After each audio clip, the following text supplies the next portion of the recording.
landing.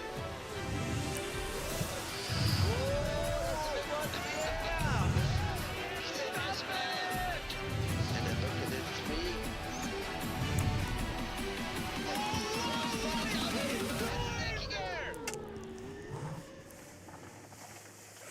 Good morning at the 2026 Freeride World Tour Challenger barrage at the beautiful Kitzsteinhorn, one of Austria's most iconic glacier resorts sitting above the Zell See-Kaprun. My name is Flo Orle, I'm your live stream commentator for today, and I'm super stoked to announce a Freeride World Tour champion on my side. Welcome, Manuela Mandl, thanks for coming. Yeah, thanks for having me here at the 20th edition of X Over. It's a super, super well-known competition. And yeah, we're really looking forward what we're going to get today. Exactly. What we're going to get today? Well, we're going to get the third challenger of this year's Freeride World Tour Challenger Tour by Orage. Let's have a look right away at today's venue because there's something special up in the air today. It's a new venue. After 20 years of competition here on the Lackenschneid at the famous Kitzsteinhorn, because of snow conditions, what we'll get to later on, organizers yesterday at pretty much last minute decided to change for this amazing venue that is a more playful, less of a big mountain venue than we might have had years before, but it has tons of options. Look at all this gully and transfers. Manu, what do you think about the new venue here at the beautiful Langwied area, as it's called? I feel it's a great, great decision because most important for riders is that the snow is kind of equal from top to bottom, and we got very, very, very homogeneous snow conditions on that face, so this will gonna make competition super exciting.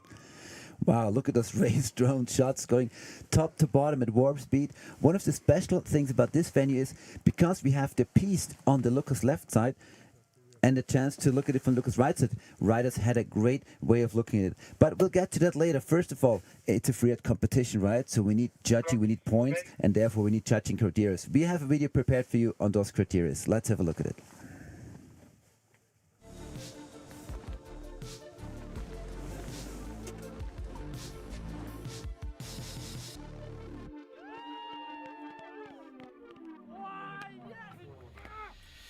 Hi, my name is Bertie Denevo. I'm one of the Freeride World Tour judges. We score riders from 0 to 100. When the rider leaves the gate, he has a score of 50, and then the score goes up or down depending on what we see. There are 5 judging criterion. The number 1 criterion is the choice of line. We'll judge whether the line was difficult or not and whether the athlete did the best out of his line choice. Then there's air and style. How big is the jump? How many are there? Were there tricks in the air? Was the rider in control in the air? How were the landings? So landings are part of the jump. Then there's fluidity. We judges are here to decide whether the athlete was really fast or kind of slow compared to how exposed or how difficult it is to ski. Then there's control. Here we'll judge whether the rider was in control at all times. Then there's technique. For pros, we don't really judge their technique, but we might take off some points if they side slip in a place where another rider was taking turns. The score, like a temperature, will go up and down so that we have a score in our heads when the rider crosses the finish line.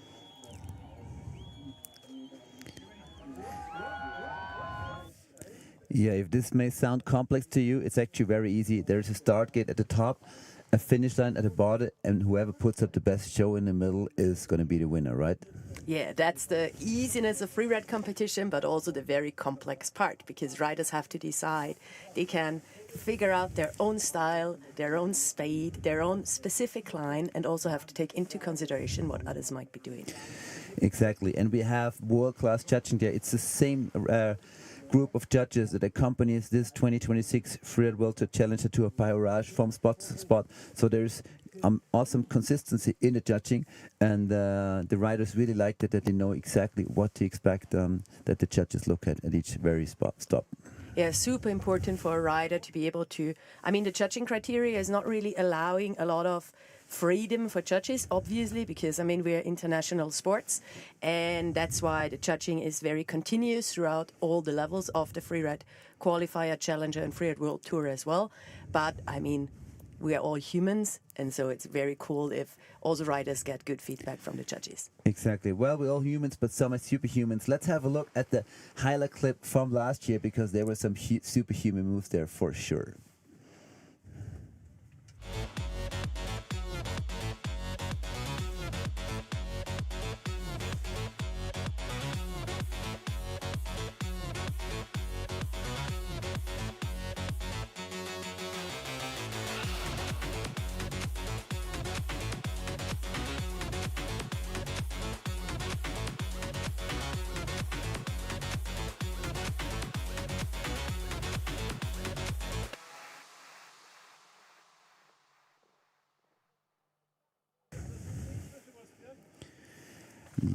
20 years of freeride World Tour competitions here at the Kitzsteinhorn, towering above Zell and See-Kaprun. A big thanks to Chris Geisler and his team, who has done such a great job for so many years. Manu, you have competing here many times. Have you won this competition as well at some stage? At some stage, yeah, I've won, and I always have these super nice memories because we have spring conditions, it's great vibes, but at the same time, it's a serious phase, and yeah, you can do really cool stuff. Even on the new phase, we're gonna see, I think, huge transfers and stuff, so it's gonna be really exciting. That was going to be my next question. So the riders have totally approved the change from the original phase to this one. The mountain guides did ride the phase 2 days ago and also yesterday, well, both phases, and eventually decided to move the competition. Why was the old, or so to say, main phase not used for this year's comp? Yeah, we've seen it already with the decision of the Freeride World Tour in restage Georgia Bro in Kutai. If snow conditions are super variable, then riders will have hard time to compete, and also they're going to be a lot of risk of a lot of heavy injuries, so we want to avoid that. So that's why we're going to have this new phase. And on the new phase, you mentioned there's going to be a lot of potential for tricks, for transfers. Is that the main difference, that it's more playful than the Lackenschneid phase? I mean, it has these playful parts, but I also think that there is cliffs too. And I mean, we're not counting, if we're judging, we're not counting the size of the rock or something which is jumped, but the amount or the meters the rider is in the air. So for judging and for like the difficulty of the line, I think it doesn't make too much difference. And what's more interesting even, for all the riders it's the same, like for the rookies and the challengers, but also for riders who've never competed here on that phase or in this resort. For everyone it's like a blank canvas. So that's really, really exciting. That is true. We have seen at the World Tour Challenger and Qualifier, even at junior events over the last years, that the lines of previous years that have won will obviously got copied a lot because they have proven to be winning lines. So the creativity has played less of a role in many of those competitions, and today creativity will potentially play a very big role. Yeah, will play a very big role, and maybe that could also be a pro or like a little advantage for more experienced riders as well. And we've also have some riders from the Freeride World Tour who didn't make the cut, who are gonna be at the start gate today. Also some true routineers competing for more than 10, 15 years in the start gate today. So it's gonna be a really exciting mix of old and young. Well, the Freeride World Tour next stage is also soon on in Alaska, with 13 out of 18 youngsters or rookies qualifying for the finals. So a lot of creativity here in the rookies, obviously, and we are anxiously to see what the rookies are going to be putting onto this phase today, and what the World Tour riders that have not made the cut and decided to come back to the Challenge Tour to re-qualify for next year's tour will show us today. Well, what's really special about this place here is now we see the riders congregating on the left and right side of the venue, so they can get a really, really good view on all the takeoffs and landings. So this should really push the quality of moves today, Manu. Absolutely, like perfect place for a proper face check. Although that face is super hard to orientate because we got all these like little rollers in the face, and it's kind of, I think we're also gonna see that it's gonna be hard for some riders to stay orientated top to bottom. Exactly, top to bottom, staying on your feet and putting it up show is crucial. Let's have a look at a couple more impressions from our regional partner.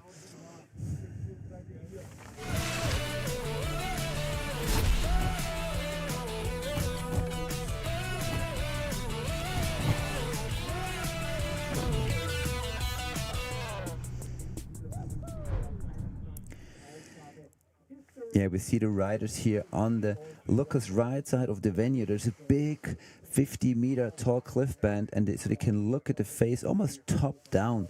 And top down is also a key word for Kitzsteinhorn, one of the most scenic and iconic glacier resorts in Austria, especially now in springtime.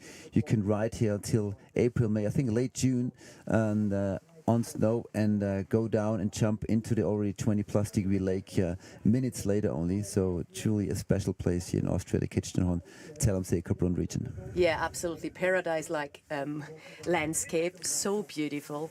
And I mean, not just beautiful, but really, really, really good training value here as well. From just what the terrain is allowing for the riders. Yeah, we've always been here for like especially training freestyle tricks because there's just so many jumps available. One of the few super pipes in Austria is situated here with a great park and like freeride terrain off the lifts. You don't even have to hike to reach all this great terrain. Yeah, so it's truly amazing. Absolutely. All right, I think we have a few minutes left and we have a forerunner here. Our multiple, I think 2 times freeride junior world champion, Jana Heusel. Jana, you were a forerunner today, the morning. What's your impression of the snow on today's venue? First of all, thanks for having me. The snow is quite, it's variable. Hold on a second, the microphone is switched off again. Try again now, please, Jana. Hello? This is much better, yes? Okay. Go ahead. So I would say the snow is quite valuable. It's like at some parts it's really, really good, and then some parts you can feel the traverse tracks from underneath. But that's how it is this season. We don't have the snowpack we all wish for, but no, for what we have, it's great snow, and it looks worse than it actually is. So it's better. It's good. Do you think it's going to be harder for the snowboarders in this less deep layer of powder, or is it going to be okay for the boarders as well?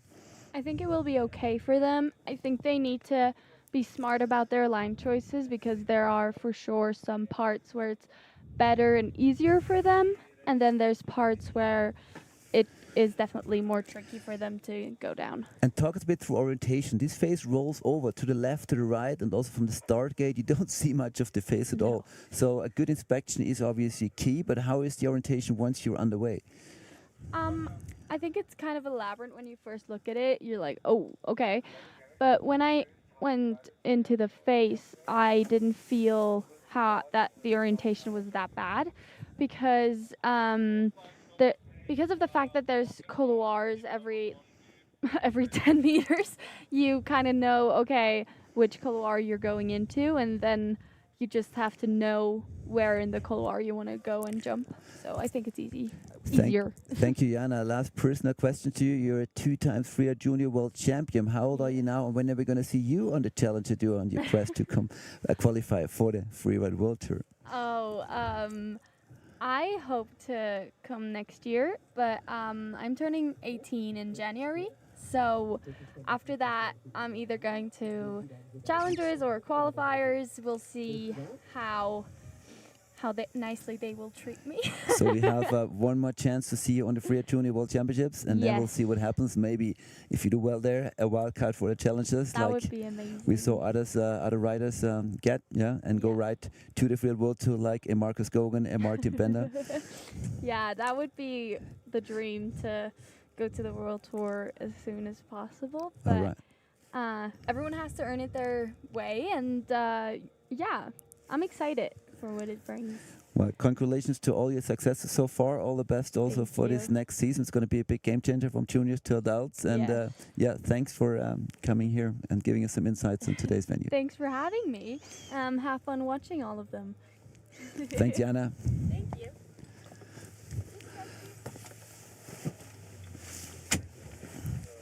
All right, Jana Heusel, always a sunshine. Let's look at today's start list. I think snowboarders are first, right, Manu?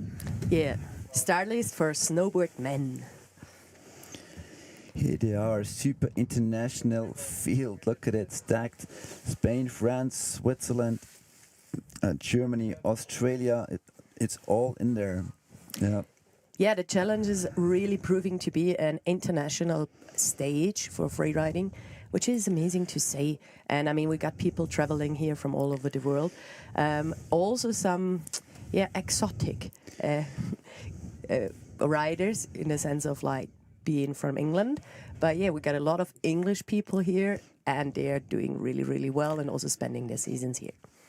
Yeah, we even got an Irish here. Well, most of these guys live in and around Verbi, as we have found out. We have current and former freeride World Tour riders. Remy Bernard came back from the freeride World Tour after not making the cut, so adds one more high-end rider to the field. Hugo Serra, Timo Schröder, and others who have competed on the freeride World Tour. We have a triple freeride World Tour champion of the juniors here with Guillaume Chrétien. So really a stacked field of today's snowboarders, and looks like we have bib number 1 up in that start gate.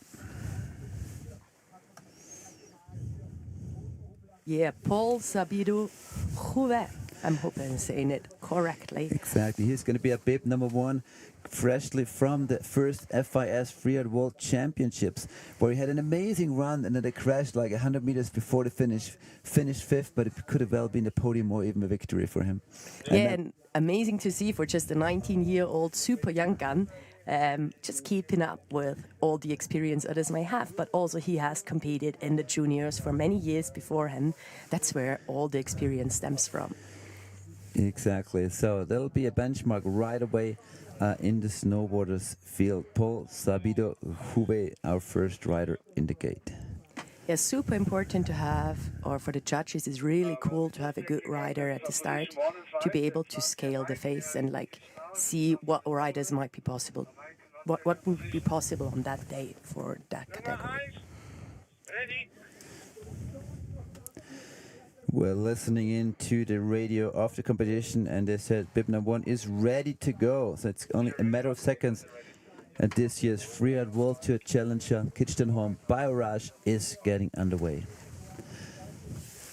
And it is exciting. We've had 2 events in the pocket, 6 are planned, 4 out of 6 results count. But, you know, if we would have to have a cancellation, there might be less results counting. So each run from now on is of super value for the overall points for these riders. Yeah, especially also mentally, because, yeah, riders have some runs under their belts. They kind of figured out where they are in the field or what they need to improve on. So now it's basically the time to refine your runs, like really go for those results you're gonna need. It's no testing time anymore. It's definitely we're gonna see, I think, a lot of like also risk taking, because some riders really have to go for it now.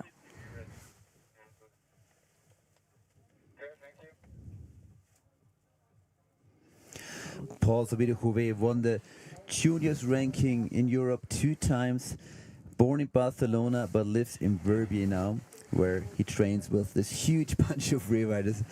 You know, being the epicenter of freeride in Europe with the Bec de Ross, the first competition that was a real freeride comp in Europe that led into an organized freeride world tour.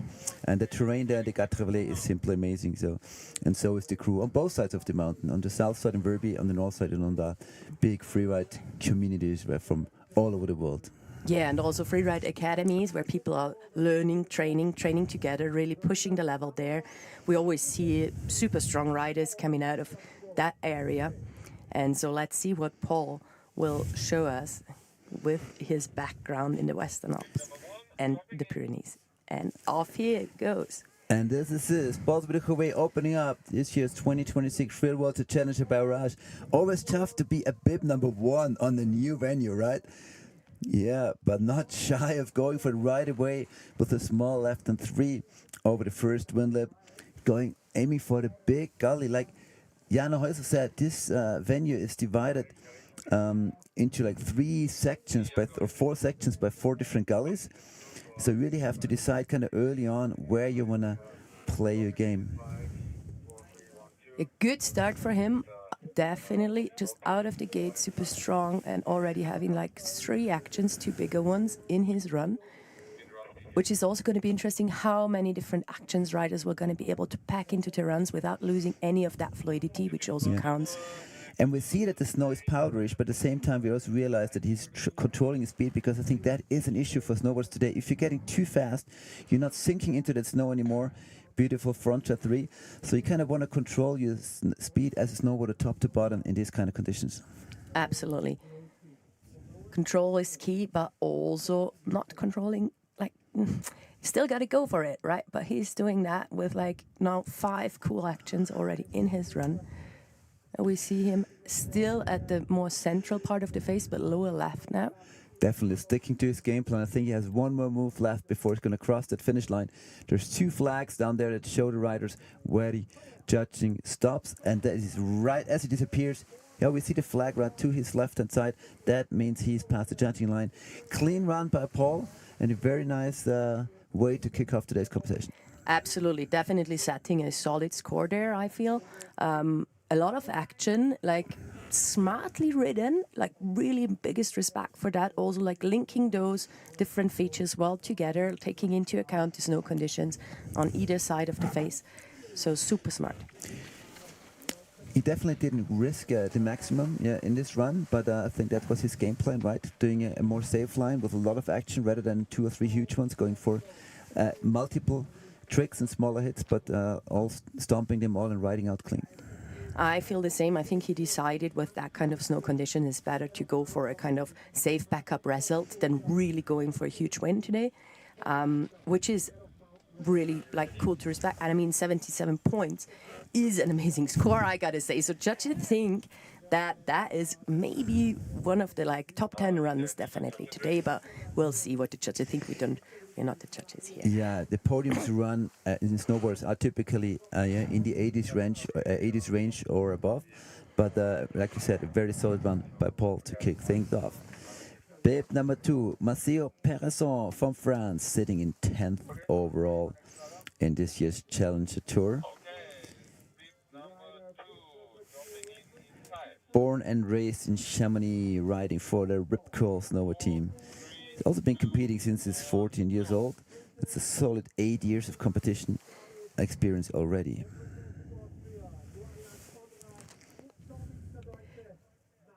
Also very committed start in a way. Like you can see it on his body language that he's planning to go for it. Yeah, he looks very ready for everything. It's true.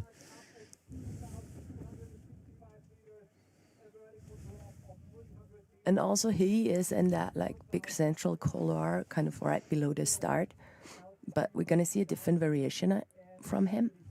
Maybe he will manage to play with some of the wind lips or some of the features. But yeah, he's going for the first big drop. And you can see with the snowboarders, this half-pipe-like couloirs really offer a lot of fun as well with every single turn. Yeah, they do. And I heard some of the skiers talking at yesterday's riders meeting that they wish for bigger cliffs in the venue, which is fine for skiers. But I think for snowboarders in these snow conditions, this cliff size is just perfect. Nice backside 3 by Maceo. So kind of a similar run to Paul Sabide beforehand. One thing I realized was different. He did not go for the 3 at the very first windmill right below the start gate. Yeah, and I think 1 or 2 actions less in general, although he's still... So, yeah, I think Paul's run was very smart in that way, that he really found a lot of features to link, which is the hard part in doing the line check here. And the face check, yeah. But we are definitely going to see a lot of this like bottom cliffs as well in the finish. And now he's out of the judging zone and just making his way to the finish line. And that's going to be interesting, what the judges do think of that run. Yeah, you can definitely tell that the riders are riding a new venue in snow conditions they're a bit uncertain about. So it's they're not going at 110% there. That's very interesting. Whereas when conditions are good, sometimes you see a lot of people going, at like all in, which obviously results in great lines, but also in great crashes typically. And this seems to be more of a safe play so far. Looking at the replay, we can see some of his action and that beautiful stray over that wind lip, which has a good takeoff. So that's the cool part about, and that cliff. So that's the cool part about that face and those snow conditions. You can trust your takeoffs, which is something very important. Exactly. Maceo and Paul hugging there. Well, Chamonix and Verbier less than an hour apart. 72.67 for Maceo. Yeah, that was kind of what we saw. A solid run. Maybe 1 or 2 features left. So Paul staying in that hot seat for now. Yeah. And next one up. Now, a very interesting guy. 16 years older is Mark Robert compared to Maceo before.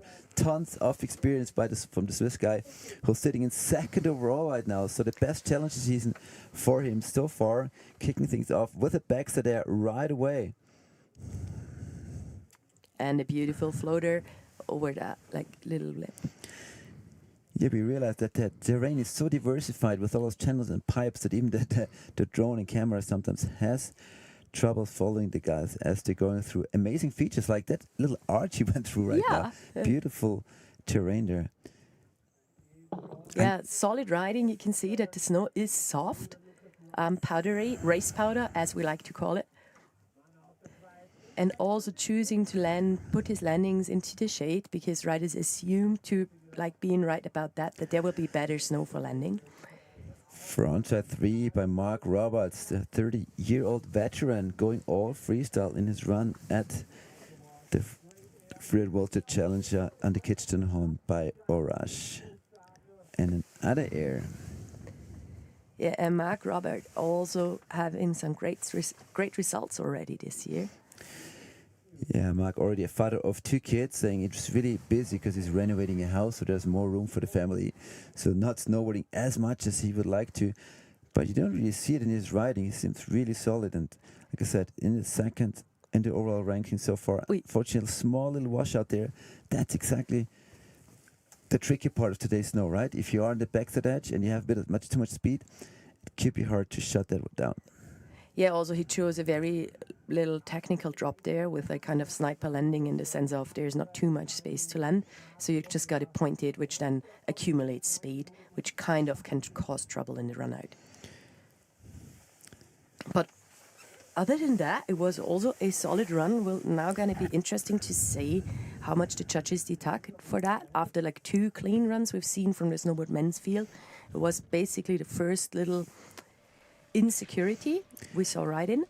So yeah, unfortunately, right before the judging line, he was really just within reach of those flags, and which meant he could have brought a clean run down. Mark Roberts, well, I was stoked when we have, you know, so to say, veterans performing in the Challenger Tour, especially with freestyle moves. Congratulations, Mark, on that frontside 3, and that was the washout. So I think it was right above the judging line, about 20 meters.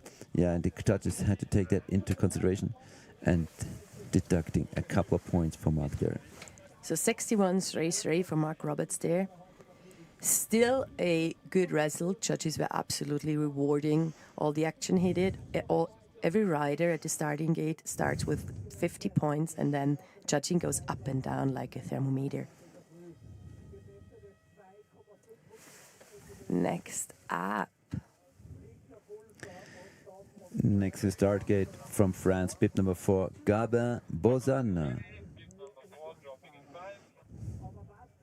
21 years old.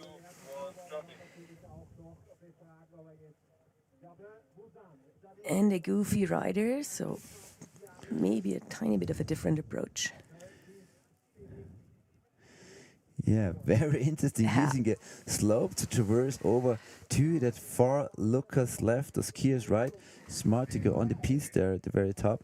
So very different approach by Baguin, the rider from Maribel. Oh, Maribel yes! And a beautiful backflip. So that's why he was going there, searching for the steepest wind lip he could find. Oh, and that was a backside 3 into a front punch, if you could see it right. I'm switching to binoculars here to get a better angle of him since that camera is quite far away. But now we're back with the drone, which is what I want to see. I love the drone angle. It lets you like ride with that rider, really. That's so amazing. Yeah, and super interesting line choice. Definitely different to the riders before him. Yeah, I think that far upper Lucas left has some great takeoffs for backflips and jumps alike. So we saw him do a flip and a 3. And definitely the other riders off that Another field. backflip. Ooh. That one looked sketchy, landing next to the rocks. But unfortunately, clearing that zone, having a good run out. So really aggressive approach by Gabin. Fortunately, did not pay off with clean landings, but I like that he put everything at stake on those big backies. Definitely risking a lot there. And also, you have to be precise with landings here because the trannies, like where you can have a smooth landing after the cliffs, is rather short. So it's good management of your speed is needed to be able to land those big tricks. Well, his credo typically is go big or go home, and we also want to mention that he dedicates a lot of his competition runs to his dear friend Elliot Dancer, who was still competing here this competition last year and died on a big avalanche on the fabulous Eiger Mountain. So our thoughts are with Elliot in every competition and this Challenger series. Okay, let's check out the replay. Beautiful backflip up there, super clean. Things were in great control until then. That was the backside 3, kind of rotating and losing the axis a little bit, but still no pulling back, and he went for another backflip at the bottom. So I really like that part as well. Here we go, not easy to take off on the backside edge. Getting a little close to that rock in the landing. That's the thing with all these rollovers and transfer. The options are endless, but also the chances to miscalculate a takeoff or a landing are also very big. And he maybe was like 10 degrees in the wrong direction there, and then could see that in the air that he was just heading a tiny bit too much toward the rocks. Exactly. So bib number 5, Florian Handschuh from Germany, unfortunately is not at the start because he's stuck in South Africa and couldn't fly back in time because of the Iran crisis. It was not possible for him to change his flight, but he'll be back at the next Challenger next week in Oberdown, and we go right to a triple freeride junior world championships winner, Kéa Chrétien from France. What a rider. What a rider. We've seen amazing lines from him. Definitely has it all. Great technique, can ride the steeps, has a huge tricks of freestyle in his pocket. And yeah, for sure, one of the most complete riders at the Challenger circuit within the snowboarders crew at only 19 years of age, coming from a super sporting family. Also his sister, freeride world junior champion. So all the best to you, Kéa, for your quest, sitting in 5th overall, and definitely, wants to climb up that ladder into the precious top 2, which guarantee a spot on next year's Freeride World Tour. Yeah, he absolutely has the potential for the Freeride World Tour. Might be just a matter of time for him, actually. And we can see with how much commitment and speed he's going into his turns. Yeah, I like his style. You can tell that he surfs all summer. His family lives in Maribel, Courchevel, where his dad founded a Freeride Association only a few years ago. And when the winter stops, they move to South Africa. They surf all summer and then come back as the mountains go white again. So what a lifestyle for Kéa as well. What a great lifestyle. Yeah, and overall fitness is super important in freeride. We work a lot with the core. So training over summer in which way possible. And wow. Sad one. Nice backside 3, same air where we saw Gabin do the backflip before, but also he washing out a little bit at the bottom there. Yeah, it's a flat landing. Which is kind of untypical for Kéa, who a lot of times seems to be on his feet no matter what. Yeah, magic cat skills for Kéa normally for sure, but they're that specific feature has just a very flat landing if you travel a tiny bit too far. And he went into with quite some speed and a lot of commitment, which is amazing, but then maybe overshot the landing a tiny bit, which just causes you to not being able to stomp it anymore. But great run, and also just a few different features than what we've seen from other people. Taking that one super far. And also here's some beautiful turns and the backside straight. With the, he actually had it, eh? Dang. Just a tiny bit backseat maybe, and then washing out. But perfect axis in the air and everything. I mean, we know Kéa can do that, so. Yeah, Kéa, at the Rise meeting yesterday, he reckoned the event's going to be pushed back, so we have spring conditions again, so we would have more time to scope his lines like that. Right, Kéa. Let's see what the judges got in there for you before we go back to our next rider, who's going to be from Australia.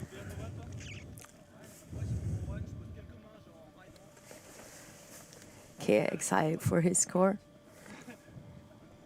Yeah, it's so cool to see the overall motivation in that field. Yesterday at the riders meeting, we could really feel everyone's super stoked to be here, super stoked that a comp can happen. And just quite exciting vibes, and also, a banger crew actually at the Challengers this year. Oh, it is. And they're so young overall. I think that's one of the most amazing things. You know, they're 19, 20, 21 with a few exceptions, but it's such a young crew. And for them, it's just awesome to travel around Europe, you know, with their friends and find new resorts, meet new people. Fourth place at the moment for Kitzsteinhorn. Yep, that washout in the middle obviously was the result for not being higher up in the ranking for today. It is. That's what we said before. You got to be careful. There's not a lot of room for error today, right? It's not. You can't disappear in a big powder cloud and ride out of it. So once that board is sideways and you get those speed wobbles, it's going to be hard to get it back and keep your body centered. And also, all that summer training and strength is going to pay off on that phase. Is really like strong legs and strong core is really game changing. Let's see what our Australian Vaughn Hardwick has done over the summer in terms of core strength. His mom being a former pro surfer, his dad being a former pro snowboarder, his dad being a pro motorcycle rider. Wow. And his younger brother competing here on the junior comps and also on the freeride world championships. Oh no, catching a frontside edge there at the landing of the backside 3 for Vaughn Hardwick. But that was only the beginning, so he still has tons of time and venue to make up for it. Here comes a 7. Wow. Putting it to his feet with so much impact force that he made a hole, like breaking through some kind of crust, but staying on his feet. That was one of the most amazing landings I've seen in a while. So Vaughn totally making up for his washout at the top with this air, and his core is up and running again. You know, the judges have this thermometer score, right? So you start out of 50, and then if you do something great, your score goes up. If you crash, it goes down. So Vaughn's definitely went down a bit, but up again big time. And up again, just it's almost lands right on next the to the slope. slope. With another backside 3. Super creative line choice by Vaughn Hardwick. Yeah, one of the most creative lines we've seen so far, for sure. And Exactly. he's not he might done have yet. one more air, jumping over the judging line almost. Yeah, a little flutter there for him. Wow. So he just showed off what's possible. And I mean, that nearly bump hole landing, that needed strong legs. So big ups for that, because wow, that was amazing. Yeah, it's very interesting to see the replay there, and I'm sure the judges are going to review that as well. Wow, going over this little... after the judging line. So you see riders want to have fun and enjoy their riding. Still taking a little bonus air with them just for the fun of it and because there is nice snow. Vaughn was very proud to represent Australia at the FIS Freeride Junior World, Freeride World Championships just a few weeks ago, where he had landed one of the biggest backflips, I think, in the history of competitive snowboarding, only to then wash out in the lower part. So here we see it. 1, 2 rotations. Wow. And it was a clean stomp. And so quick in the air. Oh my God. Like, it needs a lot of skill to pull that off. Vaughn, how can you stomp a 7 like this and then, catch your front at your edge at a little 3? There might have been a tiny bit of a crust up there, So, which I feel caused that edge salvaging too. a 3rd place for now, right? Regaining a couple of those points. Probably not going to be super happy, but he can still be proud of that 7. We don't see those too often, and we don't see those landed clean too often. And we're probably not going to see a 7 from Christophe Chalet, one of the masters of big mountain riding in this group. He's been there forever, and he has worked in freestyle skis, but he's usually the one when it gets gnarly. Yes. True veteran there. We've been competing together many years ago. But he also... proving you wrong, because he worked on those freestyle skills, because that's the other thing. Riders are evolving, they're adapting to what's needed, and that phase definitely demands some freestyle skills. I like the commentator's curse when it plays out like this. Yeah, so Christophe Chalet has developed a very complete rider. When he was younger, he always looked for the big and gnarly lines, and in Chamonix, and I remember doing some crazy stuff with him around the Challengers qualifiers when I was still riding, so that's how long he has been there. And very clean and fast run so far. Yeah, riding Evania at a bit of a higher pace than some of the other riders. Also the 3 at the top, there was no hesitation. Going very fluid and keeping that momentum so far very well throughout his run. Yeah, and absolutely great technique from him. And just smart scoping as well. Just figuring out where he can take speed, where he has to shut down a tiny bit. You mentioned that in the morning, because this might be a venue that is very suitable for those experienced riders, and I think you're totally right. We see that in Christophe Chalet's run, And that was probably the fastest and cleanest we've seen so far in the men's snowboarding field. Absolutely. And also linking a lot of tricks in a very smart way without ever losing any of his fluidity anywhere. 15 years of competition experience for Christopher Scholli, the Chamonix rider, a Chamonix, as they say. We have a couple here today, Rudi Collet, for example, another one in the men's skiing field. Congratulations, Christopher. I think that's a run you can be proud of. Absolutely. A run he absolutely can be proud of. Definitely showing off his skills. And yeah, I feel that's what the judges would like to see. I mean, he could have added one more trick, because we've seen clean execution with 2 or even 3 tricks already. So let's see how that plays out. But I mean, that was beautiful. And the speed and fluidity, I mean, you're getting points for that fluidity. Yeah, and if you are wondering at home why the riders don't even make more use of the terrain, well, the scoping was second place for Christopher. Congratulations. Yeah. The scoping this year was really, really short. Yesterday the light was flat, so the riders were up here, but they couldn't really see much of the venue. And also because of the last minute change of the venues, it was not possible for the organizers to provide pictures a long time ahead. So a lot of the scoping for the event really happened only this morning. That made it really difficult for the riders. Yeah, and definitely early bird mission today. Everyone has been up since 5 or 6 in the morning to just make the best out of the first morning light, to see the most and just do a couple of laps. Rémi Benamont on course, 25 years old. And off he goes already with a beautiful backside straight. Yeah, Rémi competed still on the qualifiers until just a couple of days ago, really. Then did not make the cut for the second half of the season, and he wants to be back there. It's 2 spots at the end of the season for the snowboarders. The best to go back to the World Tour for next year, and he said he wants to be one of those. So he has 4 events to prove that he belongs there, and with the run he's shown so far, he's really showing a very strong performance.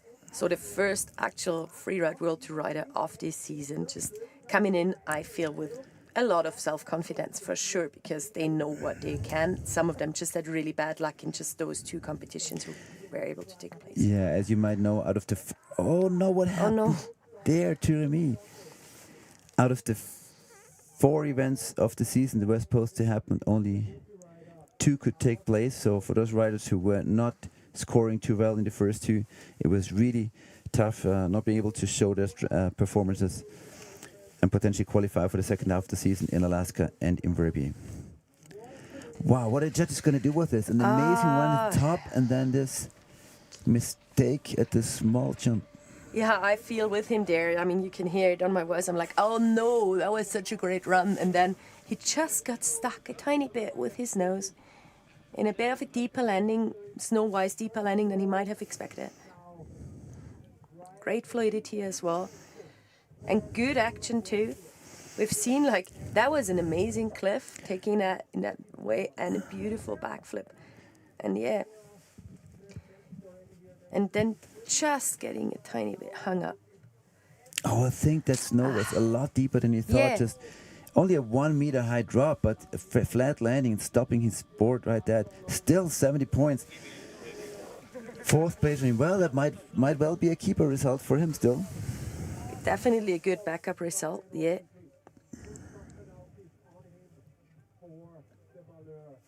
And we'll just go on.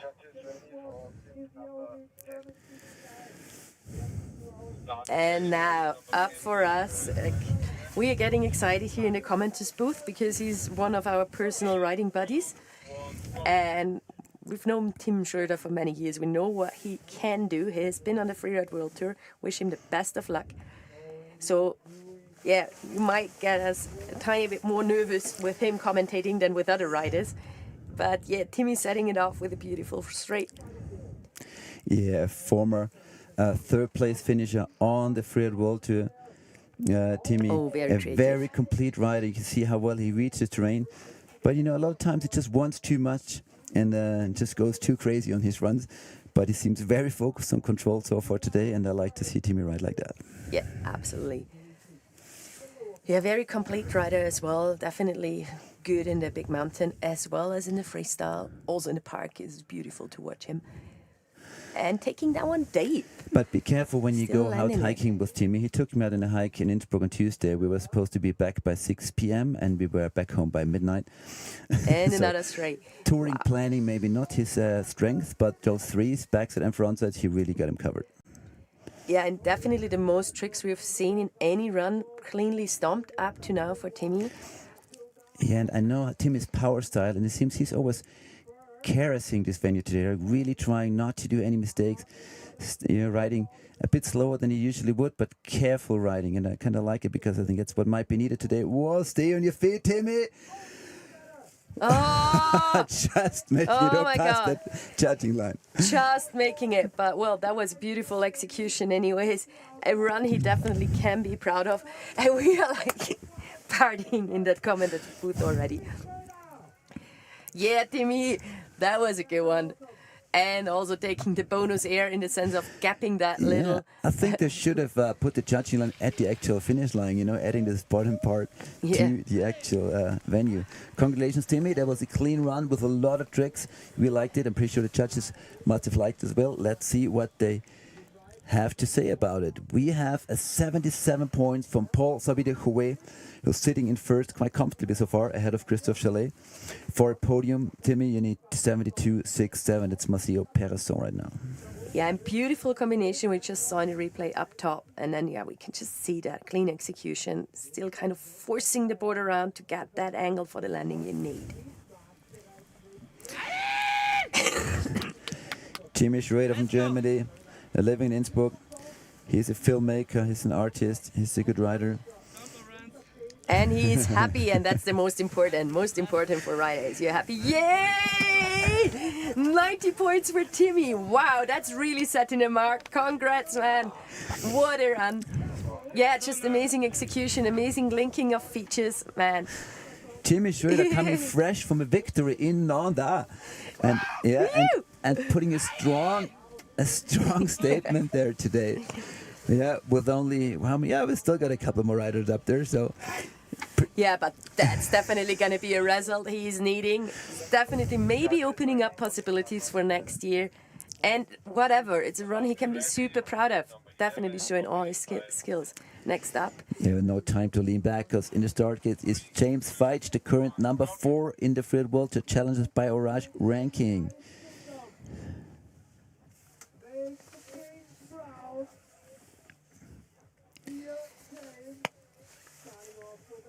Also off to a great start with also committed speed. James Feitsch from Great Britain in his 4th Challenger season. Finished, is sitting in 4th right now. Last year he finished on 11th place. And also up there in his main couloir in the shadow part, searching for the good snow there and the features. Let's see what he's up to. Yeah, beautiful Lofty big air. drops. Yeah, Wow. that was nice. And definitely even managing to put out some sprays, showing that the snow is actually really something you can work with. And off for another huge floaty air here. Wow. And found a beautiful transition as well for the landing. Looks like no impact at all. And now, was that above or below the judging line? That was above the judging line, that little bobble in like without actually any reason except maybe having a tiny bit too much speed there. Yeah. That was a very different kind of style of a run, right? Like much more like pointing it, many more straight airs actually, and some of the biggest features we have seen. So that's going to be interesting how it's valued against those more freestyle orientated runs we've already seen before. A strong and big straight air can be worth as much in points, as a small 360. Sometimes the judges even go as far as say, well, if you show us a 360 or whatever kind of trick, do it properly. Do it within a big air and not just during a 1 meter jump. So really like the momentum there. Yeah, that was beautiful. And also that one, 2 well-sized drops in that run. and also combinations we haven't really seen, which were more in a way of like a transfer.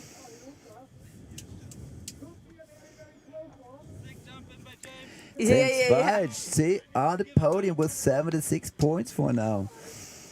Strong show by James Feitsch. I hope we pronounce it the right way. You gotta check that with him for sure. And Wow. next one up, another legend on the mountain, has been on the Freeride World Tour. Some signature moves, Hugo Serra. Well, for sure, the tallest guy within the men's snowboarding field. He's got to be like 195. One of the few guys I have to look up in that freeride community. And one thing I love about Hugo is his big backflips when he stretches those 195 to do a laid out back. But he's never shoved any freestyle tricks, as we could see right away in the 3 just below the start gate. Yeah, amazing to see that each body form actually can absolutely perform on the highest level in freeriding, regardless of ski or snowboard. And now he's lining up another drop. A bit of a bubble in the landing there. Yeah, it seems like the landing there is a lot flatter than it seemed during the face check. Yeah, because we have seen a couple of riders get in trouble. Now, nice backside transfer 3. I like those transfer 3s in snowboard. It just looks so beautiful. And what he's doing, he's basically linking the different couloirs or half-pipe-like shapes on that face together. He's been traversing from the different ones. So a very creative line here. And wow, that was beautifully executed. Another straight. Yeah, another air where a couple of other riders had problems and had to put the back down, but he didn't. And other 3 using all those rollovers for 360s. Great line scoping and reflection of experience by Hugo Serra. Small washots. It's going to be really hard for the judges to make the difference there between Hugo's run and the runs of Paul, James and Christophe Chalet, who all sit within 2 points. We have Paul in second with 77 points, James in third with 76, and Christophe Chalet in third with 75. So really close together in the ranking, the riders right now between second, third and fourth place. And Hugo with a couple more 3 than others, but also with a little washout. So very hard for the judges to see where he will squeeze in. There was the first 3.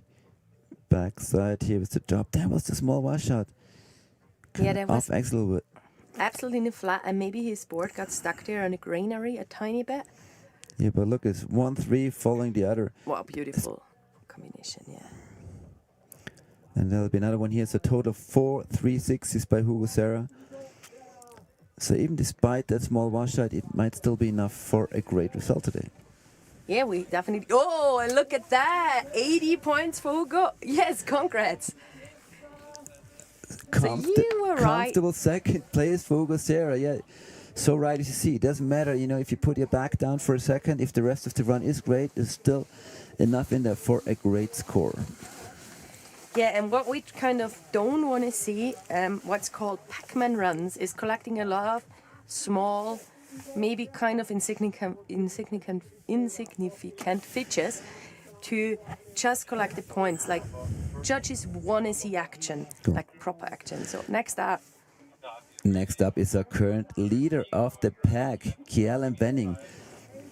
Probably one of the first Irishmen ever to lead a Freeride World Tour Challenger series here in the snowboard category. Has enough time for a high five even after leaving the start gate. That shows how comfortable he's riding. Look at it, going for a little swash. Here comes the frontside 3. So his body language really showing the judges, hey, I'm comfortable, I can do this. I don't have to slow down before a 3. I have time for a slash. And this is something the judges really like to see. And also he is fluid on his way, but not with like maximum warp speed, but more intelligent controlled speed. And it's perfect because that was made it possible to just execute that last straight. Yeah, super clean so far. 2 backside 3s here, frontside 3s. Sorry, here's the third one. So all the footsteps of Hugo Serra and Timmy Schröder shows why he is in first right now. A backflip to his feet. Kjell Benning showing the crew how it's done. Wow, amazing performance and super clean. New variation of this cliff. Another slash. It looks like it's going to race for the finish line now. Yeah, I like it how he definitely puts his enjoying himself here. Amazing, yeah, and past the judging line for Kian. Wow, that was really amazing to see. Whereas some of the other riders gave us the feeling that they were super focused on staying on their feet and doing a clean run. He was in a playful mode, top to bottom, slashing and just enjoying his riding and still putting up one of the greatest performances of the day at the same time. Absolutely. Great performance, and he seemed to really enjoy his run and the snow, just making the most of it, showing what's possible here today. Caleb Vanning, now that's a real threat to not only to the podium but also to Timmy Schröder's 90 points. Absolutely. With a collection of 360s, a beautiful and clean backflip, and quite a couple of slashes and whatever else was in there. Yeah, and just really being in control all the time, never even making a tiny bit, just being so perfectly on the board. And that Look at backflip that, could not have wow. been any more clean. Super central on the board, just amazing to watch. Nice second angle from that that backflip. So, is that enough to kick Timmy Schröder and his 90 points off the hot seat? It is 92 for Caleb Vanning. The leader of the pack does it again, and I can already say one thing: this will secure his lead in the FWT World Tour Challenger ranking after 3 events for sure. Wow, the Irishman living in Chamonix with another amazing performance of his skills here today.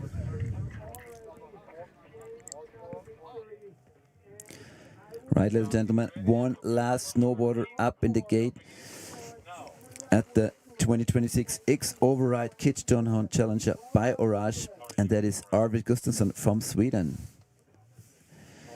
Sitting in 8th place overall right now, so a bit of pressure for Arvid to step it up and go home with a good result from this competition to progress in the overall ranking.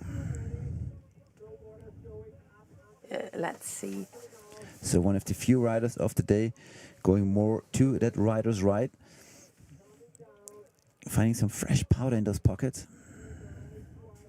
Yeah, might be also a good choice in the sense of there is a tiny bit less lines. And definitely some possibilities. Well, we saw Jana Heusel go down and she found a couple of nice jumps. I think that one we just saw was one of them. Actually, it's not correct because there is a few lines there just from the days before. Ooh, and maybe a tiny bit more complex snow in places. Arvid here on his campaign, having it, like trying to make it look smooth, definitely working for it. Yeah, I like it how he rides up and down the sides of this gully, making use of the terrain in a true snowboarder style. For skiers, sometimes it's not easy to ride those gullies because as you want to turn, you have all this pressure on your skis and not easy to make those turns up in the left and right wall. A lot easier in snowboard. Finding a nice last feature off the very nose of this rock. And now he is past the judging line pretty much, I think. Yeah, we see the flags in the background. So once he's past those flags, that's it for judging, and judges go to work right now as he continues his run in all freedom to the finish line. Yeah, I'm wondering, did he find all the features he had planned for? Well, we'll ask him afterwards, but it was a clean run, that's for sure. That's for sure. Maybe not as spectacular as some of the others, putting it, less airtime and less tricks. But a solid run nevertheless. He's looking back to the venue. Maybe you're right. Maybe he's like, hey, this is not exactly what I wanted to do. Kind of, I mean, he was solid on his board, but it also didn't look as if he'd be really like committed on his way all the time. Yeah, but I mean, that's just my interpretation. Let's see what the judges think. Let's see what they say. I do dare to say this is not gonna kick any of the top 3 of the current podium. 80 points is Hugo Serra on 3rd place. That's how much he needs for the top 3.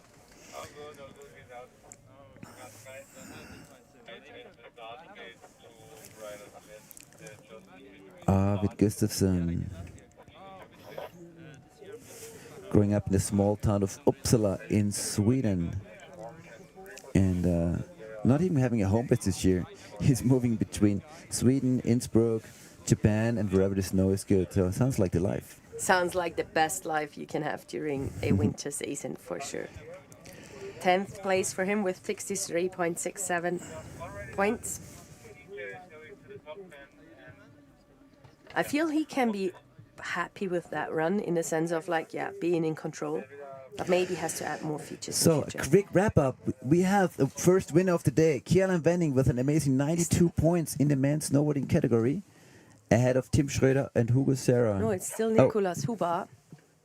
I'm very sorry. Like I last jumped snowboard over man of the Nicolas day. category. Sorry, I was not the last one. Nicolas Huber is the last one of the day, so he could still turn everything upside down. 32 years old.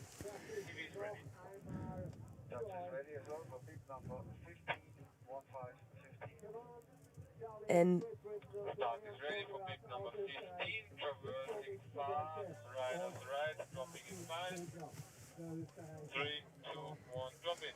so what we just heard, he's going to be going far riders right. So another interesting line coming up.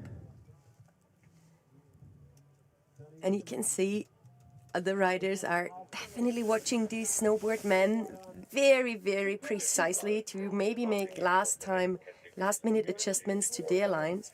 It's always good when such a inspired field goes first, because that can really also level up the performances of the other riders. So totally new line choice. He's now kind of stopping and waving, telling the judges that his line is starting now. And kicking it off. Yes.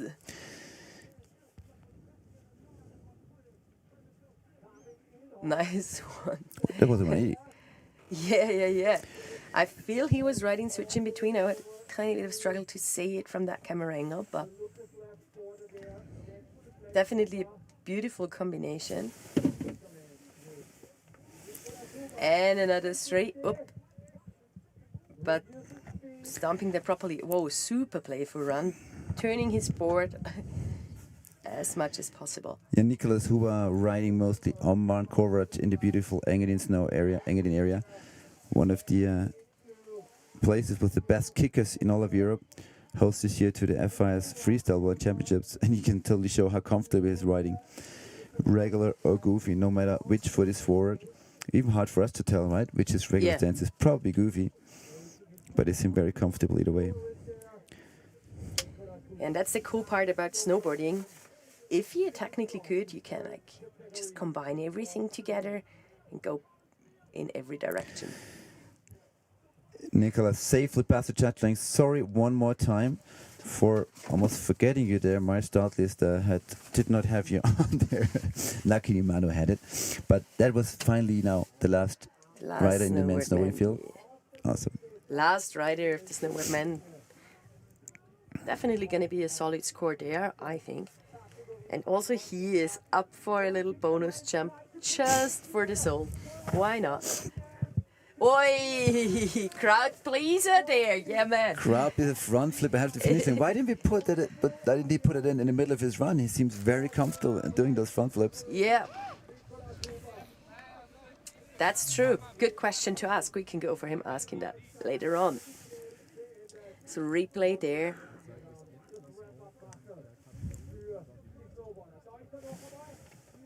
And beautiful combinations up there too. Yeah, I'm just really stoked. I love to see those snowboarders just making the best out of that terrain, really like working, like we said, like linking these features, finding beautiful linkings between different tricks as well. Yeah. Which is definitely putting up the score a lot. And we kicking Hugo Serra out away from the podium with 82 points. Nicolas got to be stoked. So what we can see is there is good scoring lines on the lookers left / riders right on this venue as well. Yep. Definitely, I feel. And the end result, winner Kieran Wenning, just proving what he's up to. Tim Schröder sitting in second, Nicolas Huber now just as the last rider going in third, and then Hugo Serra just missing the podium with an amazing run, though. And I'm sure Keelan will stay in the lead in the overall rankings. Timo Schröder might move up a step or two. The rest I don't dare to say, but we'll see that in the overall rankings pretty soon. All right, thank you snowboarders for a great snow. Never forget that snowboarding was invented for powder, so whenever it's not powder, you know, it's a lot harder to ride a snowboard. And we move on to the snowboard women. Also here, a super international field, but dominated by Frenchies, and we have two interesting riders in here. We have Nuria Castambaron and Sarah Bacher coming back from the World Tour. Yeah, they have 4 events now, rather than 6, as all the other challenge riders do, to go back and qualify the tour. But awesome, we get a flower ceremony shot. Here's your podium for the day. Keelan Winning, Tim Schröder, and Niklas Huber, the top 3 of the 2026 Freeride World Tour Challenger on the Kitzsteinhorn by Orage in the beautiful Zell See-Kaprun region. Thank you guys for a great show. That was amazing. Amazing to watch, yeah. And starting our next category with Jacqueline de Jong from the Netherlands. She is an amazing character. At 20 years of age, she has a whole freestyle career behind her. For many, many years, traveled all of Europe and the world for half-pipe and slopestyle competitions. Wow. And now she took over Dad's caviar selling business in the Caribbean, which she runs from her computer at home in Switzerland. What? What a multi-talented, high-performance human. Yeah, I mean, free riding needs commitment, business needs too. Exactly. And so those things you can combine. Yeah, I had a long chat to her after the Challenger in Nonda, where she had a great line figured out, but had a couple of insecurities, and she said, well, she just hasn't been riding that much this season, and just rode a bit too aggressive. And again, now it seems like she really wants to, you know, at a certain speed and wants to do some moves. So maybe that's one thing that she can still improve, like adapt her riding style to what the venue has to offer. Yeah, she had one little butt check during riding there, like one little control issue, but definitely good speed, and now finding the good snow. But it seems like the more shadowy, more north-facing sides of the venue do have the better snow. What do you reckon, Manu? Absolutely, yeah. I think I think all the riders were able to scope that beforehand, that there will be the best snow. And also better snow for landing, in my opinion, but then the features are more facing to the other side. So it's kind of have to be smart about line choice today. But Jacqueline is doing a good job there, definitely keeping up that fluidity, making use of the terrain, of the little natural half pipe there. And above a good feature at the bottom here. Let's see what she chooses. And now pretty much past the judging line. Yes. So one little small technical mistake, otherwise a clean run with a good fluidity. So let's see what the judges are thinking about her campaign today. And I mean, yeah, if you're saying that she's occupied with a lot of other things, and then having conditions this year which are definitely demanding, technically demanding as well, it's just, you also need that confidence to go in, but then also the control, and maybe sometimes if you're just wanting it too much, it can lead to those little technical mistakes. That is true. A freeride competition is just a delicate balance when it comes to your state of mind between that aggressiveness needed and that cautiousness needed at the same time. And the big thing is that you never know what to expect, right? So you do choose your line, you plan it, but then you can't be sure what's really coming up. 58 points for Jacqueline de Jong. Congratulations, Jackie. Yeah, then those jumps you do, you never can be super sure, like, is the takeoff angle the way I thought? Is that landing as deep as I thought? How's the snow as my board touches the snow? So all these question marks, you know, they make it so difficult to be in the start gate. Yeah, and also it's gotta trust yourself with all the reactions of your body and mind, just being very flexible. Next up, Gozia Śniergowska from Poland. Gozia Śniergowska sitting in 3rd place overall at the moment.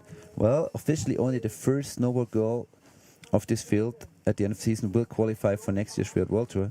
There may be a second spot available, but that is to be decided by the Freeride World Tour. So the girls pretty much have to go all in. Yeah. It's first or nothing at the end of the season. And Gosia isn't third right now. She is in a good position for those last 4 challenges this year. So she definitely wants to back up her results, like leaving no space for others to overtake her, and potentially also going for a win and podiums to be on the top of that qualification list. Seeing a bit of a different line choice from her here than what we just saw from Jacqueline. And also finding the good snow, having good speed here. And just, yeah, powder pocket. She's also living in Le Jable, which is the village at the bottom of Verbier, where actually quite a few riders find a base to themselves, because Verbier itself can get ridiculously expensive when it comes to accommodation. So living down the hill in Le Jable is a very affordable communication for many of the riders. And offers access as well to Bruzon as to Verbier. And yeah, also to the great judging, great training facilities they have, in the sense of like good coaches and a great crew. Freeriding is a one show, or one man or one woman show in the competition, but freeriding as a sport is a team sport for sure. You don't want to be out alone. You want to have your buddies to evolve and to also look after you.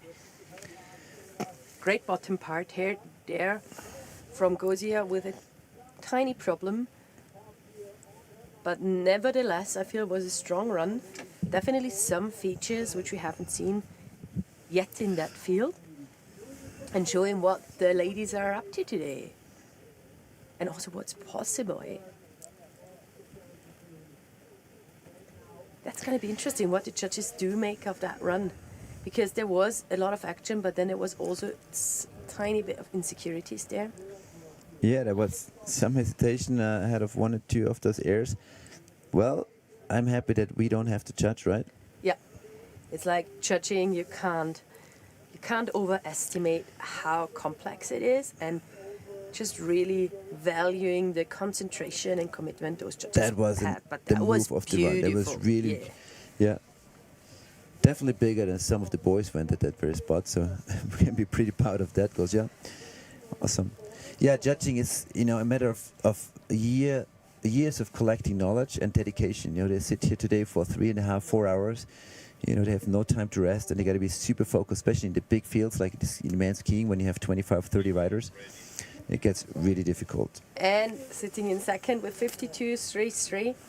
So definitely some heavy deductions for those little technical issues. Exactly, definitely gaining points for the main feature at the bottom, but there were a couple of other features at the top where she just approached too slow. And next up, Julia Bottasin, used to be in Innsbruck, now also in Verbier. Great human, just super fun to hang out and ride with, and very, very creative. The goofy rider, seen her doing amazing stuff over the years. Also riding for Slash, so also in touch with Gigi Ruf. So some amazing people to look up to in her running.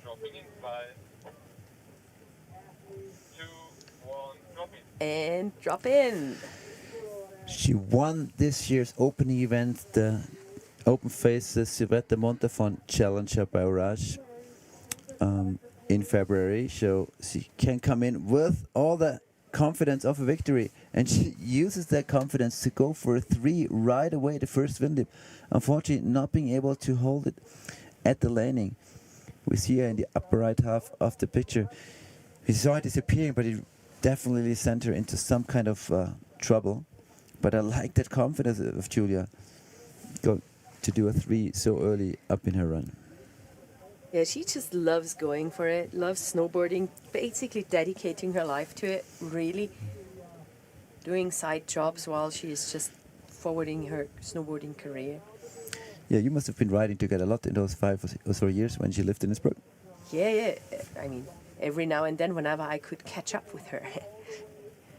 You can see she is a good rider, and just very committed with her progression as well. She's training hard.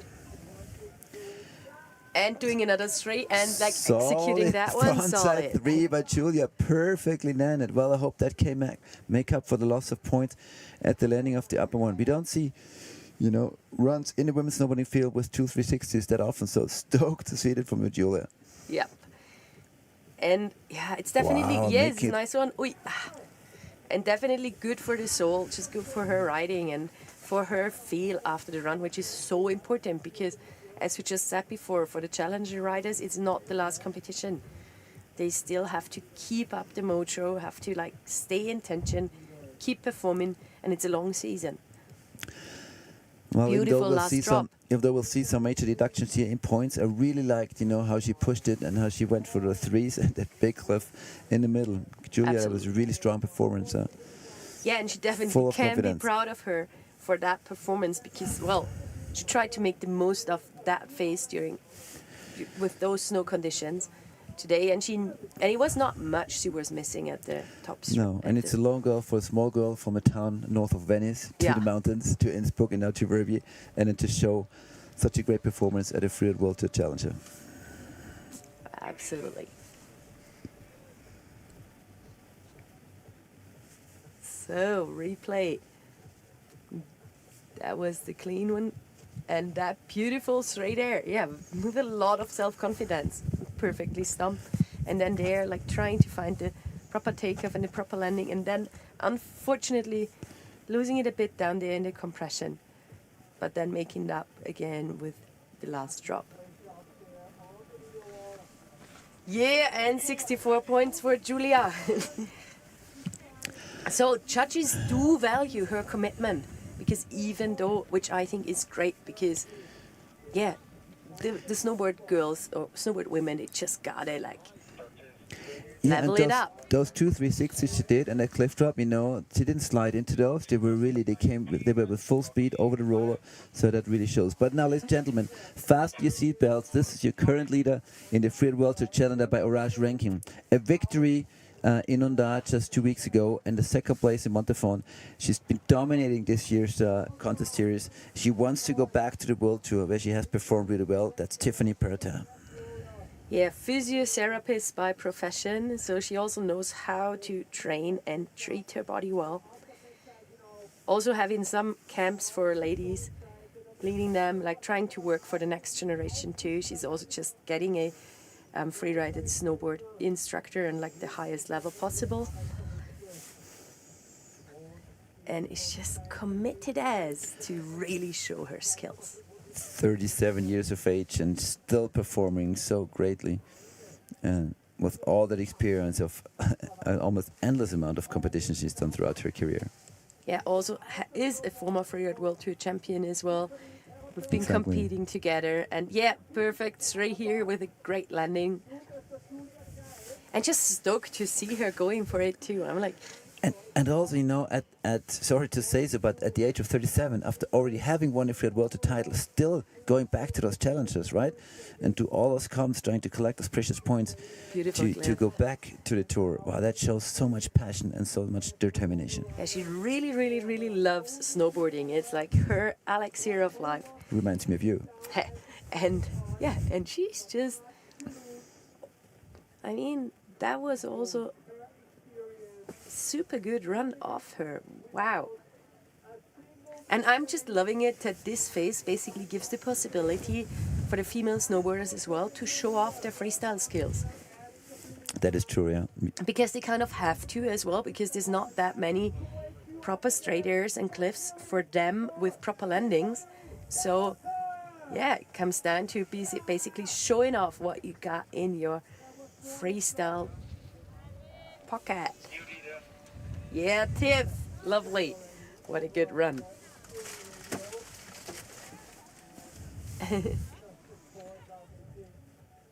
And watching the replay, nice floater there. Just going smart about it, also choosing the landings in the shade mainly. Yeah, Except fluid this and one look, this beautiful yeah. So fluid and no major hiccups. So I dare to say that this Tiffany will be our new leader in this women's snowboarding competition. And that was sick takeoff over some grass, basically. Yeah, Tiff. 85-33. That's a solid 20 points lead ahead of Julia Yeah. Potosini. That's a new score to beat. Dropping in 5, 3, No time to rest as we're already back at the start, but with Laurence Barrault. Also 37 years of age. It's cool to see my generation performing here. And also she has a body language-wise very committed start. You can see how the board moves, that the snow is not soft, and that you really gotta be in control. Traversing on her front side there to line up her next section. Started on the qualifier series in 2017 and has worked her way up step by step to this first challenge this season. Beautiful shots here from the drone perspective. Yeah, I really like those drone shots today, right? So the Barbie angle, which is this one, don't really do the rider's performance and the face justice. Really like those drone shots today. Yeah, it's hard to grasp the morphology of these like little blips and couloirs from this like frontal viewpoint we're having, and the drone kind of gets it a bit better, also showing what you actually can do on this face. Yeah, multiple takeoffs, multiple landings. yes, we are. And Laurence there at the last in the last third of the solid and venue. fluid riding, potentially lacking the freestyle part and the size of features compared to Tiffany, but a very clean approach so far. Yeah, also skipping a feature here in the bottom part. Oh yeah, going for the other one. Laurence is originally from the Pyrenees. It has brought some of the world's greatest snowboarders like the Delarue family, and now lives in Verbier, as so many others, in the heart of Europe. And clean run past the judging line now for Laurence. But yeah, comparing it to, I mean, now it's a bit unfair because we've just been comparing her to Tiff, who was just having this amazing run just right before. But a cool thing for her is there was no technical mistake. So that's important to value as well. Smart line choice for sure. Working those features. And she seems all right with her run. Yeah, she needs 58 points to go into the top 3. That's Jacqueline de Jong's score right now. Which I think is definitely should be all right with that score. Yeah. So, Mana, what do you think? Will you be keen to be up there in the start gate and compete yourself? Kind of yes, kind of no.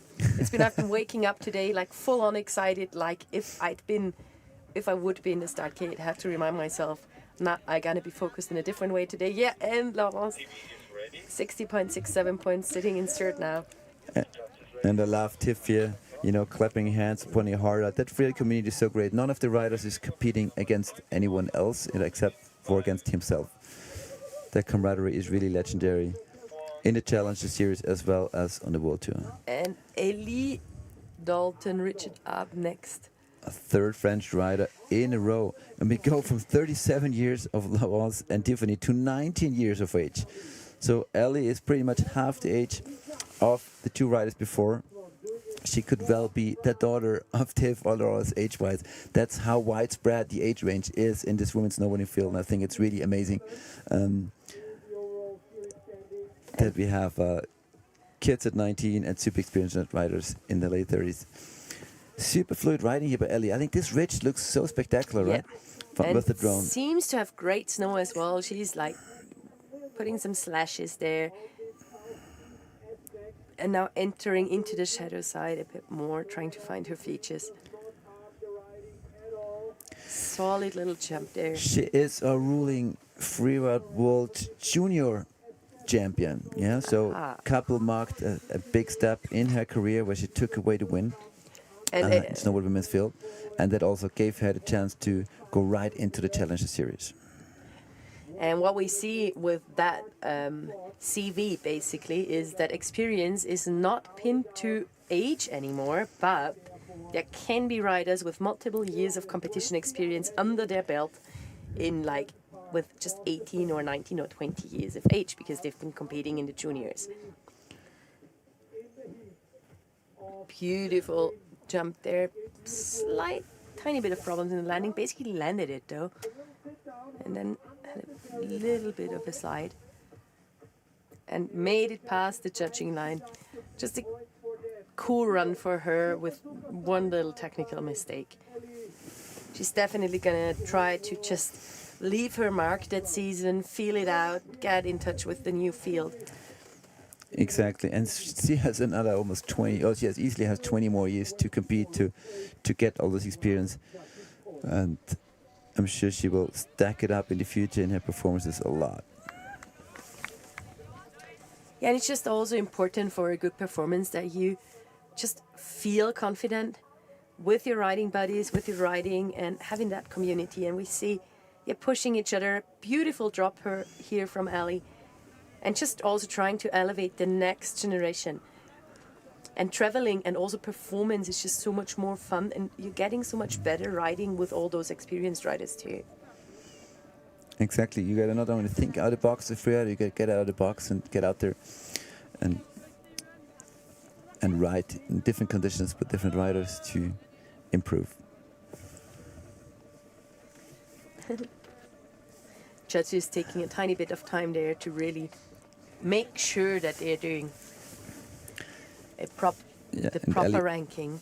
And Ellie always sending props to her coach, Mael Murray, who's probably watching right now at home in Out the Way. All right, she needs 60 points for yeah, 62 third place. points, There we go, race 62. sliding into third place here. Well, that's a good result for her. That's a good result, but we still have 5 riders up there, 2 former freeride World Tour riders, so there's still a couple of heavy hitters and waiting also behind that start gate. Selina just missing the World Tour for one sport last year, and then doing an amazing film project in Alaska. Super committed sportswoman. She's also like doing a lot of trail running and stuff, like definitely in a very great shape, and you can see that on her riding. And Selina has won this competition last year, winner of the 2025 edition of the X OVER RIDE Kitzsteinhorn Challenger. So she knows what it's like to be at the very top of the podium here in Kaprun. Finding untracked fresh snow, beautiful grab there. Using those lips as take-off ramps for her action. It's the first lady we're seeing now in the left part of the face, right? Yeah. And as we just saw with the snowboard men category before, that part can definitely lead to a podium finish. It can, and she wants a podium finish because she was 3rd at the Challenger ranking 2 years ago. She was 2nd last year. She sits in 4th now, but only that first spot in the year will guarantee a ticket for the Freeride World Tour. Yeah, it's a crazy battle in between the women snowboarders for that one precious ticket. And it's also a mental struggle to know that you just gotta be the best. It's true. And with Tiffany Pertin, Nure Castambo and Sarah Bacher, there's 3, major contenders that she's competing with. So not an easy task for Selina as she's approaching this bottom cliff, riding it out. Come on, stay on your feet. Well done. That's where all that training pays off. Yeah, great technique here. She's also super confident in real big mountains and big mountain riding. And also always up for like those grand splitboard missions into the middle of nowhere. So, but then her competition runs, we've also seen amazing runs from her over the years.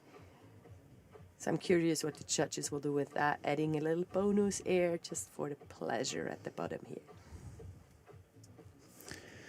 Riding for the Senal Freeride team, Selina Weber out of Germany.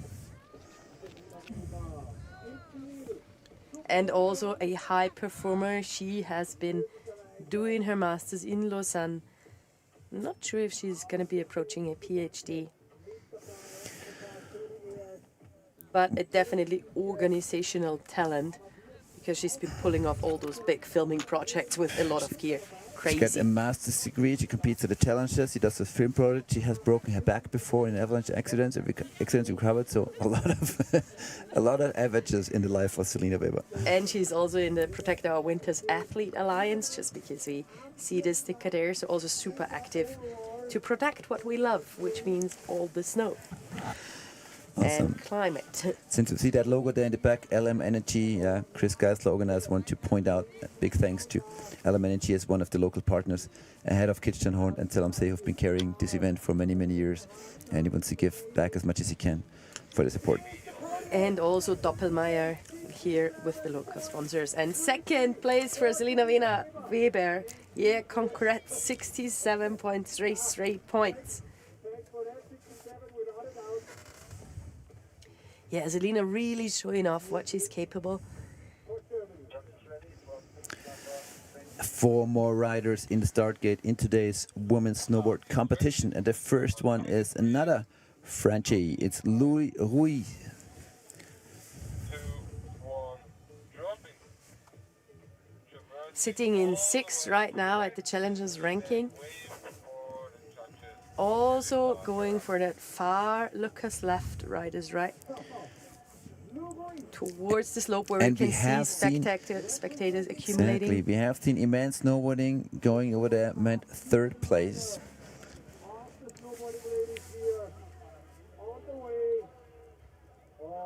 For Nicolas Zuber, so we'll see what Louis can find on that far Lucas left, rider's right side. First action done and dusted. Clean landing for her first drop there.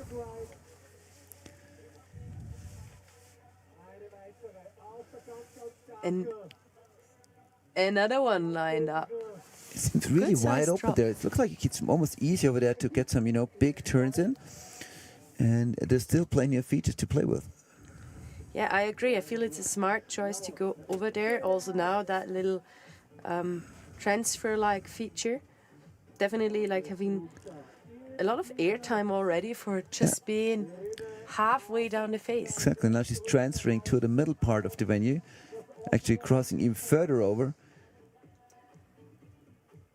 And having good speed.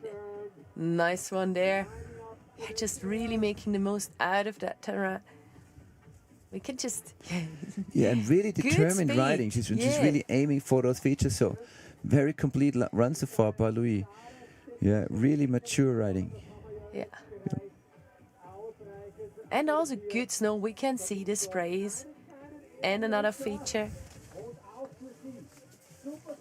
Yeah, she's just stacking it up, hey? Collecting those points in a very smart way. Very, And very past the complete run, judging right? line, Very yeah. fast and really knowing where she's going, adding feature after feature after feature. And no hesitation whatsoever in any place, so that's really cool as well. And now just the few turns for the soul, the few jumps for the soul, and for the other riders as well, watching here. Now seeing Lou going through the finish line. Yes, she can be proud of that one. Well, part of the Le Sac Free Ski Academy founded by Xavier Troubat, aka Leexe, who will see 5 more skiers that come from the Free Ski Academy later on. And Louis is training with those skiers. I think that shows in her riding. She has to keep up with those skiers, and she has to be quick as she's riding. The second place, 78.33.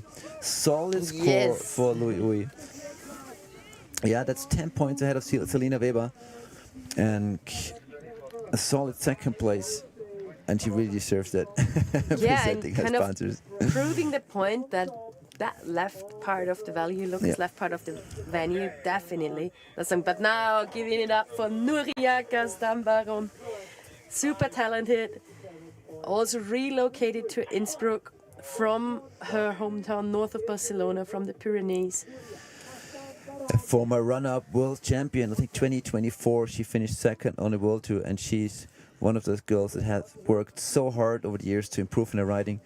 and she's become a director. She's working on film projects, has done a great documentary about her avalanche accident that happened on her way in the morning of the finals of World World Tour on the way up to the back to Ross. And she was super devastated not to have the chance to qualify in 2 more competitions for the rest of the season of World World Tour, but now she has the chance to re-qualify through the challenges. Yeah, kind of unlucky.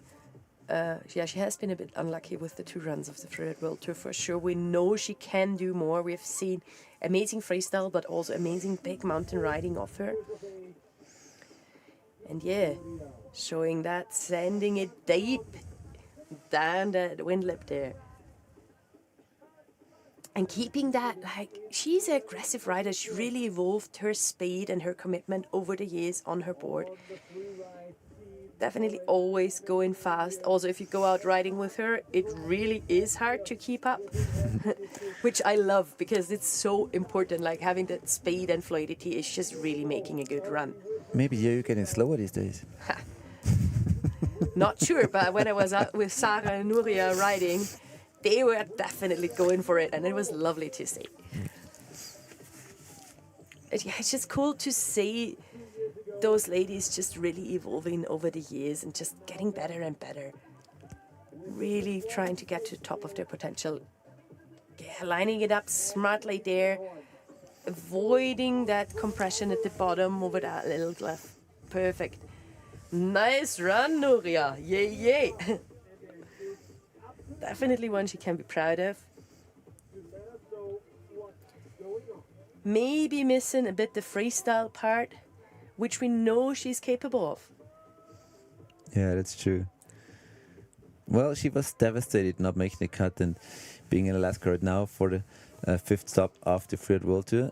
And it was for sure very hard for her to like reset the mind, to these competitions here and going for a requalification. Yeah, you'll be able here in Europe to watch the Freeride World Tour live from Alaska tonight, like I think 8 p.m. But now let's watch the replay of Nuria. And to make it clear one more time, so the World Tour riders that have not made the cut have the right to come here to the Challenger Series and try to requalify. They obviously missed the first 2 Challenge events of the season, but they have 4 chances to collect points and 4 events count, maximum towards the ranking at the end of the season anyway.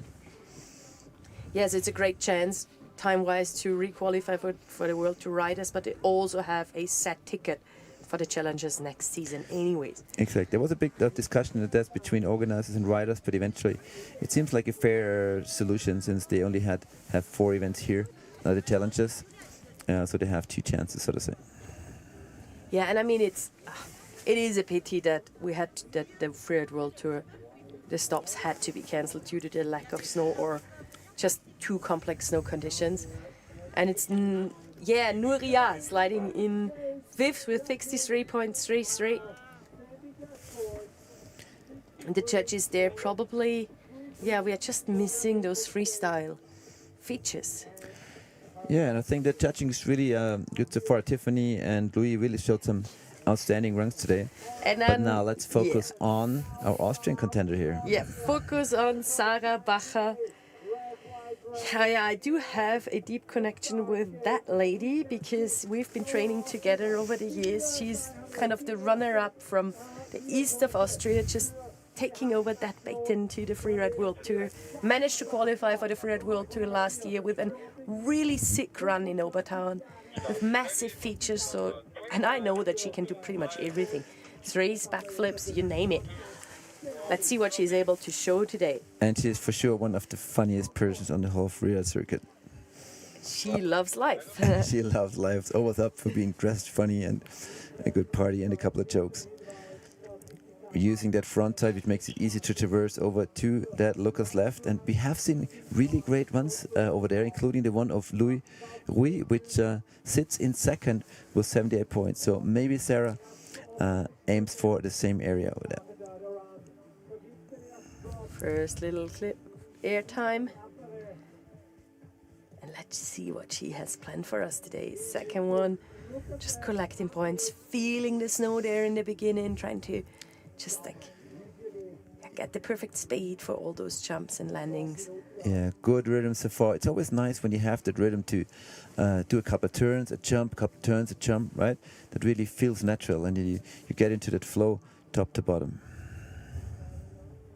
Yeah, and also those, like also keeping up the momentum and the action for the judges, so that you're collecting those points you need.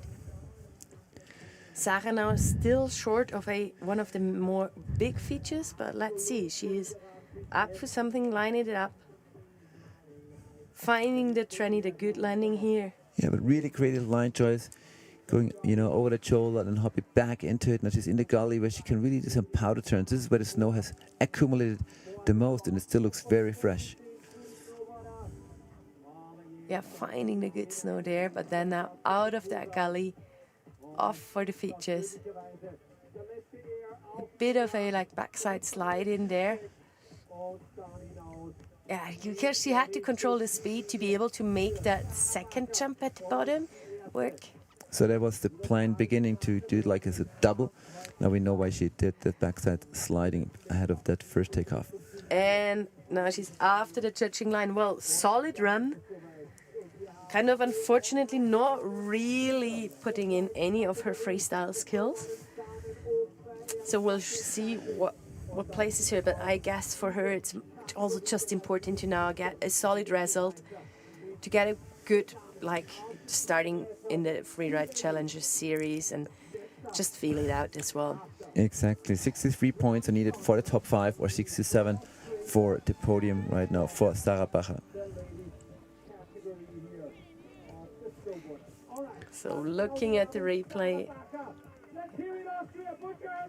that one was taken smart, just swallowing, and then that one just jumping off. And that was the bottom part where she kind of had to do some speed check. 65 points for Sarah, sitting in 4th now, so that's definitely a solid backup result for her. Yeah, Sarah, nice one. That's definitely a keeper for Sarah Bacher. Who else is up there today in the women's snowboarding field? Bryony Johnson.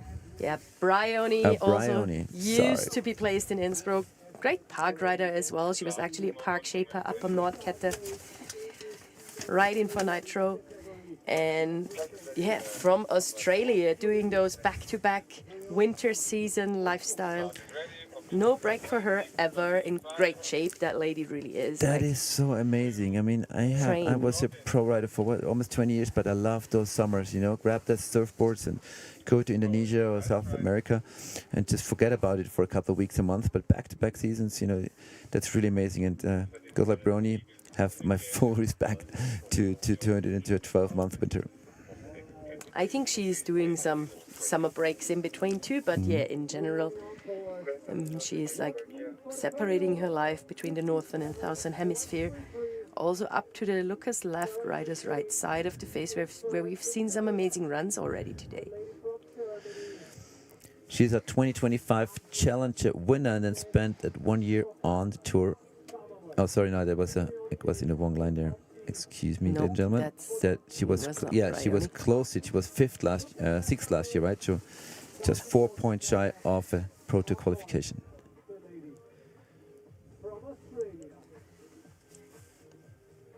And yeah, also seeing her next to the slope on the left part. Found a little airtime there. Why not take that along? Gonna be 1 or 2 points. Perfect. Does she still spend some of her time in Japan? I mean, she wrote that. Yeah, I think she's always going there every now in between again. But also this season she's located in Innsbruck. We just had a little chat yesterday, and now trying to find features in that gully. Changing between the sun and the shade with beautiful turns. And let's see her lower part. Also, I know of her that she also has a whole bag of tricks if she can find the right features to execute some. And another good air before the judging line, stomping that cleanly. And now she's out of sight of the judges whenever they're. That's why the judging line is a bit further up the venue, because when riders do disappear behind that little ridge, the judges can't see them anymore. So yesterday in the riders' meeting, it was specified that that's why the judging ends there, because we can't, like, judges can't really verify what riders do behind that hill. Yeah, And Bryony judges can only judge what they can see. through the finish arc of Zell am See-Kaprun here on the beautiful Kitzsteinhorn. Also a solid run, no bigger mistakes whatsoever. Brian Johnson. And hugs with the other riders. Brian Johnson completing the women's snowboarding field at today's Freeride World Tour Challenger Kitzsteinhorn by Orage. A 20th edition this year. Well, it's been organized for 5 years, but 2 or 3 years had to be cancelled because of snow conditions, COVID, or other reasons. But it's the 20th edition this year. That's going to be interesting how the judges will place that run. Yeah. She needs 67 points for third place, so that podium is well within reach for Brownie Johnson. But she's got it over the 67. There it is, 70 points. 70 points. Keki Selena Weber off that Sliding podium. onto that podium. And that's a And stoked she's Aussie girl. happy as, yay. Congrats. So let's have a look. I know someone who's going to be partying at the upper ski today for sure. Yeah. Tiffany Perrotin showing her dominance this year at the Freeride World Tour Challenger by Orage Circuit with 85 points. And with Louis Wee in second with also a great and playful run. And Brian Johnson, the last competitor of the day in this category, sneaking into third place. Really great runs in this, among those top ranked riders in the women's snowboarding category. Absolutely. Definitely top 5, top 6 showed amazing runs today, showing what's possible on that new phase. And now off to the next category for the ski women. Ski women, also super international field with 4 Frenchies and 2 Spaniards. Right? That's where the money is, obviously. And then and the flower ceremony, happy winner, happy podium for sure. Yeah, Tiff, absolutely. Bryony to the right, Tiff in the middle, and Louis on the left-hand side representing Free Ski Academy. Congratulations to all 3 of you for the podium. Yeah, congrats. What a good show. Okay, you can see the pressure falling off those riders once they've done their runs.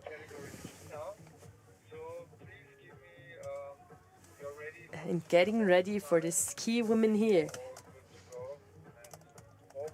Let's see how they are able to deal with the snow and the new phase. So the judges, renewing their sun cream layers. Position number 1, ready. Wait, that's us in a little commentator's cabin, which is heating up a lot as it's beautiful up here. The sun's shining, not a single cloud in the sky. Manu, quick wrap up about competition so far. How do you like the snowboarder show? Absolutely amazing. Snowboarder show was great. Kind of course snowboarding, showing a lot of tricks on these very playful face and with so many features each run. Before we were discussing how many features can you actually stack into a run. I think the most we have seen was up to like 7-ish. So that's pretty cool. That is amazing. And we said before, it was not the easiest for snowboarders in these snow conditions, right? Because snowboarding was invented for powder, and we only have a few centimeters of that today. But now we're ready for skiers. The girl will come first, followed by the men skiers. And I think we can be ready for some great performances here. Yeah, we're going to see some amazing stuff happening. And just remember, like, everything is never been done before on that face during a competition. So what we see is like a true pioneer competition here, which is really, really cool. But we can already say after 2 categories down that this venue has proven that it does function really well as a freeride competition venue. And that's also a promise for the future. If the main phase is not working, this is not just a plan B, it's a super good alternative. Absolutely. Yeah, just Kitzsteinhorn having this great time. Look at Bryony Johnson smile. She is all happy. With Sarah there.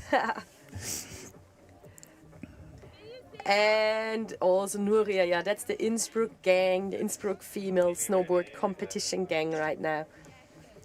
Having great vibes and sharing a lot of adventures together, which is also so cool because they can travel together, they can inspire each other, they also push each other quite a lot. And last year at the freeride World Tour Junior Three-Star competition in See-Kaprun, 2 European champions were crowned. Yeah, in snowboarding under 14, boys and girls. Both champs come from Innsbruck this year, so there's a lot of talent behind those girls as well coming up. 2, 1, dropping. It's a start for the ski women category. Kelly Perdon from France, 25 years of age, trained by Kevin Curie, skiing out of Val Thorens, is on course. Sitting in 6th right now at the ranking of the challengers, so definitely a solid rider. We can see starting her run with a lot of speed. And strong technique up on that ridge. Yeah, she is a great skier. Last year she won the challenge in La Rosière, so she definitely has the talent and the capability to be at the top spot anytime at any of those challenges. A really creative line choice, up and down those hills, transferring from one side to the other. And it's not easy because obviously snow conditions do change. You have those powderish north faces, and obviously there's a little trickier and harder south faces. But she makes short use of it and just goes left and right and collects a lot of airs. Collects a lot of airs and definitely showing off her strength here. Skiing and also core strength. We've seen some landings and a beautiful drop there. Yeah, and solid overall speed, never really shutting it down, just keeping it very fluid. And approaching the last features there. Almost too fast. Almost went right past it. Oh no! Just up to the judging line. Let's see what the judges will do with that. That is a tough one right now, but it looks like it is below the judging line. What do you reckon? She kind of crashed onto the judging line. So it's like definitely like, so yeah, the depending. spot where she got back up was definitely below the judging line. Yeah. So, well, I think we will see right away in the score that we get from our judges where they did see her, but let's hope it was after the judging line because let's it was hope a great for run. her, yeah. Yeah, the compression here at the very bottom is not to underestimate. The snow gets kind of uneven. There is some little bumps and stuff and just variation in the snowpack, and it's not easy to then hold it together if you're getting in there with like full speed. So let's hope for her that she just crashed after the judging line. Beautiful replay, beautiful pics from the drone there. That's where she was really using her core. So let's review that. She just raced out the first compression, second compression. I think the trouble started right before the starting line, but the actual crash happened afterwards. Yeah, that's a toughie now because cool. it was actually even asked at the riders' meeting yesterday. Yeah, Maxime Jablot asked what happens if he jumps over the judging line and then crashes. Yeah. So.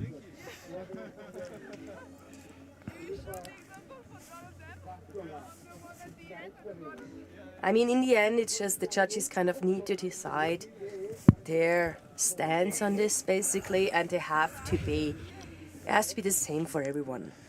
So as long, I mean, if they judge that as a crash, then everything else, which are every trouble which starts before, and they didn't judge it as a crash. So 75, 6, 7 points for Kelly. Solid Kelly run. Perdon was a solid run. Lucky at the end, he says he did crash and that took her down, but it was right after the judging line, and she is happily taking those 75 points as the first score in the women's ski category. Definitely a solid result for her. Yeah, and you also sometimes when free riding you need a bit of luck. Yeah. Eh? Eva Battola, also a well-known name, leading the rankings right now in the Challenger. Has shown some amazing riding this year already. Yeah, she finished 5th last year in the challenge ranking, so just 3 spots behind the qualification for the tour. And right now she is totally on course for the Field World Tour 2020 7. Start is ready.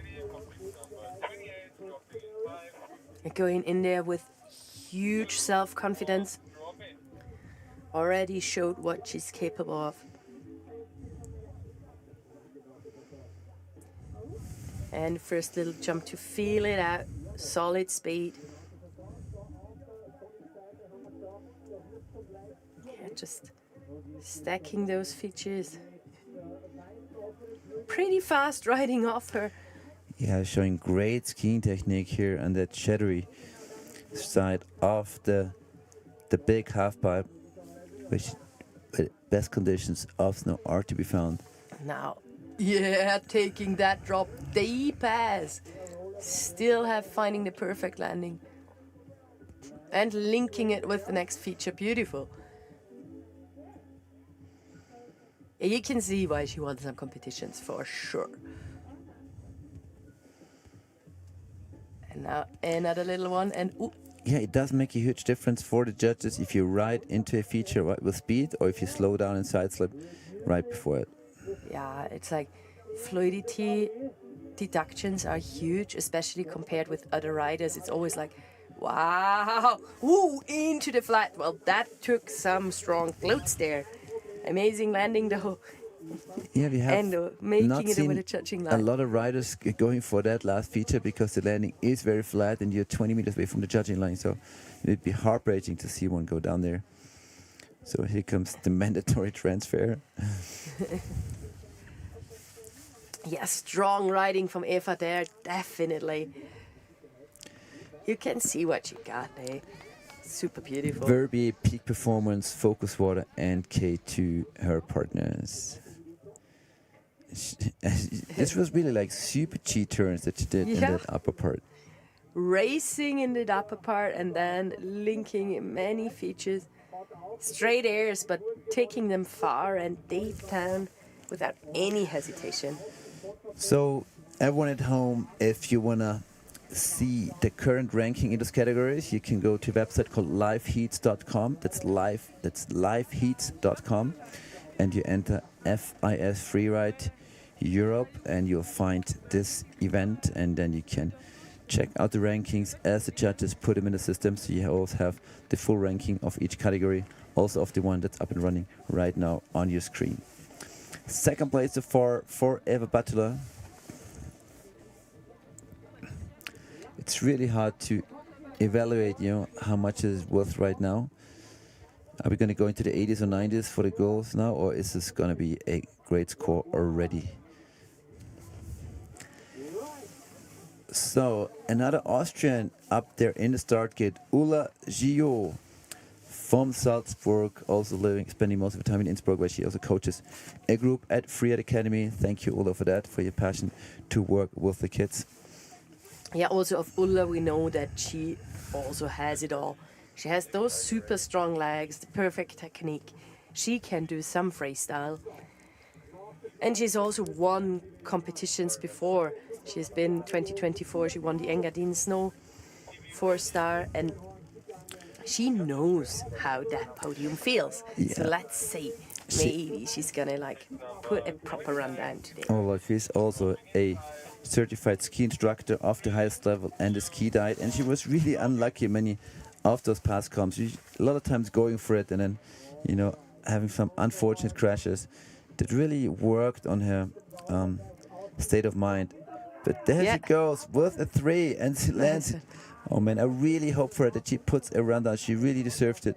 Deserves to have a good one under her feet now. Yeah, perfect technique from Ulla there. Working that ridge. Yeah, I'm sure her kids from the Freeride Academy group in Innsbruck are sneaking the phone under her table in the schools right now to make sure they can watch Nice Ulla riding. one. Nice. Yeah, Into Ulla. the pipe, out of the pipe. That's what we like to see. And now, kind of in halfway down the face, and already having so many nice features linked up, so that's pretty damn cool. Yeah, taking that one super fast as well with a little grab, I think. Great run so far by Ulla Schio. 2 more features left for her. Here is the first one. Wow! Deep and fast. It and looks perfect very timing. solid so far. So one last feature to go. Stay on your feet, Ola. Please, Please, all yeah. the way to the judging line. We are getting excited here now because, yeah, That's come that on, last Ola. feature with the flat landing. Yeah.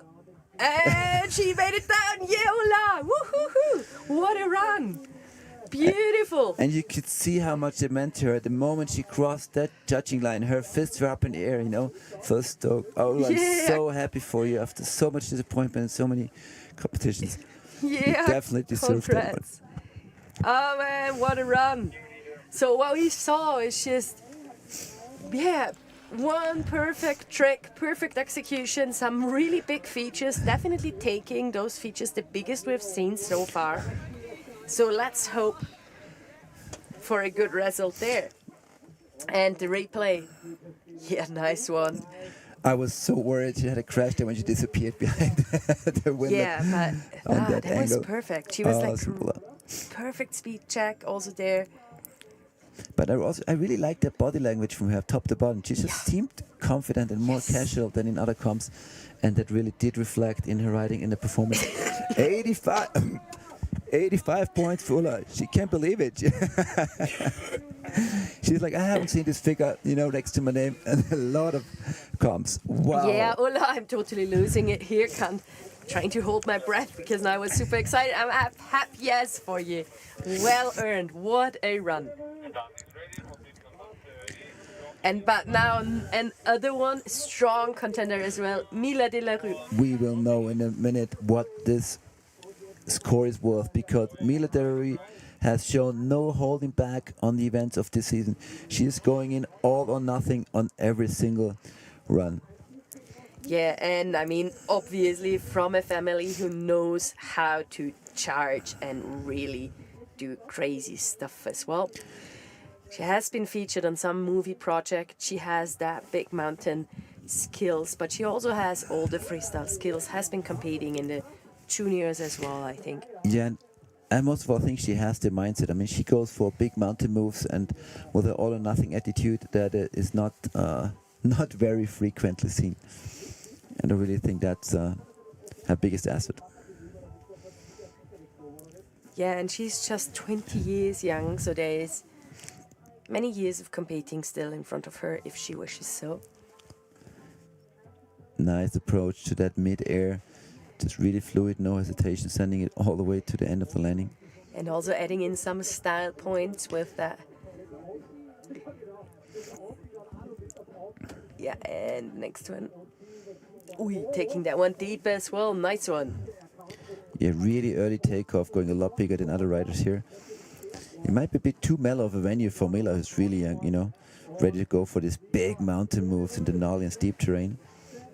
But yeah, she has been a bit, I mean, she's sitting in 11th in the ranking right now, so she has been a tiny bit unlucky that season, was not able to really bring down her runs and really showing off all her skills during her competitions.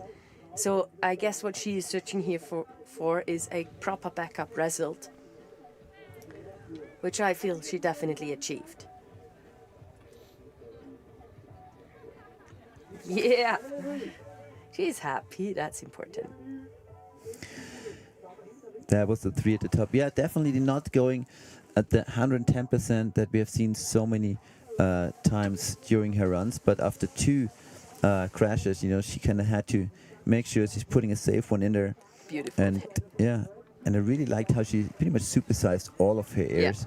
80 points, strong results, strong riding, really smart riding most of all, Mila.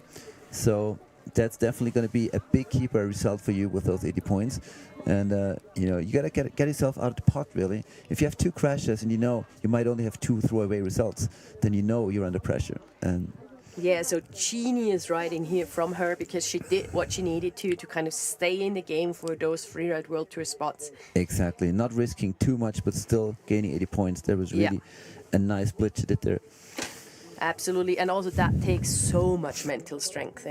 It's a lot easier to go in like giving it all than to drink to that tempered run. I talked to a couple of riders like this. Also, Wale Reiner, who we're going to see later, who just didn't make the cut for the World Tour, and says, hey, you have only 4 chances. Yeah, you're not going to have any throwaway results if you want to requalify. And he said, well, I'm still going 100%. And then we have others like Paul Danton. I said, well, I'm going to go 80%. So really interesting to see how the riders approach it tactically at this third stop of the FWT World Tour Challenger Series by Orage. And on course, Elisabeth Marina from Spain, 26 years young, sitting in 10th place right now in the ranking.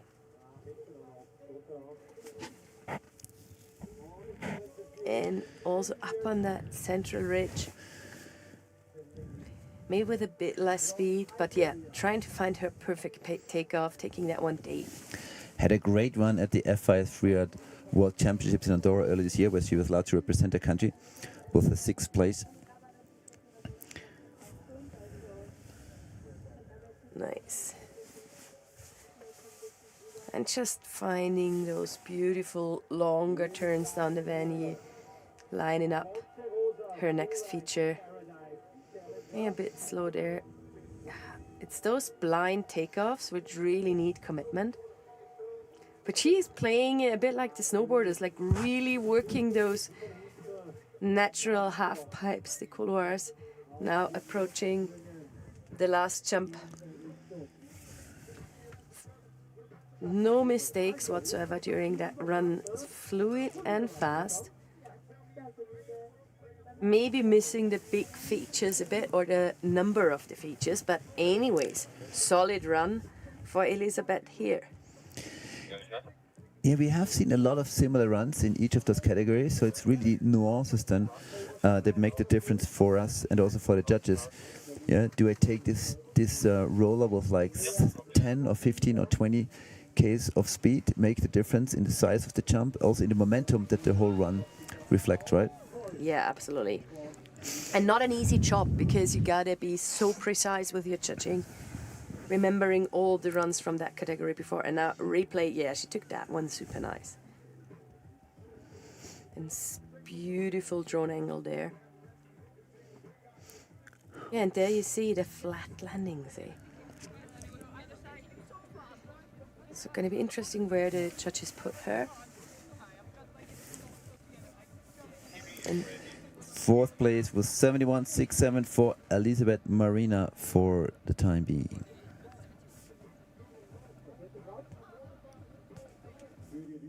So, and then Lea Chapuis, hoping to say that right, in the start gate, 28 years old.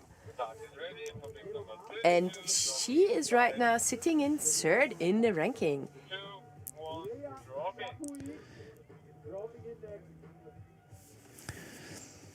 Yeah, looking very strong this season, Leah.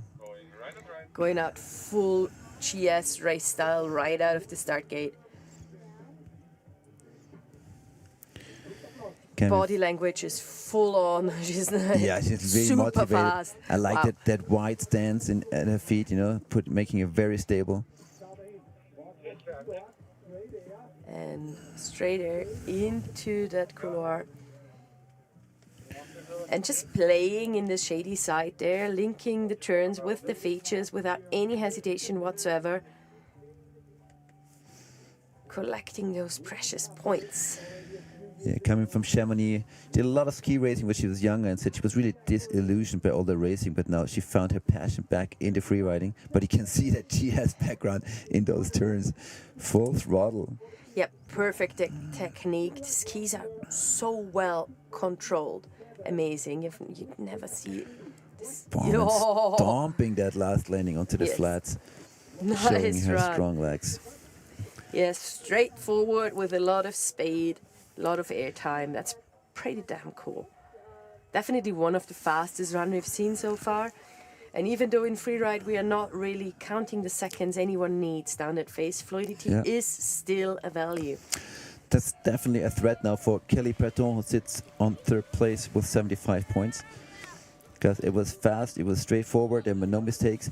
Maybe lacking the freestyle to challenge Mila Delarue and Ula Gio on 1st and 2nd place.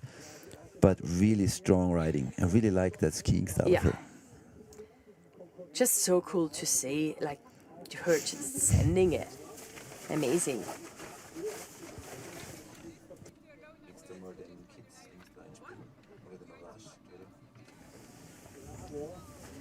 So let's see what the judges make of that. Haha, the girls sharing the hot seat there.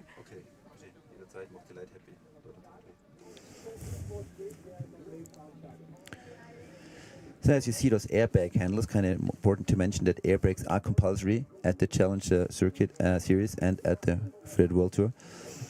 It's also like an educational thing, right? To make sure the riders use it, and then, you know, as their role models, also the younger riders know that this is really what should be used all the time.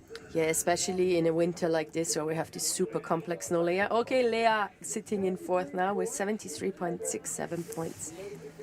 Yeah, especially in a winter like we're having this year with this very unstable snow layer.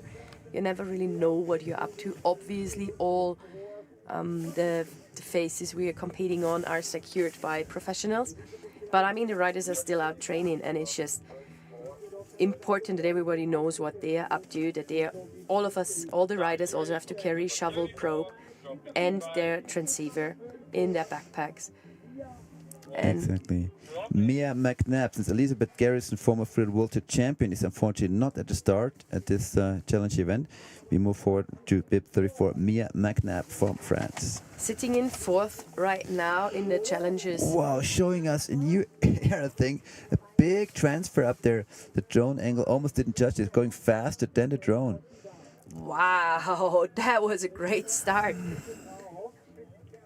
A sneak peek of what might be possible still on that phase regarding transfers. We've talked about it before. We think that there's some crazy possibilities. And she's Another just taking solid it air. deep, eh? Perfect. With a lot of speed. Ooh. Wow, that's where all the training paid off when your back is almost touching the snow. But that is really costly in terms of energy as well. So those legs are going to be tired. Very similar to Mila Delarue with no hesitation, really determined early takeoffs and a lot of speed on all those jumps. And she had so many features already, but she's still not down. There is some more things she can do in the lower part of that venue. Well, Mia McNabb and Mila Delarue always hang out together at the challenges and probably scoping the lines together. That's why not surprised to see a similar bottom half of the run, similar style, similar speed. Crazy good skiing, for sure. So you see the score on the left-hand side of your screen. 75 points needed for a top 3 right now. Yeah, curious what the judges make out of that. I think she had those big features, eh? She was really going for it. I can't wait to And see I that think top that was, air one more time. Yeah. And that have been some of the biggest features we've seen in that category, for sure. Wow, yeah, super creative. Also, if that goes wrong, that's not so much fun. So, good commitment there. And just linking everything super nicely with just using all the face, basically. Mia also free ski Lizard's crew. Props to Xavier Lex for training all those kids there. Overtaking Ola with 80, I'm picking 7. Yeah, that top air I think made that different. That's the extra points. Congratulations, Mia. Sliding into first. Look at that smile. Yeah, she earned that one for sure. Yeah, definitely a lot of commitment and a lot of the big features. So we also see judges rewarding the big features and the speed today. Super nice run. And I mean, 88 points, that's a lot to beat, hey? That's a lot to beat, but well, there's still a couple girls up there who are totally capable of doing that. For example, next one in the start gate. Maria Castelvibono out of Spain, just 21 years young, sitting in 7th right now in the ranking. So also she definitely capable of riding in the top of the field. Studies international business and marketing in Barcelona and skis mostly in Baquera, which is just a couple of hours north. Wow, and a big three. Wow, on the footsteps Wow. of Ulla Gio up there with a big 3. So fully determined. It's only a couple of seconds into a run that this lip comes up, and to do a 3 really needs a very strong mindset.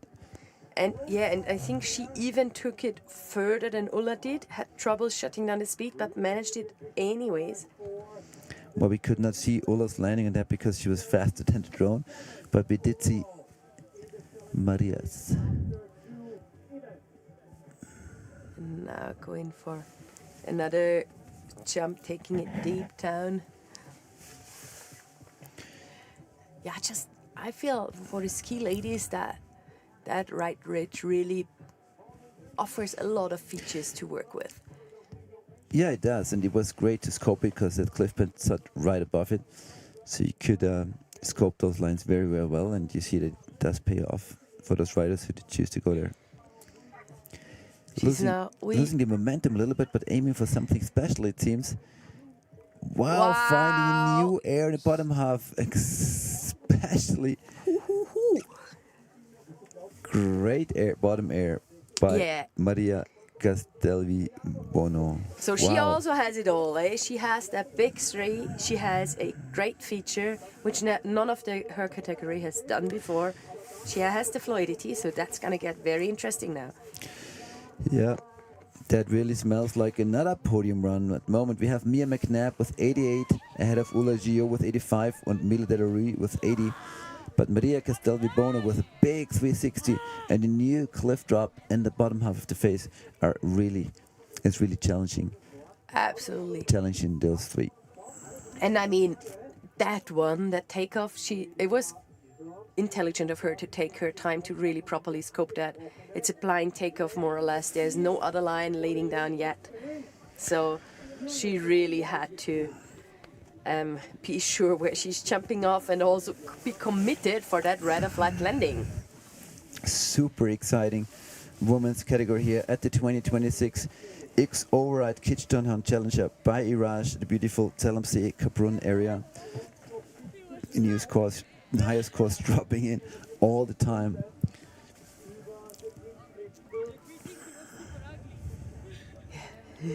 She definitely can be really happy about her run here. Yeah, not surprised it takes a minute longer for the judges, because that's what they do if they're not 100% sure, because ones have been very similar. They have the right to take those extra 30, 60 seconds, maybe discuss a tiny little bit to come up with the correct score, because that's all about today's victory and potential qualification for the World Tour.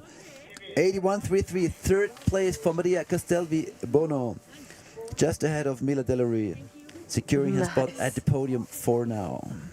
Yeah, following a long tradition of super strong Spanish female skiers, which we've seen over many years in the qualifiers, challenges, and also on the highest level. Really cool. So next one up from Australia, Senna Farrell. Now, ladies and gentlemen, fasten your seatbelt, because Senna is no girl of sadness. She typically goes all in. Be it at the FIS Freeride World Championships, where you had the most outstanding crash after an incredible run, or going for a big drop in on the and having a brake crash afterwards, she always goes all in. Yeah, also has been collecting some great results in the last years. And won the Challenger last year in Obertauern. So Senna working for 6 months of the year as a lawyer in Australia to have the money to then ski 6 months of the year in the Alps. So another free ride high performer in the face. Yeah, and taking that one beautifully, the floater with a bit of air and style at it. Yeah, you need to be really strong in your mind for those transfers. You need to trust your judgment and your line scoping that you're going to be landing somewhere that you know you can land. Yeah, good scoping skills needed. Also, she's searching for her takeoff there. Had to kind of abandon that plan. So solid run. I think she missed the bottom feature, which I think was planned very differently, but that's how life goes. I feel she maybe wanted to go where Maria just went. But it's hard to scope. With the 6th and the 11th, Sanna might have also played it a little bit tactical here to make sure she has a second keeper result. Absolutely. After the big crash in Nonda. Yeah, and also after a huge crash, it's so important to get your mind back into the game and just stomping a run. Exactly. Yes, and that was nice. Also that. It's like just nice linking of features. And another one. Yeah, she seems happy. Sitting in 9th right now with 66.67 points for Sanna. Maybe not the result she needed, but I think probably the run she just needed to get her head back into the game after a massive crash. Next one up, Ellie Olsen. Ellie Olsen, well, her confidence must go through the roof right now because she's coming fresh from a victory at the last Challenger in Nonda just 2 weeks ago. And typically after victory, you're floating on this wave of confidence, and that can be really a key recipe for more great runs. And she's also going in there with a lot of speed, showing off her skiing skills and technique. Now taking a bit slower up on the ridge to find her takeoff. Nice one. Stomp in the flat. Yeah, interesting, like definitely a very different face and condition than she was riding on in Nonda. Yeah, the Mongol really provide classic powder conditions, but Ellie was a figure skater before, so she's got to be used to this hard sliding on this hard surface. So she's used to rock solid landings basically. And yeah, being a figure skater probably also brings in a good range of freestyle skills. Yeah. Like many Scandinavians, she's spending her winters in Engelberg. Also perfect training terrain there for sure. She's been scoping it pretty good. That face found all her features. And now off past the judging line. So that was Ellie's campaign for the X OVER RIDE Kitzsteinhorn Challenger by Orage. Definitely a bit more of a careful run compared to others we've seen, not pushing her limits and the limits of what's possible on this venue too much. But with the result she has, she can totally allow herself to go a bit more conservative. Wow, well ridden that last part of the face past judging line. And maybe she just wants to have like a solid backup result she can lean on for the next competitions to go in full send again. But I mean, it's also depending, not every day is the same for a rider. Not every day you feel like you can actually full on charge. That is but true. It was still, and I mean, we are talking on a very high level there.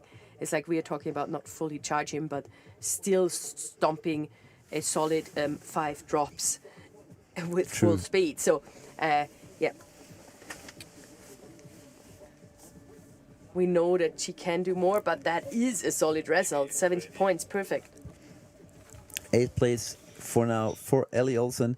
And we're looking back up to the last women's ski of today. I want to make sure I got this right because I already announced the end of the category. 2 early ones today. Vilde Fimreite from Norway, currently sitting on 8th place, is her last skier of the day in the women's category. Start is ready for bib number 38, dropping in 5. And she managed to qualify for the Challenger Series last year, so it's her first season in the Challenger Series. Quite impressive to then already kind of sit in the top 10 of the ranking. Wow, also starting it off with a little straight and stomping that one. Nice. And adding another little air time.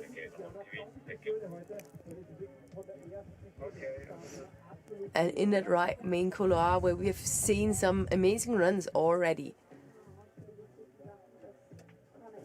And coming in from Norway, I mean, you're faced with a totally different set of organizational challenges as a freeride skier too, because most of the competitions are in mainland Europe.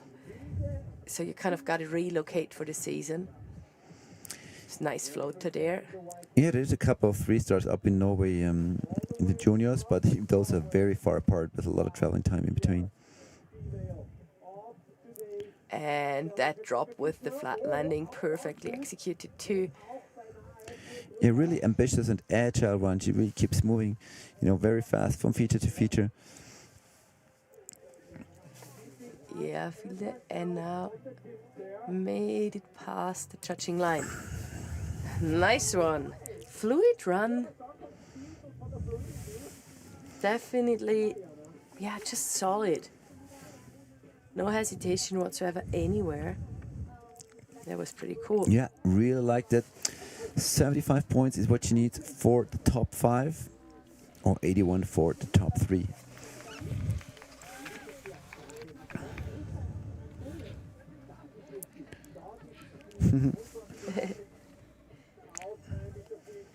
And watching the replay, yeah, that was the 3 up top.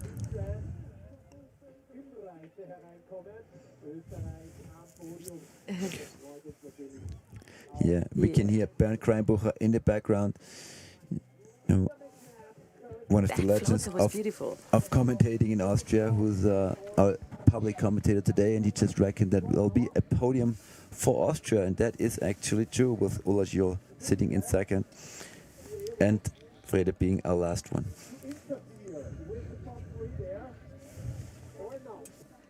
So waiting for the result coming in.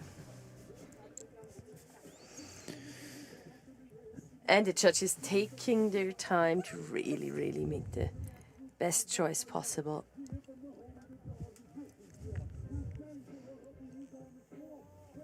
Yeah, what do you think, Flo, of that category? I think the girls did great. We saw some super cool, ambitious runs with really big jumps, and especially quite a few freestyle tricks. It was very interesting to see. Was kind of a gap between two groups. One group of riders that were really pushing it and going hard and big, and another group of riders that played it more conservatively. And that's why we have great scores. We're going almost up to the 90s with Mia McNabb up there, 88.67 right now. And some other riders, not finding the rhythm in this phase so well. So it's very interesting to see this variation. So Wilde sliding into 7th place with 72.67. A great category. Oh, and the beautiful peak of the Kitzsteinhorn that gives the skier his name is back there. As we see today's results, Mia McNabb taking it home with 88 points ahead of Austria's Ulla Gio has come back from a hard phase with a lot of expectations now, standing up to it. And Maria Castello-Buona with probably the largest drop, 81.3. That's your top 3 of the day. A really strong performance of the podium riders. Mila Delorui just missing a podium very closely with 80 points. Thank you, girls. That was a great show. And we're ready to see your faces there in the finish line for a quick mini flower ceremony. I would love to see the faces of our winners of the day one more time. There she is, Mia McNabb. So happy. Yeah, an amazing show. And an equally happy Ulla Gio. Yeah. And Maria Castello-Buona to get a change order, guys. Yeah. Definitely well earned, perfect podium. Seen some super strong skiing. A victory for France ahead of Austria, with Spain sitting in third. Congratulations to the girls. Great show, and I think these 3 really deserve the podium. No time to rest, though, Mano. This is already the start list of his key man. And wow, starts off with a bang. Fully stacked field, starting off with Michael Bimbo, legend, has been on the Freeride World Tour, also snowboarding super strong. And it's a huge field with riders from all over the world, also including Alex Hackel, for example, on his campaign towards the Freeride World Tour, although he's American competing in Europe. With some riders like Valle, but also some others right in from the Freeride World Tour who didn't make the cut and gonna try their luck here now on the challenges. 30 riders, yeah, and this is gonna be an amazing show. You can be sure. Former and almost current World Tour riders here, former world champions. So it's all up there And you can be sure that these guys are gonna, you know, create havoc on this venue today. 32. Yeah, probably going to be pushing the limits, what's possible on that face. I'm imagining to see a bunch of freestyle tricks today from that category. Judges getting ready, and let's just have a little look into one of our sponsors' range. Garage is in many ways about having fun.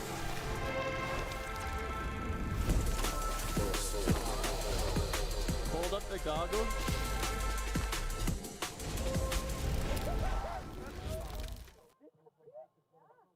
Yeah, Orage.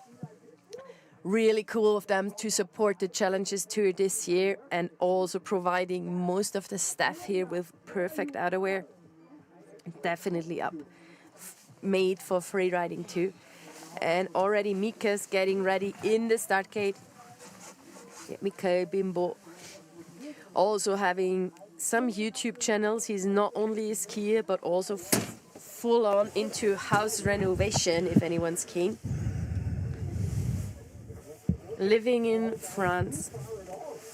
And yeah, I think he has made some of the speed records down the Bec de Ross with 138 kilometers per hour in the outrun a couple of years back when he won the Freeride World Tour on Bec de Ross. So definitely up for speedy runs, that guy. He has won the Bec de Ross, he has won in Nanda, he's won in See-Kaprun, you know, and most of all, he's an amazing snowboarder as well. Yeah.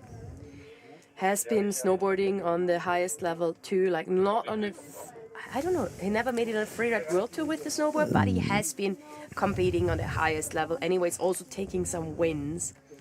And yeah, I mean, quickly approaching the 40s, just in his 30s now, and charging like usual. And it just was riding the Mongo in Nanda after the Challenger a week ago in the Legends competition, and you know, such a good guy as well. And he says, well, you know what, Flo, I'm not taking all this too serious anymore. Well, still sitting in 8th in the ranking, so it's a bit like he's not taking it serious, but still performing super well. And off for Mikael Bimbo. So this is Mikael Bimbo, not taking it too serious, but potentially still going big as we know him. Good luck, Mikael, for your campaign today. 2 good floaters to start it off. Now we'll see what's possible. Going into the straight, landing that 3. on. I was pretty sure we were going to see that because we saw some girls hit it straight, so Mika adding a 3 there. I mean, we know he can ski. He's also showing that, also adding the tricks, adding the spade. Yeah, and adding the backflip, taking the deep. Whoa, just got it around, but perfect execution and landing. Mika Bimbo's first man on the mountain day with a great show. Almost seems like the venue is a bit short for the man there. Yeah, I was just like, he's making so short work of that venue. Wow. Probably like fastest run today. Wow, Mika. Wow, that was beautiful to watch. Oh my God. Nice one. Yeah, basically stacking it all in, doing the freestyle, doing the big mountain, adding the spade and executing everything perfectly. So that's a sneak peek of the men's ski category. And definitely what's to come, exactly. Mikael setting a solid score there. It's going to be interesting how the judges, how much points they'll award him, because it's the first rider of that huge category. But I mean, he did a great job. Oh my God.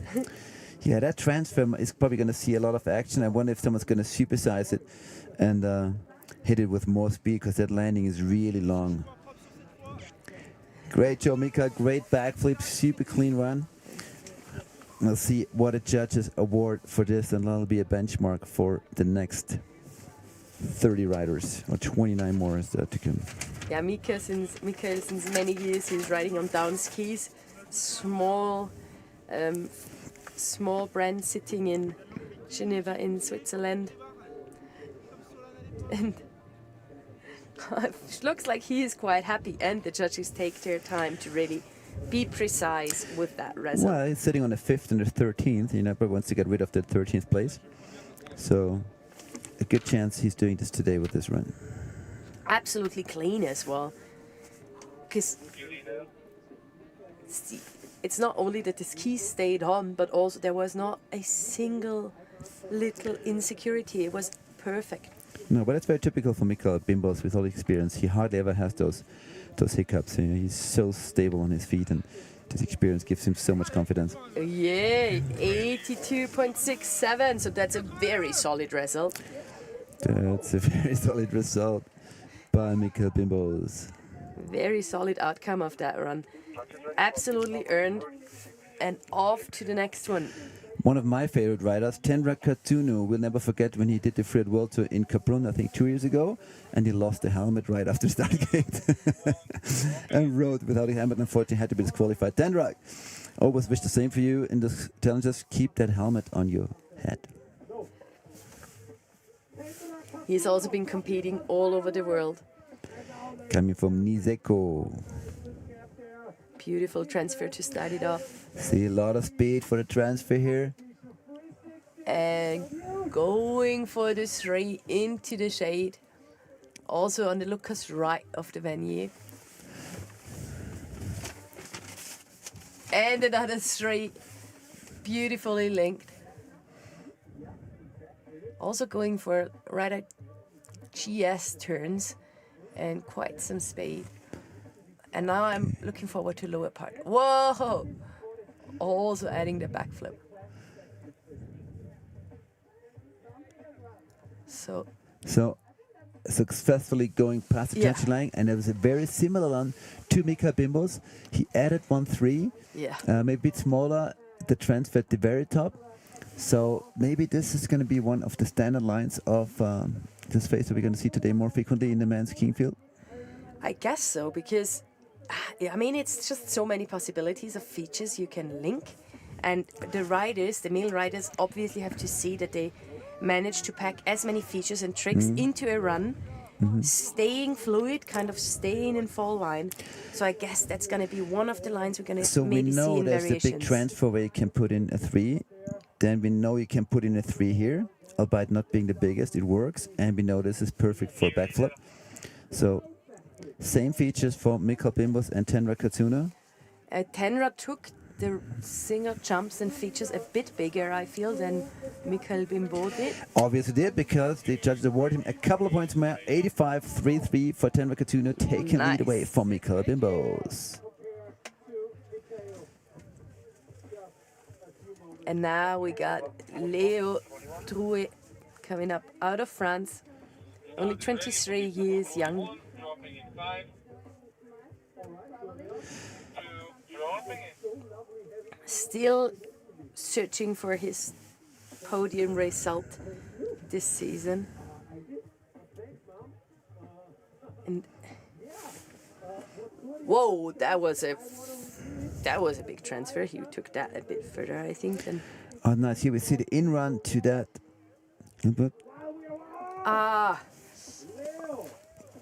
Leo, unfortunately, not landing perfectly in the axis. He wanted to, just losing his ski, which will eventually result in a no score for him. Bad luck for the Free Ski Academy Les Arcs rider there. It looked really solid. Even in the air, it was still all in control. Looked really solid, but then landed a bit not in the fall line of that special trajectory of that wind lip, which why he then lost his ski. But I mean, it was a crash, but nothing happened, and so that's a throwaway result or no result for him today, unfortunately, but still. So even we saw Mika and Tendra doing this 360 before. It's obviously it's not that easy because it's super blind. You have an uphill takeoff, right? So you want to have your axis correct to land nicely.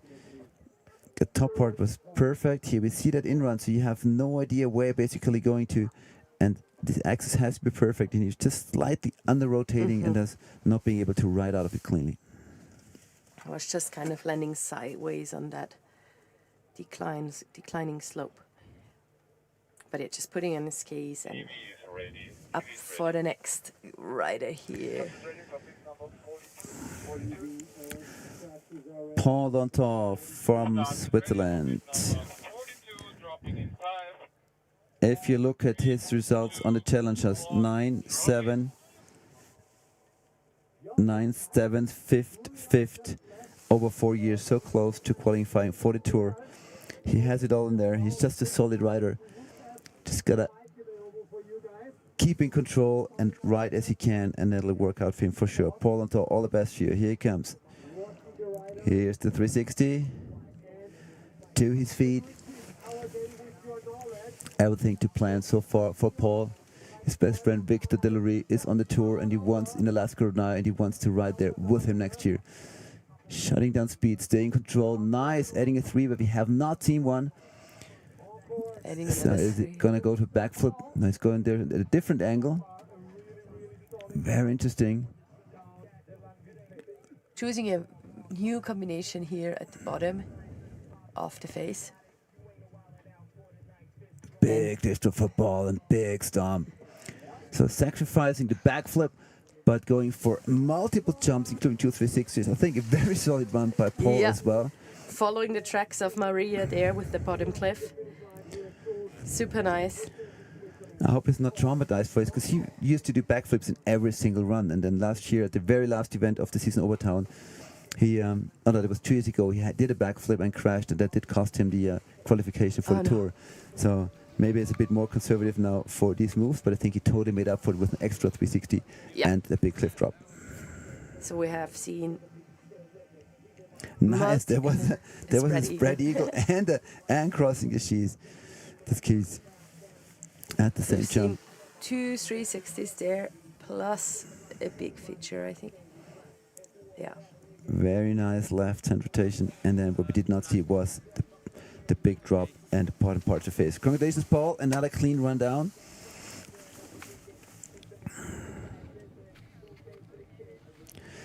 And he's doing well. He's sitting in 7th so far when the overall rankings, with the 4th from Nonda and the 15th is probably going to be a throwaway from the Montafon event. So with this one, I'm pretty sure this will turn into a keeper here today. Yeah, such a stacked field with the ski men.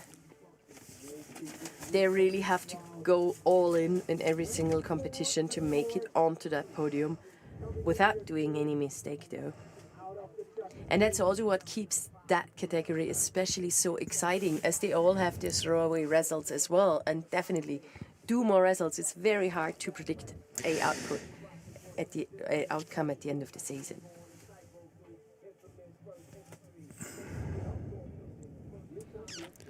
All right, anxiously waiting for his call is Paul Dontor, current number 7 on the Free World Challenger ranking. This is the 2026 X OVER RIDE Kitzsteinhorn Freeride World Tour Challenger by Orage. Tell them See-Kaprun, the region that's presenting this event. He is happy to live in Verbier or training there, obviously. Yeah, such a great skier, and already at his young age, a great role model for all the younger up-and-coming riders there.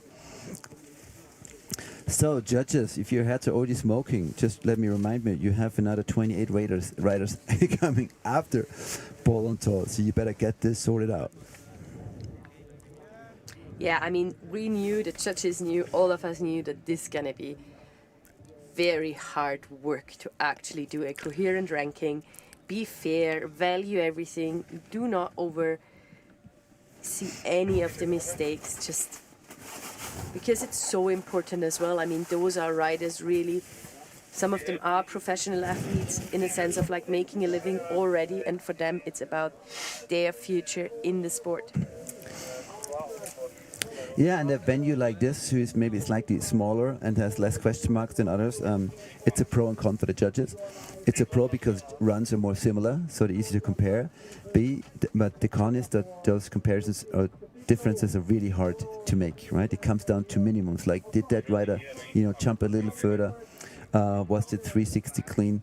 How do we evaluate that backflip? over a straight air cliff jump. So I don't think they're going through this right now. It's a typical break we sometimes have after 3 or 4 riders to kind of reassess, make sure that these the points they have awarded are correct. 84.33, second place for Paul Danton, like 1 point behind Tendra Katsuno, so really close. And this is going to be a tough one to judges, I'm sure, because we see a couple similar runs, I'll tell you, and it'll be not easy to make the difference between all those. Noy on course now. Noy Villamont from Switzerland, just 19 years young. Lovely transfer, we've seen that one. And now picking up speed for, let's call it a minute per transfer. Going for the left and 3. It's not easy for the riders to go over the hump, right? You need a ton of speed. And we saw that with Leo Dreh, that if you under rotate, then you might as well go down there. Yeah, he did stick that straight, but it was far away from being a perfect execution. Anyways, picking up speed, linking all his upcoming features now. And adding another big 3. Oh. Wow, but Tendra and Mikko did the back, but he went huge for a 3. Yeah, having to lean back and potentially, slide through the snow with his hands, turn this into stage 1, maybe stage 2 backslap. We'll see that in the replay. But the 3 was huge. It was extraordinarily big. It was huge. He definitely traveled down further than he had anticipated before, I think. Making it down into the flat, that's why then the forces were just too big to really stomp it just straight. And to go back to judging one more time, I think today that will make a big difference. If you do not have a clean run, those punishments potentially will be harder than in other competitions, because the snow it's not deep, so it's very visible what you do, and the judges will need those mistakes to make the difference. So I think we'll see hard punishment for mistakes today. Yeah, for the coherent ranking. And I mean, that was not just a stage 1 backslap. Look at that in-run. It's getting more and more difficult. Yeah. It might be really a questionable thing for the higher bibs. Yeah. Nah, and I mean, he was just recovering because of the bounce back of the snow. So that's like stage 3. Let's check one more time. Yeah. Poof. Definitely has his back in the snow. That's a stage 2 towards a stage 3. So that's a heavy deduction of 10, 50 points in that range. And we'll see it in the end result. But Noé, we really like the effort on Noé. We like those big jumps. Also, the skis were up in the air. That's always a bad sign too. So Noé, who was sitting in 5th place in the Worlds currently, probably not going to improve today. But Max Timmermann, our next competitor from Germany, living in Innsbruck, skiing a lot with Walle Reiner, he might be able to improve a 13th place in his overall rankings after an 8th in Nonda and only a 17th after a crash in the first challenge of the year in Montafon.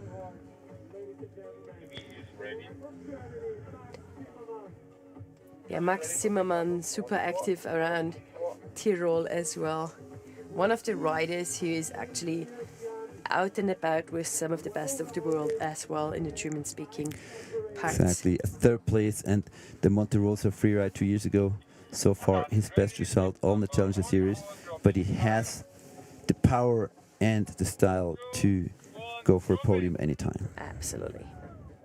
I like that when the riders do leave the start gate and still, easy enough to just, cheer back, give a high five, send some greetings. I think it reflects a great mindset. Yeah, the mandatory transfer up there, kind of. And now the mandatory speed in run. Get that speed, Max. You will need it. Yeah, you're right. The in-run is getting harder and harder in there. Yeah, we can see a stone in there, and there's like a hump before the takeoff, and then you're going down again and take off. So that's definitely going to be something the rider's going to be looking at the videos. Taking, that was a left and 3 into a lay down. Really hard to see here in the shadow for us. And another left straight. What's he doing with his pole? I feel like he lost his pole out of his hands for a second. There comes the backflip by Max. Perfect stomp. It's a really good run, except for that laydown after the 360, which we could not really see very well because it was in the shadow in that big half pipe. and past the judging line. So a nearly clean run for Max Zimmermann, although I do not think he's going to be able to challenge the very top spots because of that little insecurity there. Well, I like it that he added a third 360 and a cliff at the bottom. But obviously, with a mistake like that, the punishment is going to be brutal for Max. Or maybe the judges prove us wrong, because we never know. Yes, you never know. So Max Zimmermann, let's look at the replay. Maybe we get to see it. So that's the three. Yeah, but it's also not the biggest three we've seen so far. Oh, his tips kind of get stuck as he starts rotating. But look at that stomp. That backflip stomp was definitely the highlight of the run. You can't stomp backflip any better. But we see it in the score that Max got some minor deductions there for that landing. And thus it's 63 points for him. Yeah, it's also for the riders. The good thing is about temperatures, like the spring-like temperatures, they're at least not getting super cold in the start gate. Next one up for Nemo Plan from France. Nemo Planier, free ski academy Les Arcs rider, and he is the winner of this year's Montafon Challenger by Orage, the first stop of this year's Freeride World Tour Challenger by Orage series. So he knows what it's like to win an event already in 2026. Also so he full goes throttle. a lot more speed into it, flies all the way over it, deciding not to spin, but going about 3 times as far as all the others. So very interesting approach by Nemo. I like that. Why spin if it's difficult? Just let's go full throttle and do the spin somewhere else. Yeah, also setting the marker for the other riders, how far you could actually take that jump and still stomp it. Deciding. Also going for the big backflip air, stomping it clean. Is he going to add something at the bottom, or is he going to take it home as it is? It definitely needs another trick for contending the top spots, I think. But, I mean, it was the biggest transfer we've seen so far. It was a huge transfer, defying that end run. Congratulations, Nemo. That was another great display of performance following that victory in Montafon earlier this season. Absolutely, like taking off there. Let's just look at the replay in a second. That's going to be exciting to watch. Nemo Planier, who, as he states, is neither a fish nor a zebra.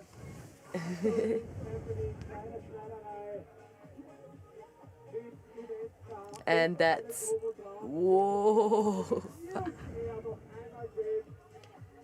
Has to fight in the air, though, to keep it together, to not totally lose control. Here it's different. A backflip was perfectly executed. Yeah, sitting in 4th right now. 74.67, solid score, but we're going to keep it for Nemo. And we stay within France, and this event continues to move on very quickly. Neo Monnier is the next rider, 23 years of age. Nemo's already left the start gate. Let's see if we see any variations there of he sticks to that so far standard line we've seen a lot of riders take.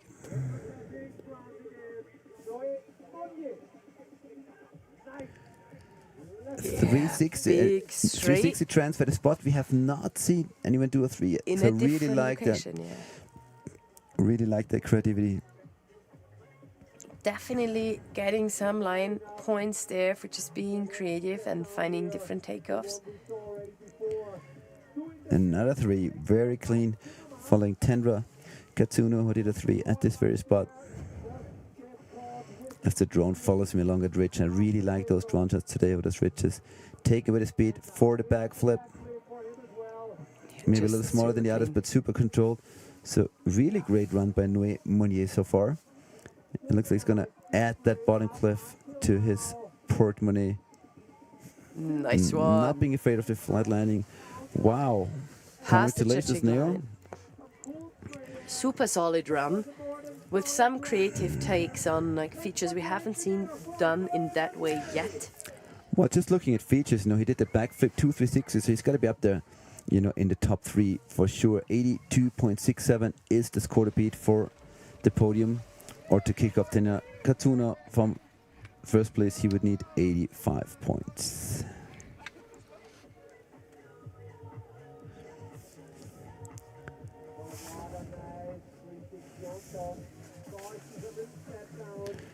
Yeah, beautiful pictures, seeing the replay. Yeah, I mean, they have to really pull that backflip to make it work. Yeah. 78 points, fourth place for Noé Monnier.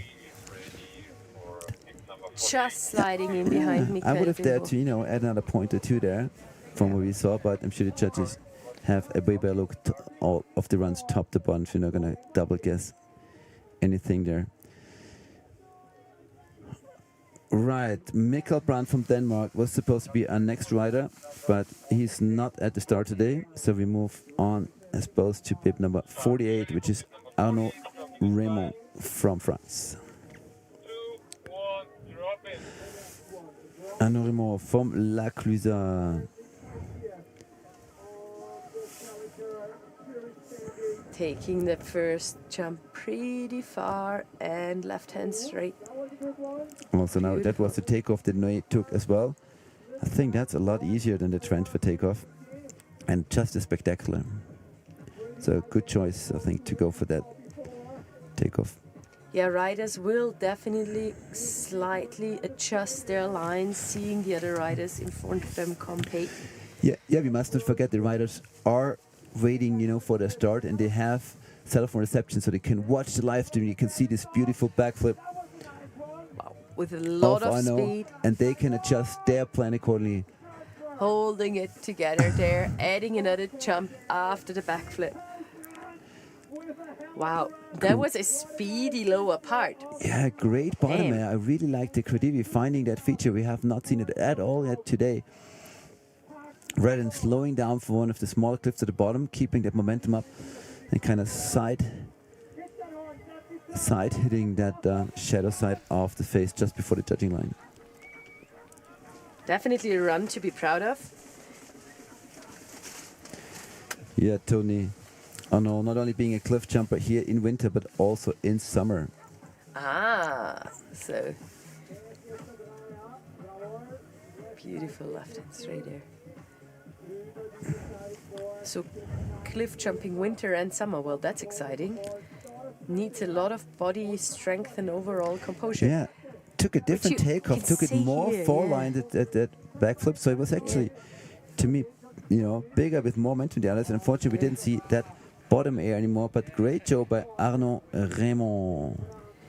Also taking the backflip in that direction a bit more risky because you have those other rocks coming up afterwards, which you will see in the air while you're upside down. Can just not kick Mikkel Bimbo off the podium, 79.67, but a strong run and a great performance by the young French rider. Wow, this competition goes so fast, it's almost hard to keep up with that pace as we have a next rider in the start gate. And it's one of the many Swiss guys of today. Yeah, Xavier Gervais. 5 Swiss riders today in the men's skiing field, Xavier Gervais being one of them.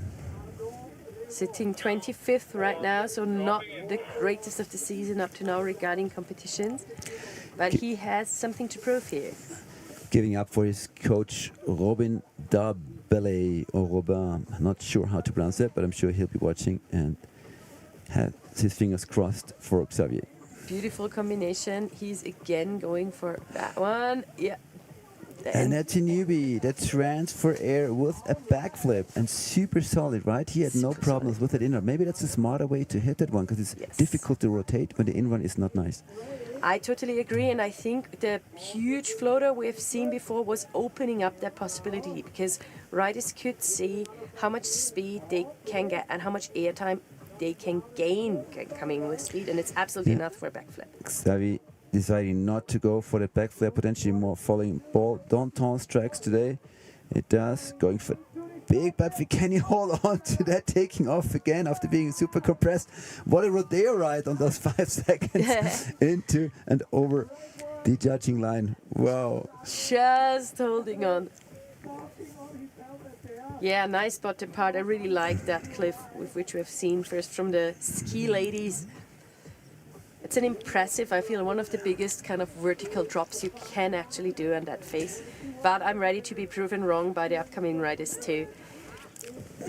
Let's watch the replay. Yeah, here. why did he knock in his helmet? Do you think he wanted to do anything different, or was it just because not being able to ride the bottom part super clean? Because that all looks really nice. Here is the cliff, and then... Wow, but he took it in a different way. Eh? There was no landing tracks yet. Now, very spicy bottom part by Xavier Gervais. I mean, it's also, he just probably likes airtime. It's nice to jump big things. I can totally understand that. And not scared of the rather flat landing there either. If you know you have what it takes, all the strength you need to land that one, why not go for it? Well, yeah, because the chance of, having a backslap and thus losing a ton of points is always big when you have a flat landing. So that's why people tend to... Doesn't so much matter much when you're free riding with your friends, but in the competition, it's tricky. Yeah, that's why I guess it's even more like I feel it's of high value if people, riders, actually deliberately go for a crazy landing, although it might be not the most intelligent choice. But then if they make it, the chance is kind of high that there will not be too many competitors trying that. Ooh, 72.677 spot for Xavier Gervais. Solid run, but not really leading up to those first runs we've Exactly. seen. Tenra Katsune with 85 points, Paul Danton 84, and Mikkel Bimbos 82. These are still the most solid runs, and they had the most momentum, they had the most tricks, they had the biggest jumps, and they had the cleanest landing. So these are the 4 things that you want to, be a contender for a podium or a victory today. And one guy who has more than everything a big heart and amazing professionalism is Juan Aracil from Ardino Alcalis. Here, as always, with his dad. He probably more than many of the other riders wants to be back on the World Tour. He trains so professionally, he's so focused, and I wish him all the best for his quest here. Yeah, recent years we've seen some Spanish and Andorran riders really making it to the big stage. Definitely being pushed with the presence of the Freeride World Tour for many years, and now the Freeride World Championships happening in Andorra, just showing what's possible there. The winter might be a bit shorter, but nevertheless they had a great winter this year there. Yeah, Juan Aracil put himself under a fair bit of pressure. After 13th in Montafon, he had a 25th in Londa, so the season not going as well as he was hoping, anticipating it, but he still has all the chances. But he definitely needs a clean run now, and let's see how this does affect his mental game for today's Challenger run. Yeah, super hard if you want it so badly to actually still bring in that playfulness and looseness you also need for an amazing run. It's that fine line we've been talking already about today, but he is starting it off with 2 beautiful floaters now, approaching the 3, being a bit off axis there. If that was on purpose, that was amazing. It looked great, and being able to stomp it cleanly. That was hard to see if that was a clean landing in that shadow part. It's really hard for us to see, just as it is for you guys at the screens. Yeah, at the screens at home, I guess you won't have direct sun. Whoa, Juan Aracil going in with a lot of speed to backflip. I thought, as he was approaching it, there was no more speed check. And we know this jump does not have an endless landing. So it was clear that there was a big chance of overshooting it. And he did. And with 2 mistakes in run, that was for sure not the performance he was actually looking for. Yeah, overshooting it a bit at the bottom, buttocks touching the snow. So that's definitely some deduction from the judges. And yeah, you can definitely see that he has all it takes and he really wants it, but Why do you think that he did not do a speed check and went so all in on that backflip jump? yeah, because you just want it that badly. Like, that's like you're kind of trying to be better than everyone else, and one of the things you can do. Oh, actually, that landing was clean. He just landed on one ski pretty much. But here, he comes in so much speed, flies, and that is but 2 or 3, 4 meters further than anyone else, and over-rotates a little bit because the jump was so far, and is definitely having a hiccup there in the landing and a major point deduction to expect. Yeah, and it's so hard being on the freeride world tour, not making the cut, trying to make a comeback. It's putting a lot of pressure on yourself, and as a rider, it can take a little time to find that perfect balance between performance and relaxation. So 58 points, 10th place for Juan Arancil, so he really got a lot of deductions for that little insecurity in the air at the 360 and then the overshooting. And now, Ladies and gentlemen, this is one of your former freeride world champions, Valle Reiner. Yeah, won the freeride world tour in 2023 and just fell off the tour basically a few days ago. And rather than being in Alaska right now, he is in Overtown, here at the Kitzsteinhorn, which is great for us, and we wish all the best. He has 4 comps needed to collect points, so no throwaway results if he wants to go back to the freeride world tour. Wow, they don't call him 360 King for nothing. He defies the bad inrun, flies over the ledge and right into the big half pipe. yeah, beautiful dynamics there. We can just see how safely he is on his skis, how well he is able to manage rotation. And another one to the other side of this 360. Yeah, Valle, absolute top tie skier, just really beautiful to watch. As we can see here, so safe, making it look like it's no effort whatsoever. Finding Playful a new and exit to the enjoying face that we haven't seen it so far. Fast, clean, 2 360 big backflips. Well, did nothing wrong, did he? No, absolutely, kind of maxed it out. Found good variations of all the different features in that face and just made it look so damn easy. So I'm curious now what the judges make out of that run. Definitely more tricks than many other runs we've seen so far. Super clean execution. Valle just showing why he got freeride world champion. Yeah, exactly. And he's so strong in his head. Just he always has fun when he's skiing. And look at this, not a drop, not a thing out of place. It's 360 going quite a bit further than many of the other riders and still finishing the rotation perfectly. So that was really a great display of performance. Let's see if he can challenge Tenra Katsuna there with his 85 points. He's leading right now. Valle Reiner. For a podium he needs 82. For a first he needs 85. Yeah, and yay! 92 for Valle. Yeah, congrats, man. Well, we are happy for you. You've really earned that. What a statement coming from the world tour, being super sad not to get kicked out and showing why this is where he wants to go back to, where he belongs. 360 King Valle Reiner with the first rider in the men's skiing field going over 90. Yeah, and he is in great spirits too. I mean, he's a very happy human when he's on the mountain. Absolutely loving it. And you can see that in his riding. Yeah, and we're obviously a tiny bit proud and very happy that Valle just shows this great performance. Absolutely proving where he belongs to. But we love, we're stoked for each rider to book the gold shout, and we wish all the best for Gabin Zio, next one of the Free Ski Academy Les Arcs, who comes crazily out of the Scartic, flying sideways, but come cat-likely managing to put the skis back under his body. A bit of a shock moment here, only seconds into his run, approaching the big transfer now, defying the difficult in-run. Maybe lacking a bit of speed, but therefore playing it very safe and landing super clean. Yeah, interesting run up to now. Yeah, as we said, it's those variations today that make the difference. How clean are those landings? Also a bit in trouble here at the landing of the second 360, getting compressed, but still keeping the ski straight and the momentum up.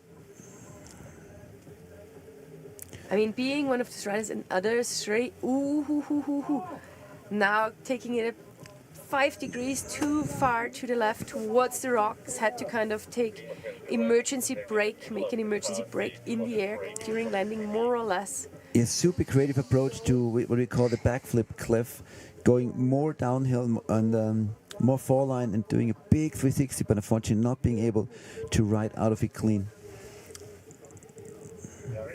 Yeah, super.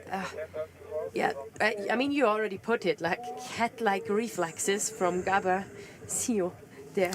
Super cool to watch. Unfortunately, not really able to bring it down in a very plain way. His coach and Freeskill Academy founder Xavier Troubat in Alaska right now, where tonight he has 2 riders up in the start gate battling it out for the next World Tour stop title.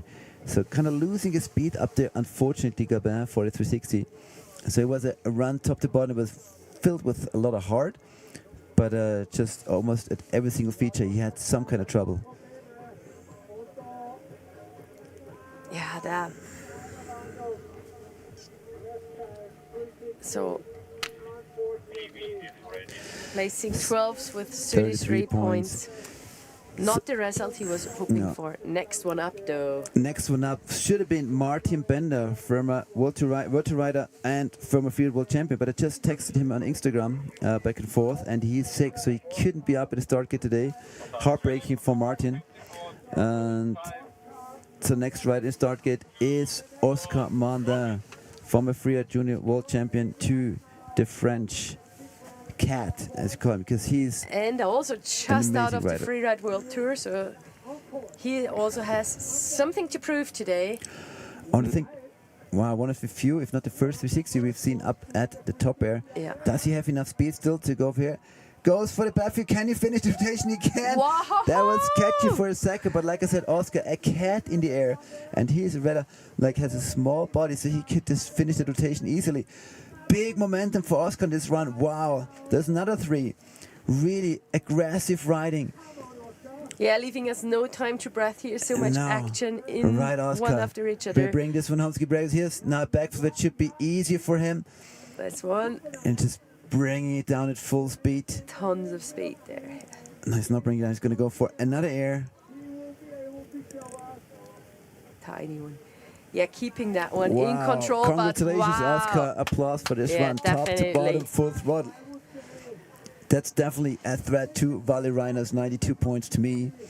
Definitely somewhere up there in the top 3. Yeah, absolutely. I would dare to say so much heart in this run, right? So much fighting to stay on his feet also when he was troubled. Yeah, Oscar and he's has still amped up. a long career as well on the qualifiers and the challengers. Then he was on the freeride world tour.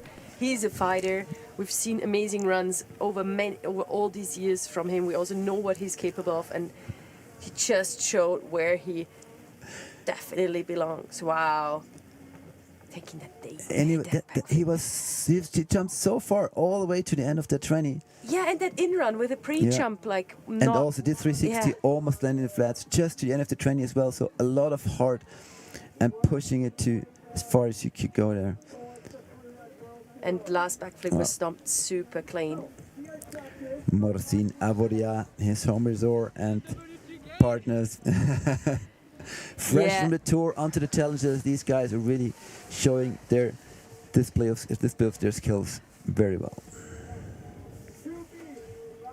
Yeah, also Oscar, very humble guy to hang out with. Most of the time in great spirits too. Is lovely just being around. That is true. And yeah, I mean, you can see the happiness there. Just short of the points of Valle Reiner.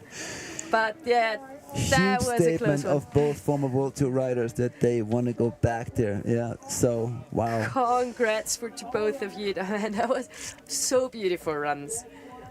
Lovely to watch. That is impressive. We have 3 riders that have been competing on the Field World Tour before, and they are now, first, second, and third. Yeah, showing that they absolutely do own it. But now next one up is Jordan Ray from the United Kingdom. Let's see if he can be a contender to those former freeride World Tour riders. Sometimes it's also a very good place mentally to be in if you're young and hungry and got nothing to lose whatsoever. Yeah, best in the junior rank in Europe when he was still competing there 3 years ago. And he's taking all these skills with him to the Challenger Series. And he's going riders right, which I really like. I like to see those variations. I like riders to go for alternative lines. We have seen that same line 10 or more times. And now I'm super stoked to see Ray Jordan going all the way to that locals ride. Big 3. His brother being a logistics manager of the Freeride World Tour, probably in Alaska right now. Nice float to there. And working his way back to the Lucas right of the Wadu. Just linking these turns and preparing for the next action. And yes, it's 3, maybe not as big perfectly as the clean. one of Els Commandant riding out of one ski, but staying on his feet. He was also riding out in one ski, but I think the judges should award extra points for good recoveries like that. They always discussed it with the judges. They say, no, we have to deduct points because he was, a wobble, but I say recovery should be awarded extra points. taking the backflip cliff with his radio and then maybe skipping the last feature. So I think it was a solid run, but not contender for the very top. Anyway, definitely a run he can be proud of. Interesting line choice. Oh, very creative. As you said, I don't see him up there in the top 3. So, but I really like the variations. The 3 at the top and that middle 3 were really, really beautiful.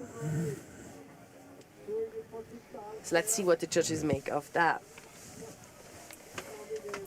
And most importantly, he seems to be stoked. And I think that's, crucial in freeride. You got to be happy with what you do because that was a 7 up there. Was it a 7? I think so. Yeah. Oh, wow. Wow. Sorry, guys. Sorry. We have a hard time seeing this. It's so bright in our commentator's truck, and the screen is not very big and not very bright. And doing a 7 over that relatively short air time takes a lot of skill. Yep. He's loving it. He's congratulations. happy. Sorry Yes. for not giving you the props right away, the way you would have deserved it. But we're always stoked to see 7s because they're so difficult to, to judge the speed of the rotation you need for a jump you've never done before in life is really difficult. Yeah, and solid points for that. So the judges definitely have seen the 7, even if we have been struggling here with seeing the screen properly. Cool run, yeah, and the first executed 7 today. Pretty damn nice. And now, ladies and gentlemen, now is a double pack of Austrians to start gate. Simon Zwischenburger being the first ones entering this series as a wildcard after a great performance at his home event in Montafon in Austria. Gatkin Wildcard is leading the ranking right now. Whoa! Starting his runner with a bang, a backflip up where most riders have done a straighter, going to the 360, transfer, doing a big 3, staying on his feet, amazing. yeah, He's cat-like such reflexes a young as well. rider and so comparatively little competition performance. Still, when you see him ride, it looks like nothing can take him off his feet. Yeah, Simon just keeping, being the new generation out of Austria. Yeah, Obergurgel being his hometown with a flat spin. Beautiful. Yeah, also here variation. The big boys are doing backflips. No, I'm going for a flat spin. And that's it. Stay on your Such a feet, talent. race to the bottom, and there'll be another great Yeah, result. nice one. Oh my God, yeah, Simon absolutely riding the wave this year with all the great results he's been up to. And yeah, let's see if he can be a top contender for the current podium. Talk about momentum. A 4th place at the first time of the season, a 2nd place in Nonda, and even this one's going to be a great result with just great moves top to bottom. And it's just crazy, coming out of nowhere, pretty much earning his wild card. It reminds me yeah. of the Max Hitzig story a couple of years ago, where within 1 year he went from a qualifier rider to a World Tour rider. Look at this. Like he set up, it looks like he had built those jumps to do a slopestyle competition. Yeah. Like every excess. And so flawless, Yeah, and that one was so beautiful. Oh my God. Sparkling with self-confidence. Simon Zwischenburger, is that enough to kick the old boys off the podium? It is! 95.67. Simon. So I think that's Ladies and gentlemen, we're approaching the 100. Step by step by step. Simon Zwischenburger But that's for sure securing the lead in the Challenger Series. Incredible double lead for Austria right now. Simon Zwischenbrucker ahead of Valle Reiner. What a show here at the 2026 X OVER RIDE Freeride World Tour Challenger by Orage. Incredible performances here, rider after rider. We are left in awe. Yeah, I can't believe it. I mean, that run was so beautiful to watch. Oh my God! And there's still next coming up. 3, 2, 1, drop. Another Austrian, Jonathan Haus, on course. Jonathan Haus, he won the video competition to be able to compete here. Yeah, he's quite good, doing quite good in the qualifiers. The video he sent was super impressive.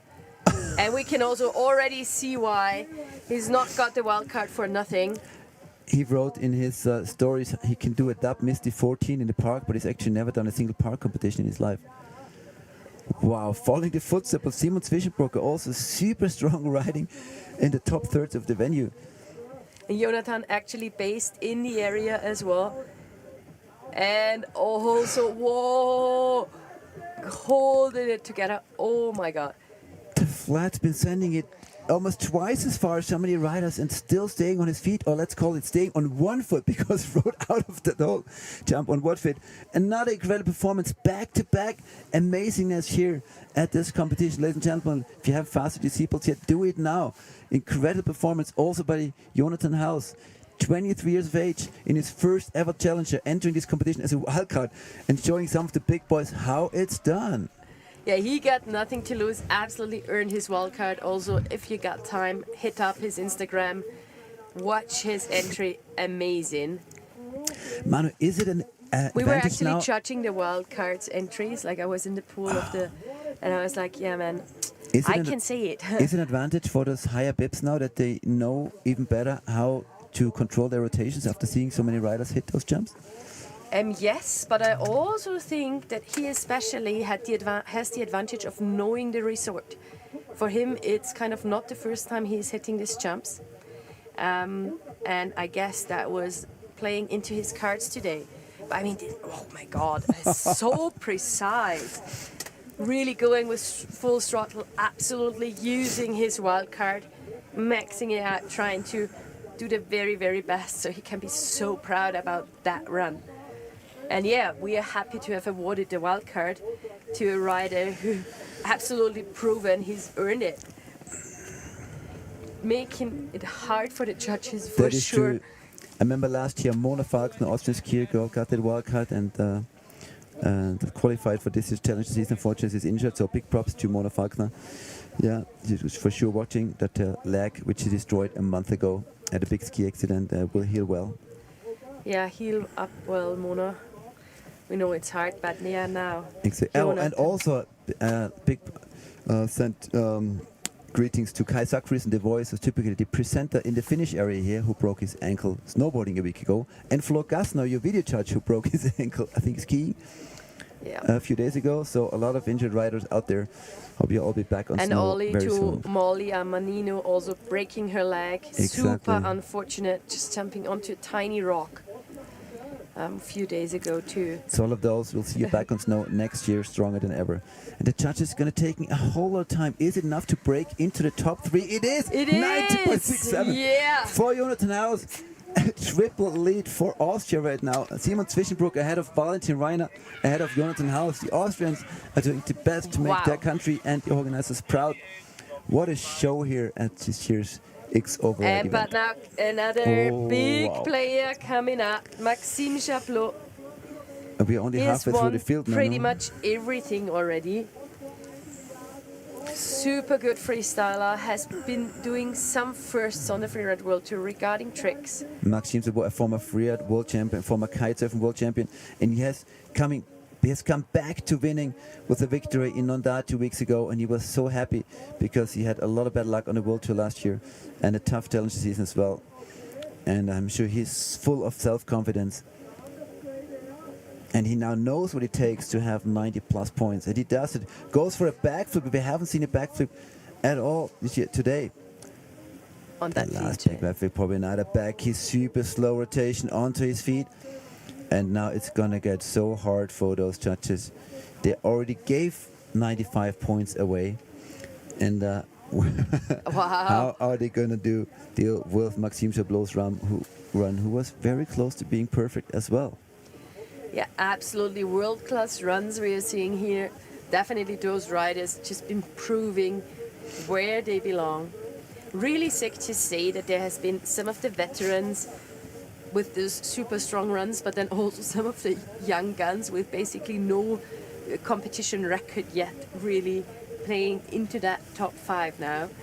So that's going to be interesting, and I'm really happy to not be in the judging spot right now, but very curious what they are doing. Very curious to see. I mean, luckily they do have the video replay as well. They can kind of compare. It's a panel of judges who are all super skilled. And it is amazing today to see the difference between the very good riders and those who are just a tiny bit even better. We have seen that only so many riders have managed to put runs down that were seemingly perfect with no mistakes. Maxime Chablot is one of them. And it'll be super interesting where he can place himself. 95, 92 and 90 points. Get top 3 right now. Simon Zwischenpoker, Valentin Reiner and Jonathan Haus. That's to contest the podium. Yeah, he's definitely going to be somewhere in the top 5, I believe. Tenra Katsuno sits on 5th with 85 points. That already was a great run. Yeah. And Can Maxime Chablot break into this Austrian triple lead with his Dakli skis? We can be, I mean, definitely can be super proud about that field, what they're just like pulling off in that phase, the possibilities they were able to find with all the transfers and all the tricks and different creative variations of certain jumps. I mean, that's really damn cool. That's true. I was kind of hoping that the venue would be used in more different aspects. 87.33, 5th place for Maxime. Well, the air is thin up there, as we say. Yes. Not quite. Enough to push Tendra Katsuno back by a couple of points. But hey, another keeper for Maxime Chablot after a victory in Onda. That'll be a solid top 10 result for sure. So that'll leave him happy. And now next one up is Alex Williams out of Switzerland, also just 20 years young. And he is out of the start gate on the venue. First little air, feeling the snow, and the second floater already. And also adding the 3 up top, pretty much right out of the start gate. And now approaching the jump, which we've now seen a lot of tricks happening. Adding a grab, beautiful. Yeah. He's just also super solid on his skis. Really nice to watch all of those guys just skiing so well. And another straight. Also stacking everything up with tricks. Now, super curious for the lower sections. What is he going to show in that lower part of the face there? Approaching the jump, which was open from Maria before. Taking it deep down. Also finding the good landing spot there and adding another air. Perfect. Yeah, clean run. Solid run. Let's see where that one place is.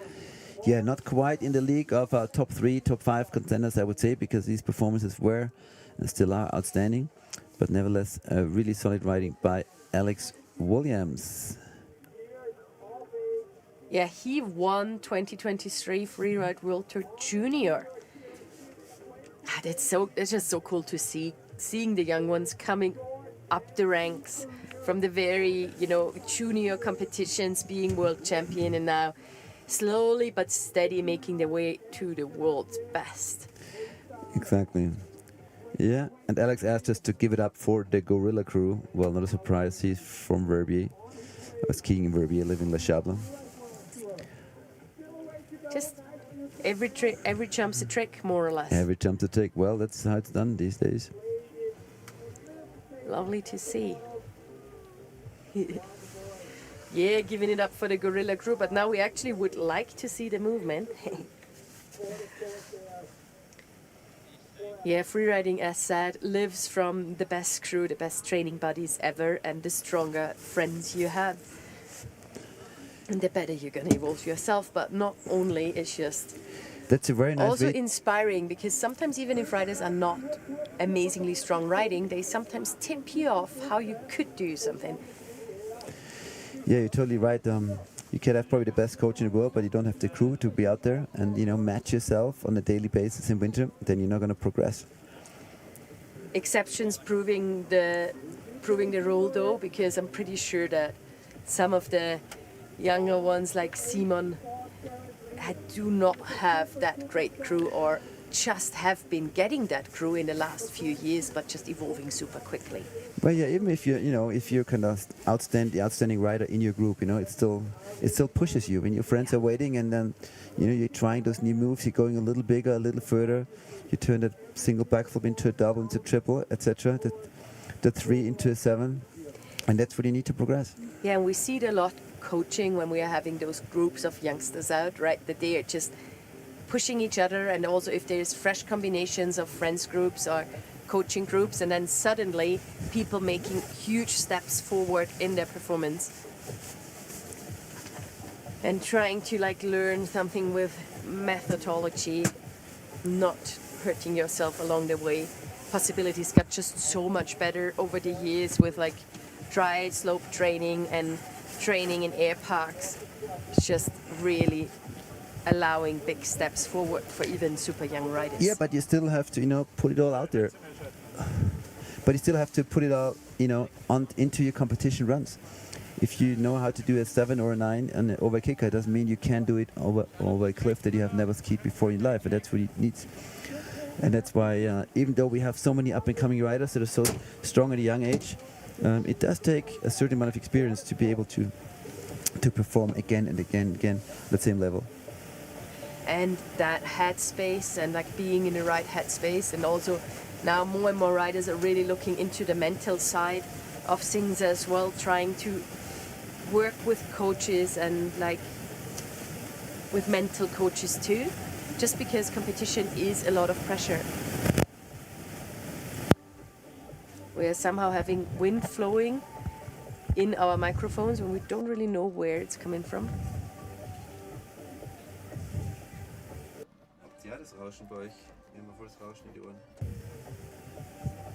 So waiting anxiously for the score there.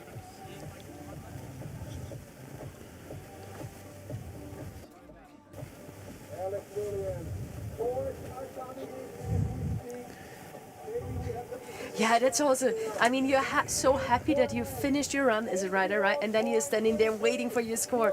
81.33, super solid score for Alex Williams. And so to say, only a 9th place, which 81 points, it shows the amazing performances of the top riders of the day.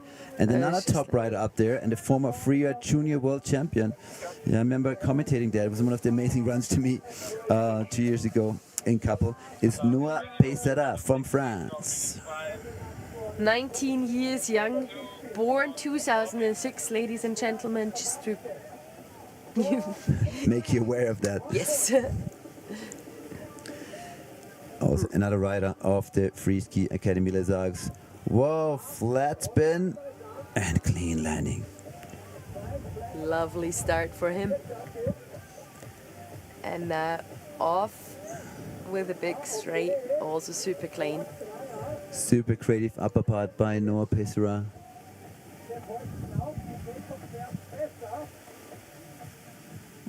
Once again, every jumper trick. I really like the variation. He had the flat spin at the top, then the 2 3s. Here you get a shifty approaching the backflip air. What's he going to do there? I wouldn't be surprised if he's not going to do a backflip, but something else. There we go. It's not a mix of flat spin and backflip. Up to the ridge. There's room for a last move. Just slashing it. Yeah, so cool to watch that level. Also, what I'm amazed with is we've seen very little crashes altogether. Nearly no lost skis, nearly no scores. Do you reckon that means the boys and girls have not been pushing enough? I reckon they're just really, really good skiers. Apparently, being able to adapt their skiing to rather complex snow conditions, actually. Well, but the snow is honest. It's Yeah, very skiable. foreseeable. It's a hard surface with a a little bit of soft topping. So what you see is what you get, and I think that makes for easier landings and less troubles than in powder. Beautiful. Wow, that was beautiful. Upper section, definitely outstanding. And then, yeah, going for even more tricks and spins. For me, it's kind of hard to even count how many tricks they are putting into the runs right now, because right now I feel we are at like 6 tricks per run. And Noah's riding style and body language reminded me of the one of Simon Zwischenbrucker and also Jonathan Haus. It seemed like nothing could take him down. So confident and so stable. Just even when he was upside down in the air, you could feel that he knew how and when he was going to put his skis down back onto that snow. And that is one of the things that do make the difference. Absolutely, yeah.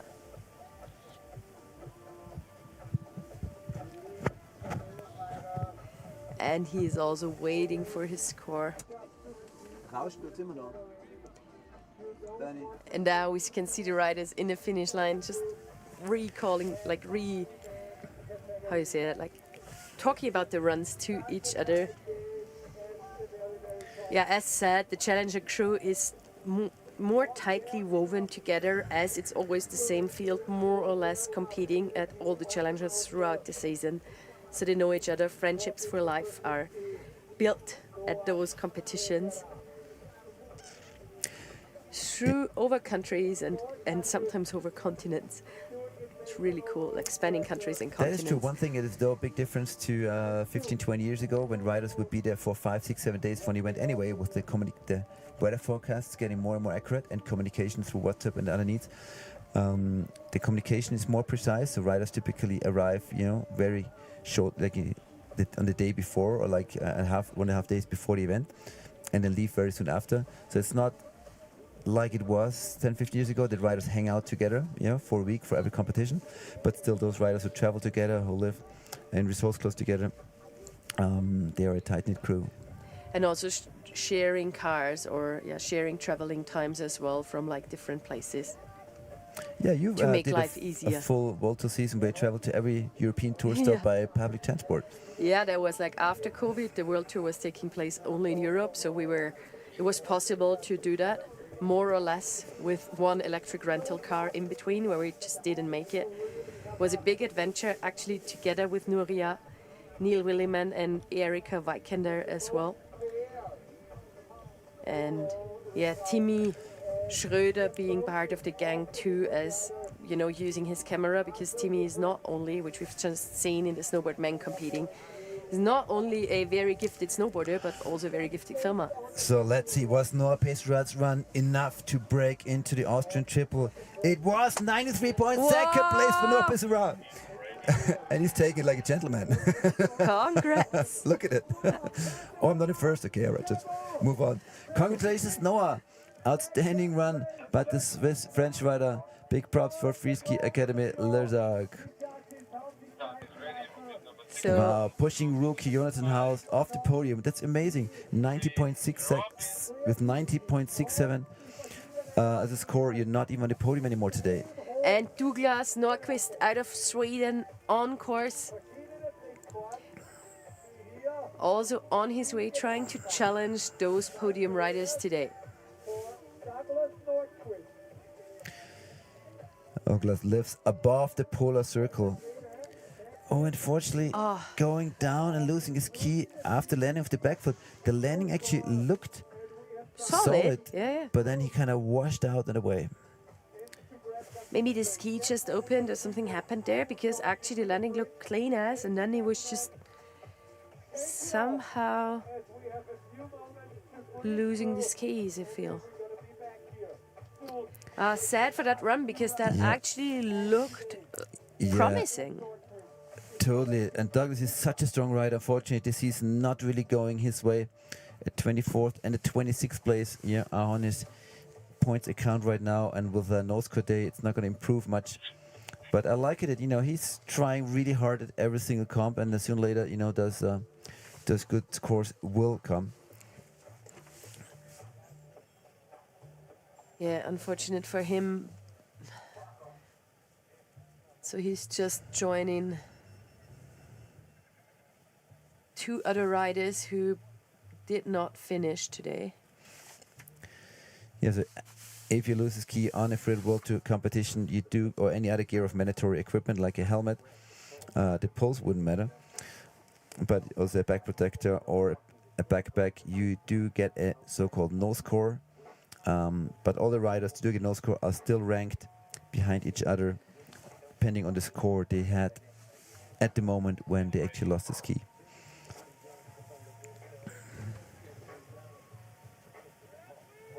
Yeah, he made it into... I mean, cool thing is, yeah, he lost his key, but not hurt or anything else, so... Which that is the most important, for sure.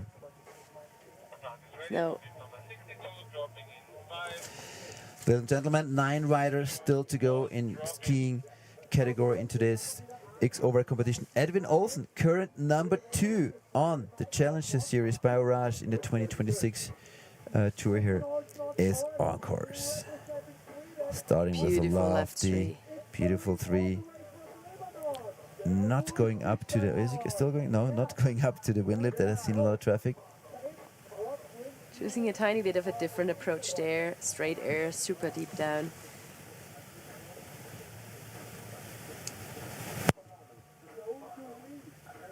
And going for the backflip. Already nearly at the bottom of the face. Maybe a bit less action than we've seen from other riders. Rather chose to do a fluid, fast run than trying to link as many features. Yeah, man, he was not urged to, you know, come up with a super strong result, but I'm still surprised that he kind of only, so to say, did the 3 at the very top, because in that middle we have seen 3, 4 different locations for a spin as well, and he chose not to do those. It's got to be a reason for that. Well, we potentially find out later. And now made it to the finish line. Yeah, sorry for the sound. We're not really sure what's going on.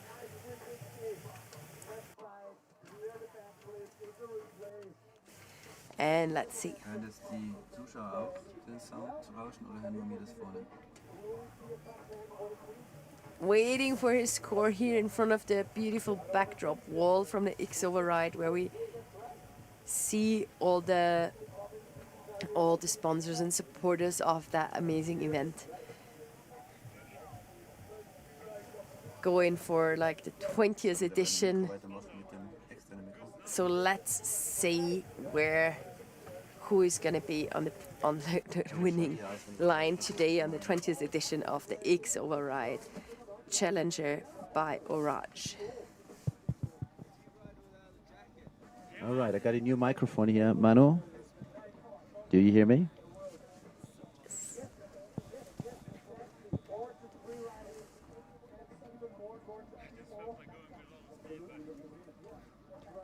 So, yeah. Now, how many ski men do we still have in the start gate?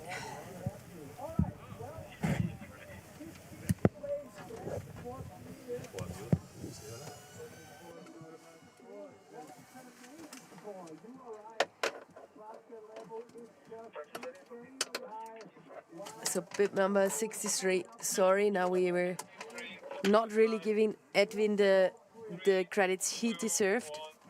But now on course, Milton Holmqvist.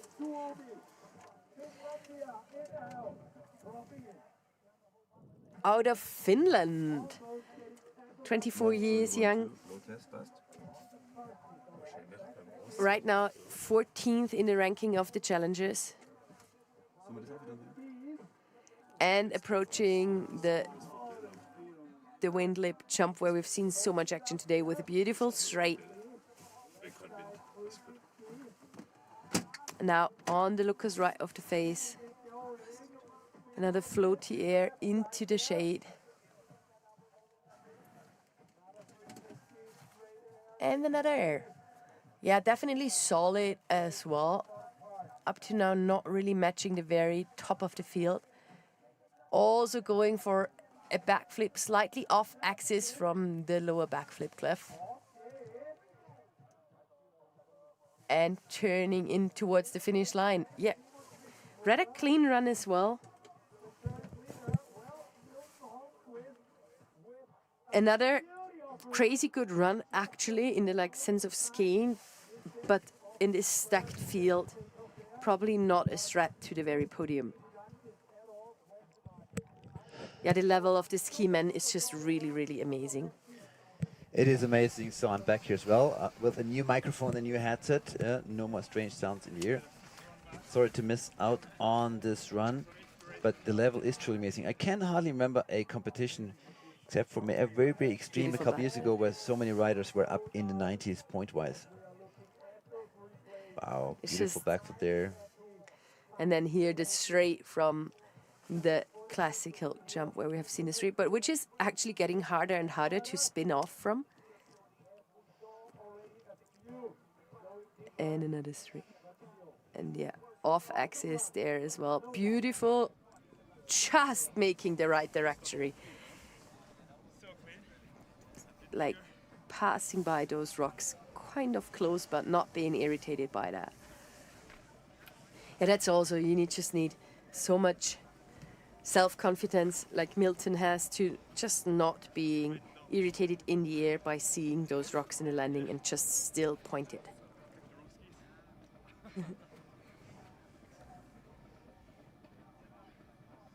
Sitting in 14th place now, in the 14th place in the ranking of the challenges, so he definitely wants to have some stronger results up in the top 5 or up in the top 10 at least for him to make it count.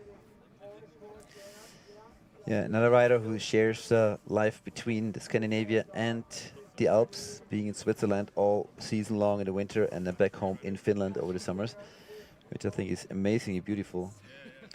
And mostly riding in Cromontana and the Four Valleys, the other side of the mountain from Nonda. And 77 points, which places him in the 13th place right now. Next one up, our only rider from Bulgaria, Simon Pavlov, also an emerging freeride scene thanks to some competitions down there. Bulgaria's seen some strong riders. We also have some super strong Bulgarian riders here in Austria. Yeah, and I think there's a junior comp in Bansko next weekend. Yeah, that's a great face to compete on. And more and more great Bulgarian riders are being seen in the qualifiers. And Simon is at the head of the pack here at the Challenger, sitting in 9th overall. So quite a strong season by him so far.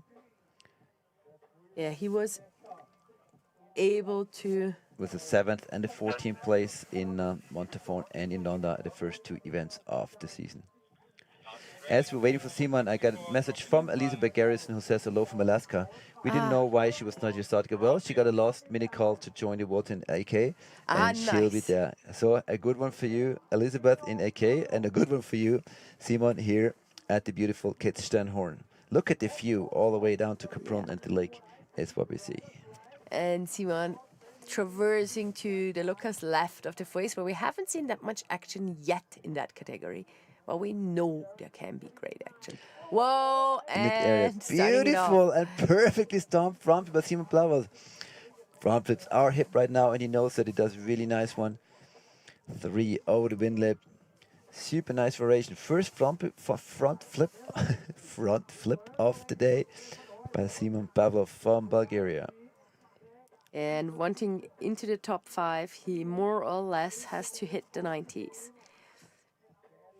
in the point range.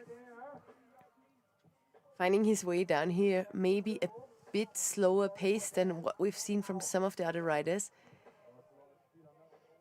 Going not as far with the backflip, but nevertheless stomping it clean. Wow, well, it was a bit of a roller coaster ride on the tails of the skis. But holding on to it for life and managing to go over the judging line without any more troubles. So also another run which gonna place somewhere that which is not really a contender for the top 5 spots, I think, but nevertheless a clean run, and congrats for that. Yeah, you can't value it enough. All these riders, like their performances, it's just we're really talking about the top notch of freeride skiers from all over Europe, like Region 1, including Australia and New Zealand and Japan, competing here on the Freeride World Challenges. Look at this front flip. That was Yeah. really, really beautiful. Yeah, and you also must not forget, we have seen very similar lines from 20 plus riders now. So where we were even more stoked to see a backflip 3 before, it has become almost the regular business. Wow, we saw the landing off the last cliff, where he rode actually over a cliff that was seen in the landing. Doesn't look perfectly happy, Simon Bablov. Yeah, probably because he knows that that bottom part was not really clean. But 70 points, 18th place for now. Yeah, solid run. It's still a solid run. And next one up, Anthony Cotte from France. Anthony Cotte, a.k.a. Koto. He had a slight injury, I think, in an ankle this year, so he was competing at the first event of the season, you know, not being super fit. And if I remember right, Nanda, he had to pass. So I'd be stoked to have him back in a start gate for a competition. Getting ready, just giving.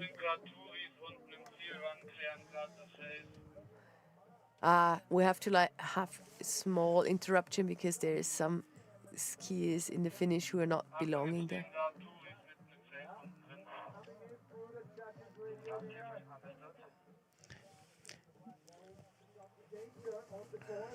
Yeah, we have a bigger than usual safety team. Of course, we have the doctors, we have the mountain rescue, but we also have a lot of people, you know, blocking, especially the left side of the venue, because it is close to a ski road here in the Kitzsteinhorn ski area. And obviously, when anyone who's not part of the competition is in the face, the competition is immediately on hold, as it is now, until everyone has left the venue. Yeah, a lot of people out there actually blocking off the venue and also controlling that nobody rides inside, but sometimes people sneak through anyways. Yeah, safety always playing a super important role at every freeride competition. A lot of times it is the avalanche control to make a venue safe of avalanches, and this year it is obvious also to keep tourists, other skiers out. Everyone's invited to watch, and there's a great crew out here in the finish area at the public spectator area. We get a DJ, we get music, and we got a few hundred people watching, but we don't want them in the face where our riders are showing their performances. But head of mountain safety, Markus Koch-Skodler, has been doing this for 20 years, so we can be sure that he has all the safety team advised and under perfect control. And now ready to start his campaign towards the podium, hopefully. Anthony Cotte.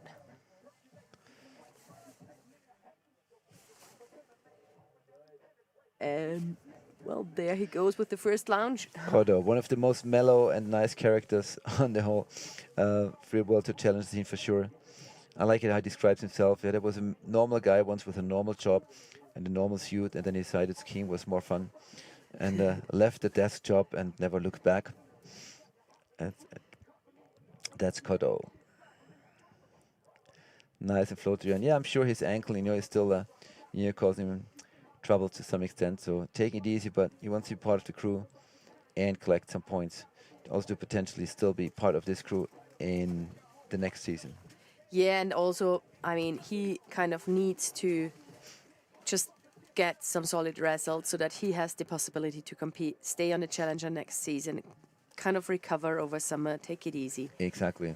So that's why I guess he's just, especially in these snow conditions, which are a bit more solid, definitely going to feel his ankle and maybe just waiting it up for the next comps where there might be because snow. This is not Dakota, we know, at the peak of his performance. No. But I mean, that's absolutely valuable as well, taking it down safe, not risking any longer injuries here. And also, I mean, it's not so easy if you're in the start gate and suddenly have to wait. That's another thing. But there he goes. Yeah. No, that's Opting never here for easy. the When you're straight ready there. to go and then you're being held back, it's a really difficult situation. And then it shows who has that mental strength. Well, in Color's case, he was not going to perform at 120% anyway. Got all chilled out.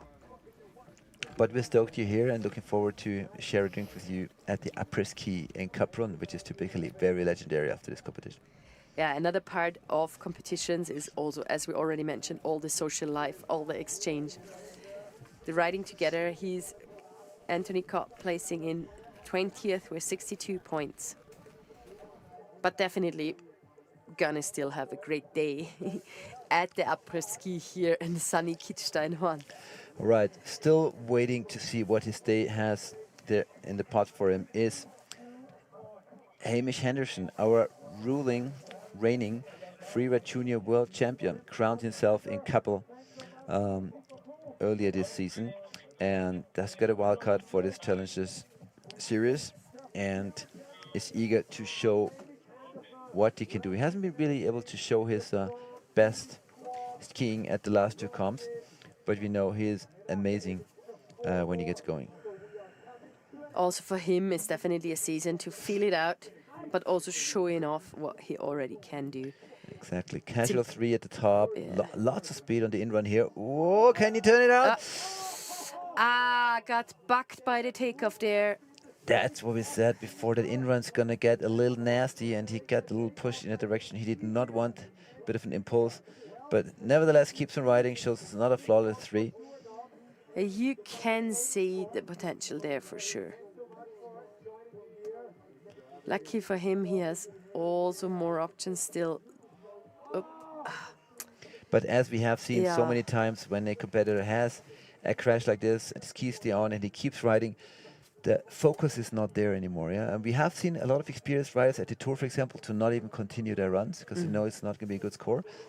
But the young riders, we typically see that they do continue, and this is a very typical situation, that then the loss of focus results in a second crash. But nothing happened, he just lost his skis. And we could see, with this beautiful execution of the 3 up there, that he's absolutely capable of skiing super well. Yeah, now look at the very end of his in-run. So far, everything's fine, and then he gets this little hit and tries to turn around, cat-like, but no chance to salvage this one. Yeah, totally bucked there. He couldn't really do a lot, and then he has had a slight wrong trajectory towards the rocks. And that's why it can really be dangerous to continue your run after mistake. You are not as focused anymore, and then those 3 or 5 degrees takeoff angle can make a big difference and can potentially even be dangerous to land. Yeah, he was on a lucky rock that like he nothing almost did. happened there for sure. But off, now waiting till Mathis Fournacier also has been on the Freeride World Tour last year. Has a 6, has progressed from its 18th place at the first event of the season to a 6th in Nanda.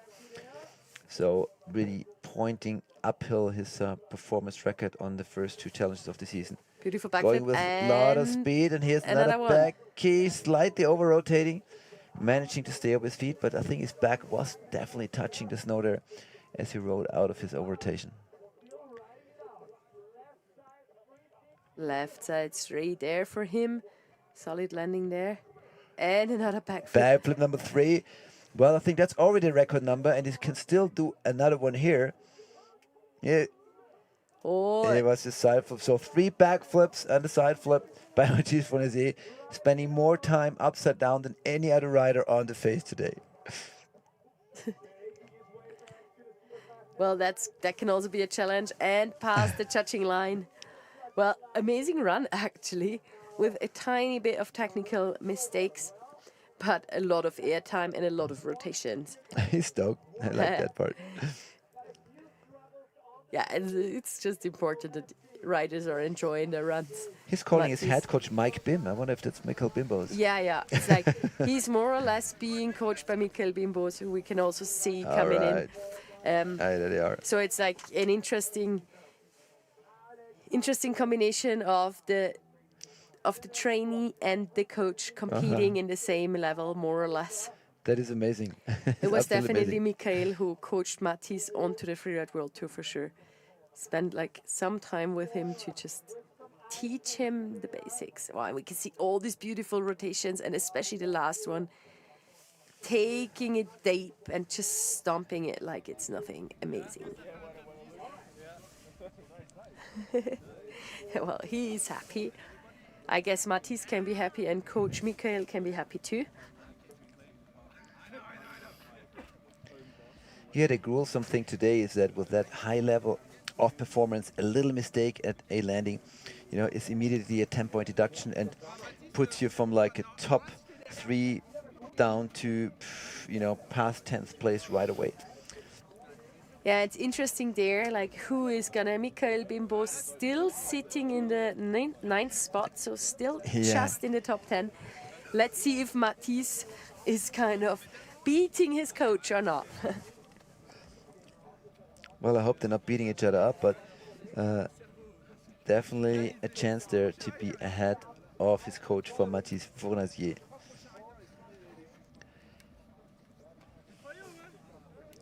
Yeah, judges again take their time to be precise.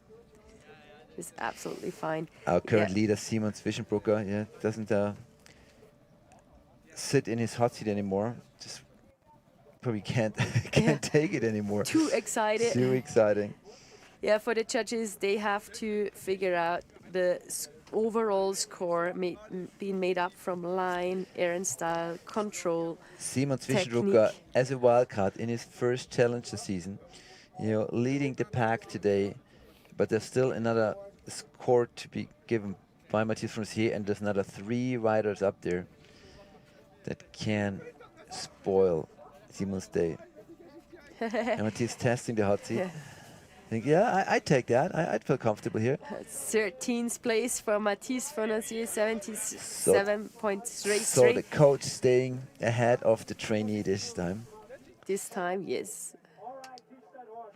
Yeah, it's really like the judges have to be really strict with slight technical mistakes there. Slight insecurities, slight control issues leading to big deductions, because otherwise it's just impossible to do a coherent All right, ladies and gentlemen, for 3 more riders up there, and the first of them is one that could potentially put up a huge show here. Alex Hackel from the United States of America, lives in Innsbruck, a former X Games medalist, and one of the most creative riders in the whole freeride scene in Europe. And he has made it his next goal to get onto the Freeride World Tour. He was awarded a Challenger wildcard already last year. Made it into the top 5, I think, of the Challenger series last year. Just didn't make the cut.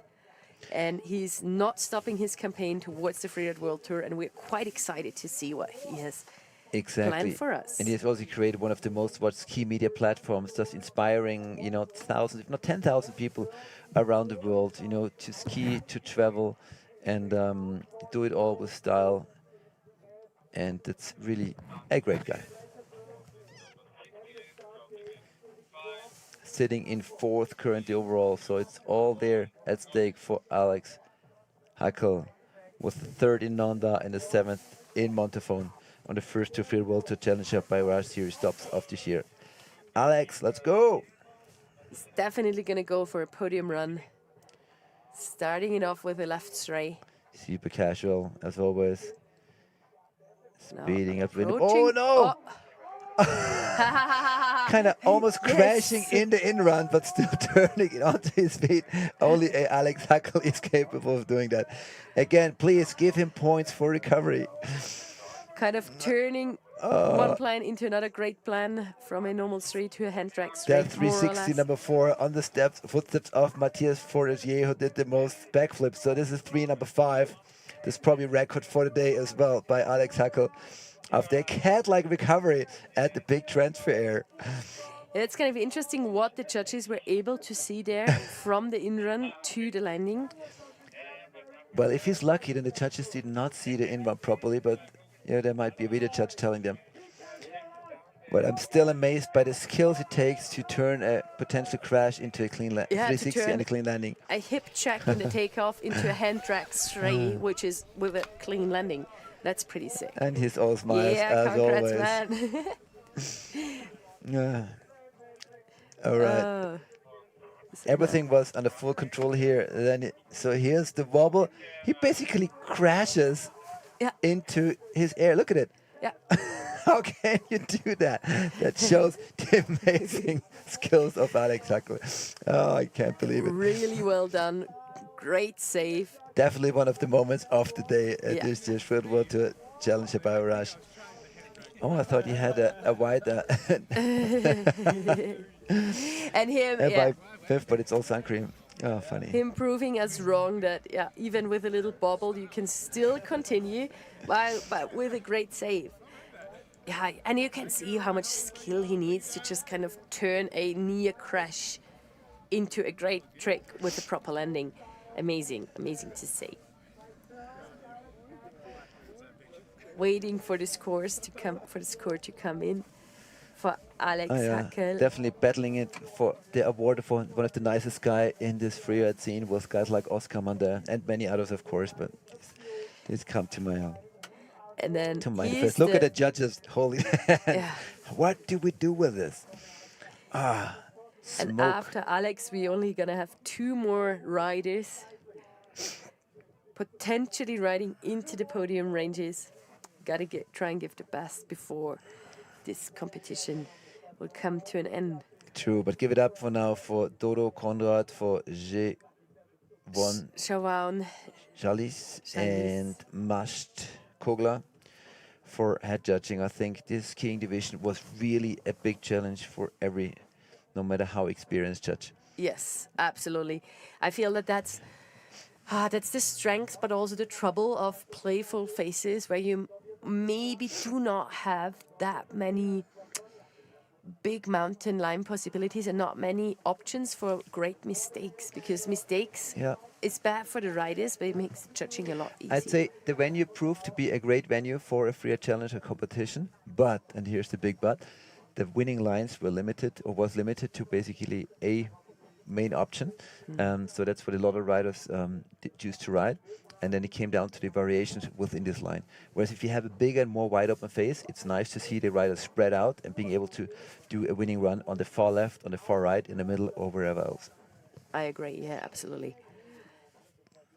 And so this is also why, just explanation for the audience, why the judges take their time towards the end to be sure to make a coherent ranking, which is just showing their professionalism, not being stressed. And here, all of us are sitting in the sun of this glorious bright day up here on Kitzsteinhorn. Beautiful. If you've never been here at the Kitzsteinhorn, well, it's a place, it's a total must. You can ride the cable car from downtown Kaprun all the way up to 3,200 meters to the Kitzsteinhorn. And if you come here late in the season, April, May, right, you go right down, switch from skis to board shores and dive into the Zell Sea, which is only a 7-minute drive away from the bottom station.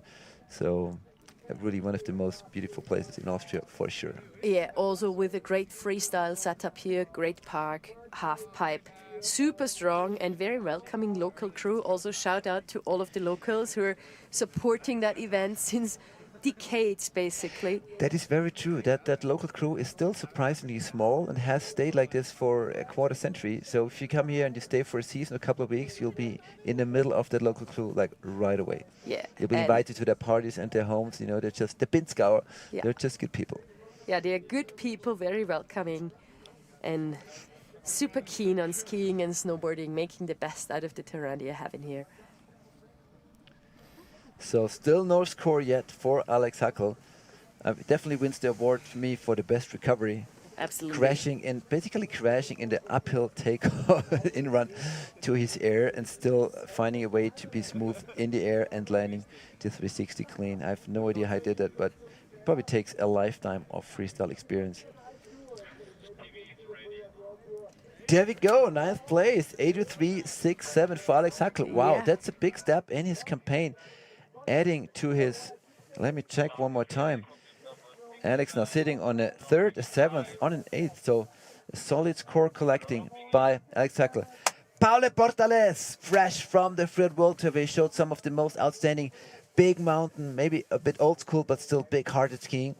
But he can do different, shows that right away with this big backflip. Unfortunately, over-rotating a tiny bit. Are his skis still on? Yes, they are. Oh. What's he going to do? Is he going to just continue as Jan? Yes, he is. Going right into another backflip. Come on, Paul, get that focus back together. Might still be able to salvage a top 10 result, which could be crucial for a requalification for the World Tour. Was it a right-in switch 180? Yep. I guess. Like a when you were just talking about skier, him, skier's half cap. yeah, when you were just talking about him being a big mountain skier, I guess he also might bring in some freestyle and park skills. No, he does it, but no, he has the options to. If he has the options, he loves those big mountain moves. Just as much as he is capable of Also doing the freestyle moves. Picking out here at the bottom. See, that's Paul. Opening up a new. Take it easy, knowing this is not a run he can really salvage a good result on. Oh, it's a bummer. Just a long wait in the start gate and then just over-rotating you first there. Yeah, look at his hands as he puts him out in disbelief. This is obviously not what he had expected. You can see it on his body language. He was definitely planning more for us. But yeah, not every day everything can go very well. And I mean, he has more chances to requalify.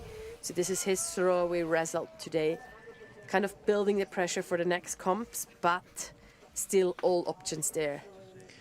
That is true. Well, that was Paul Portales, ladies and gentlemen. Let's get here. That was the first air. Here comes the backflip.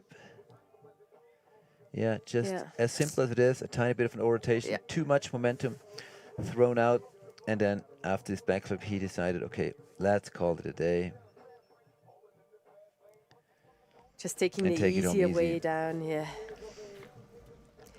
Which he also has to do because it's more important that he kind of stays fit than now when he anyway knows that this is not going to be enough. 55 points for Paul, and ladies and gentlemen, puts that him into means 25th place. And it means that the last rider of the day that can spoil Simon Zwischenbrücker's day of winning his first ever Freeride World Tour Challenger as a wildcard for the season is now Rudy Collet. 31 years old, out of France. Now sitting in 17th place in the ranking of the challengers. Definitely fired up to show his best today on the sunny slopes of Kitzsteinhorn. Ladies and gentlemen, your last rider of the day, Rudy Collet from Chamonix, France, on his quest on this 2026 X OVER RIDE Freeride World Tour Challenger by Orage at the beautiful Kitzsteinhorn See-Kaprun area. And Rudy Collet taking a very different approach up there. A new entry, like onto the top of the rib.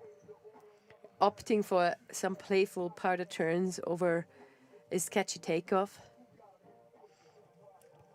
And beautiful straight air there. Doing a little grass ride.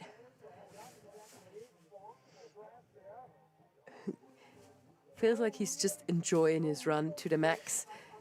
Not really maybe bothering about performance too much right now, or maybe he just planned something totally different up top and got confused and then now decided to take it easy.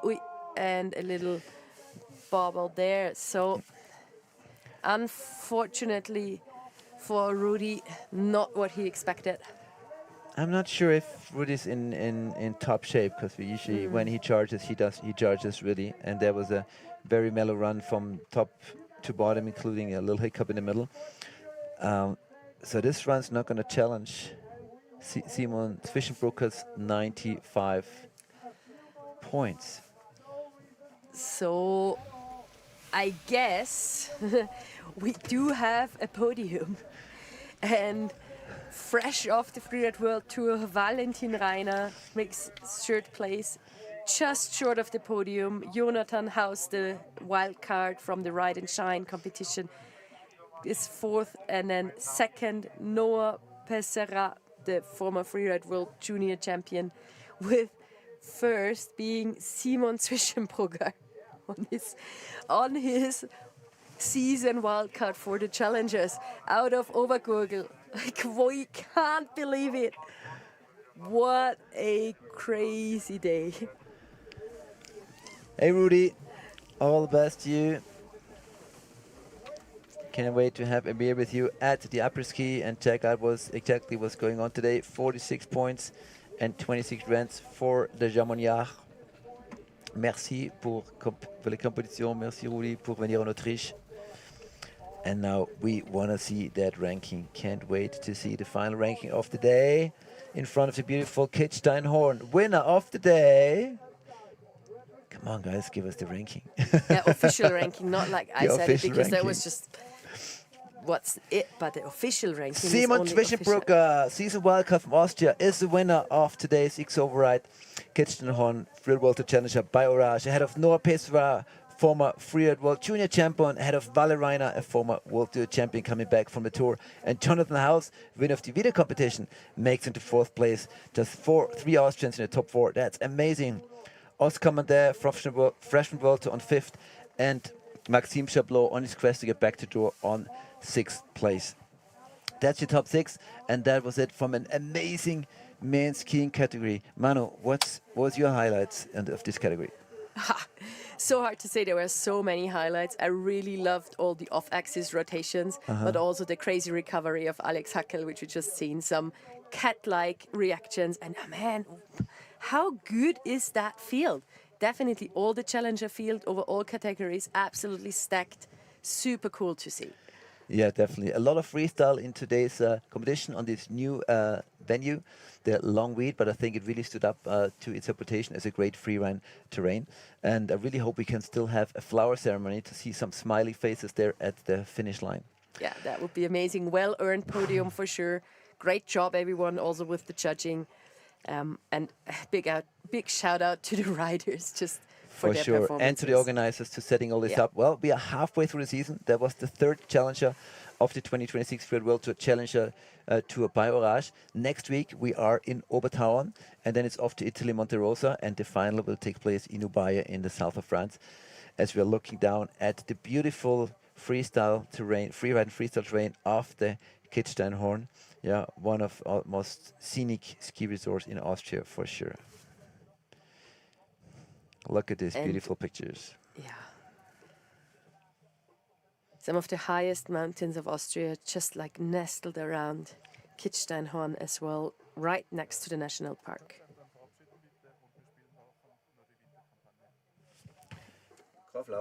And I guess, Flo,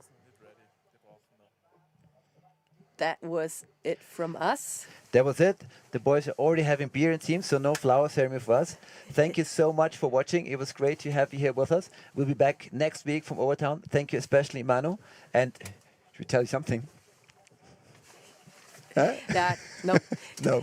Private stuff is also happening. But yeah, thanks everyone for watching. I hope you were happy with that amazing show, as happy as we were watching all those riders just really charging hard today. See you back next week in Obertauern. That was it. Freeride World Tour Challenger by Orage on the beautiful Kitzsteinhorn here at the Zell area. We'll see you next week in Obertauern. Thanks for tuning in and have a good day. Or maybe join us in See-Kaprun for a couple of après-ski drinks.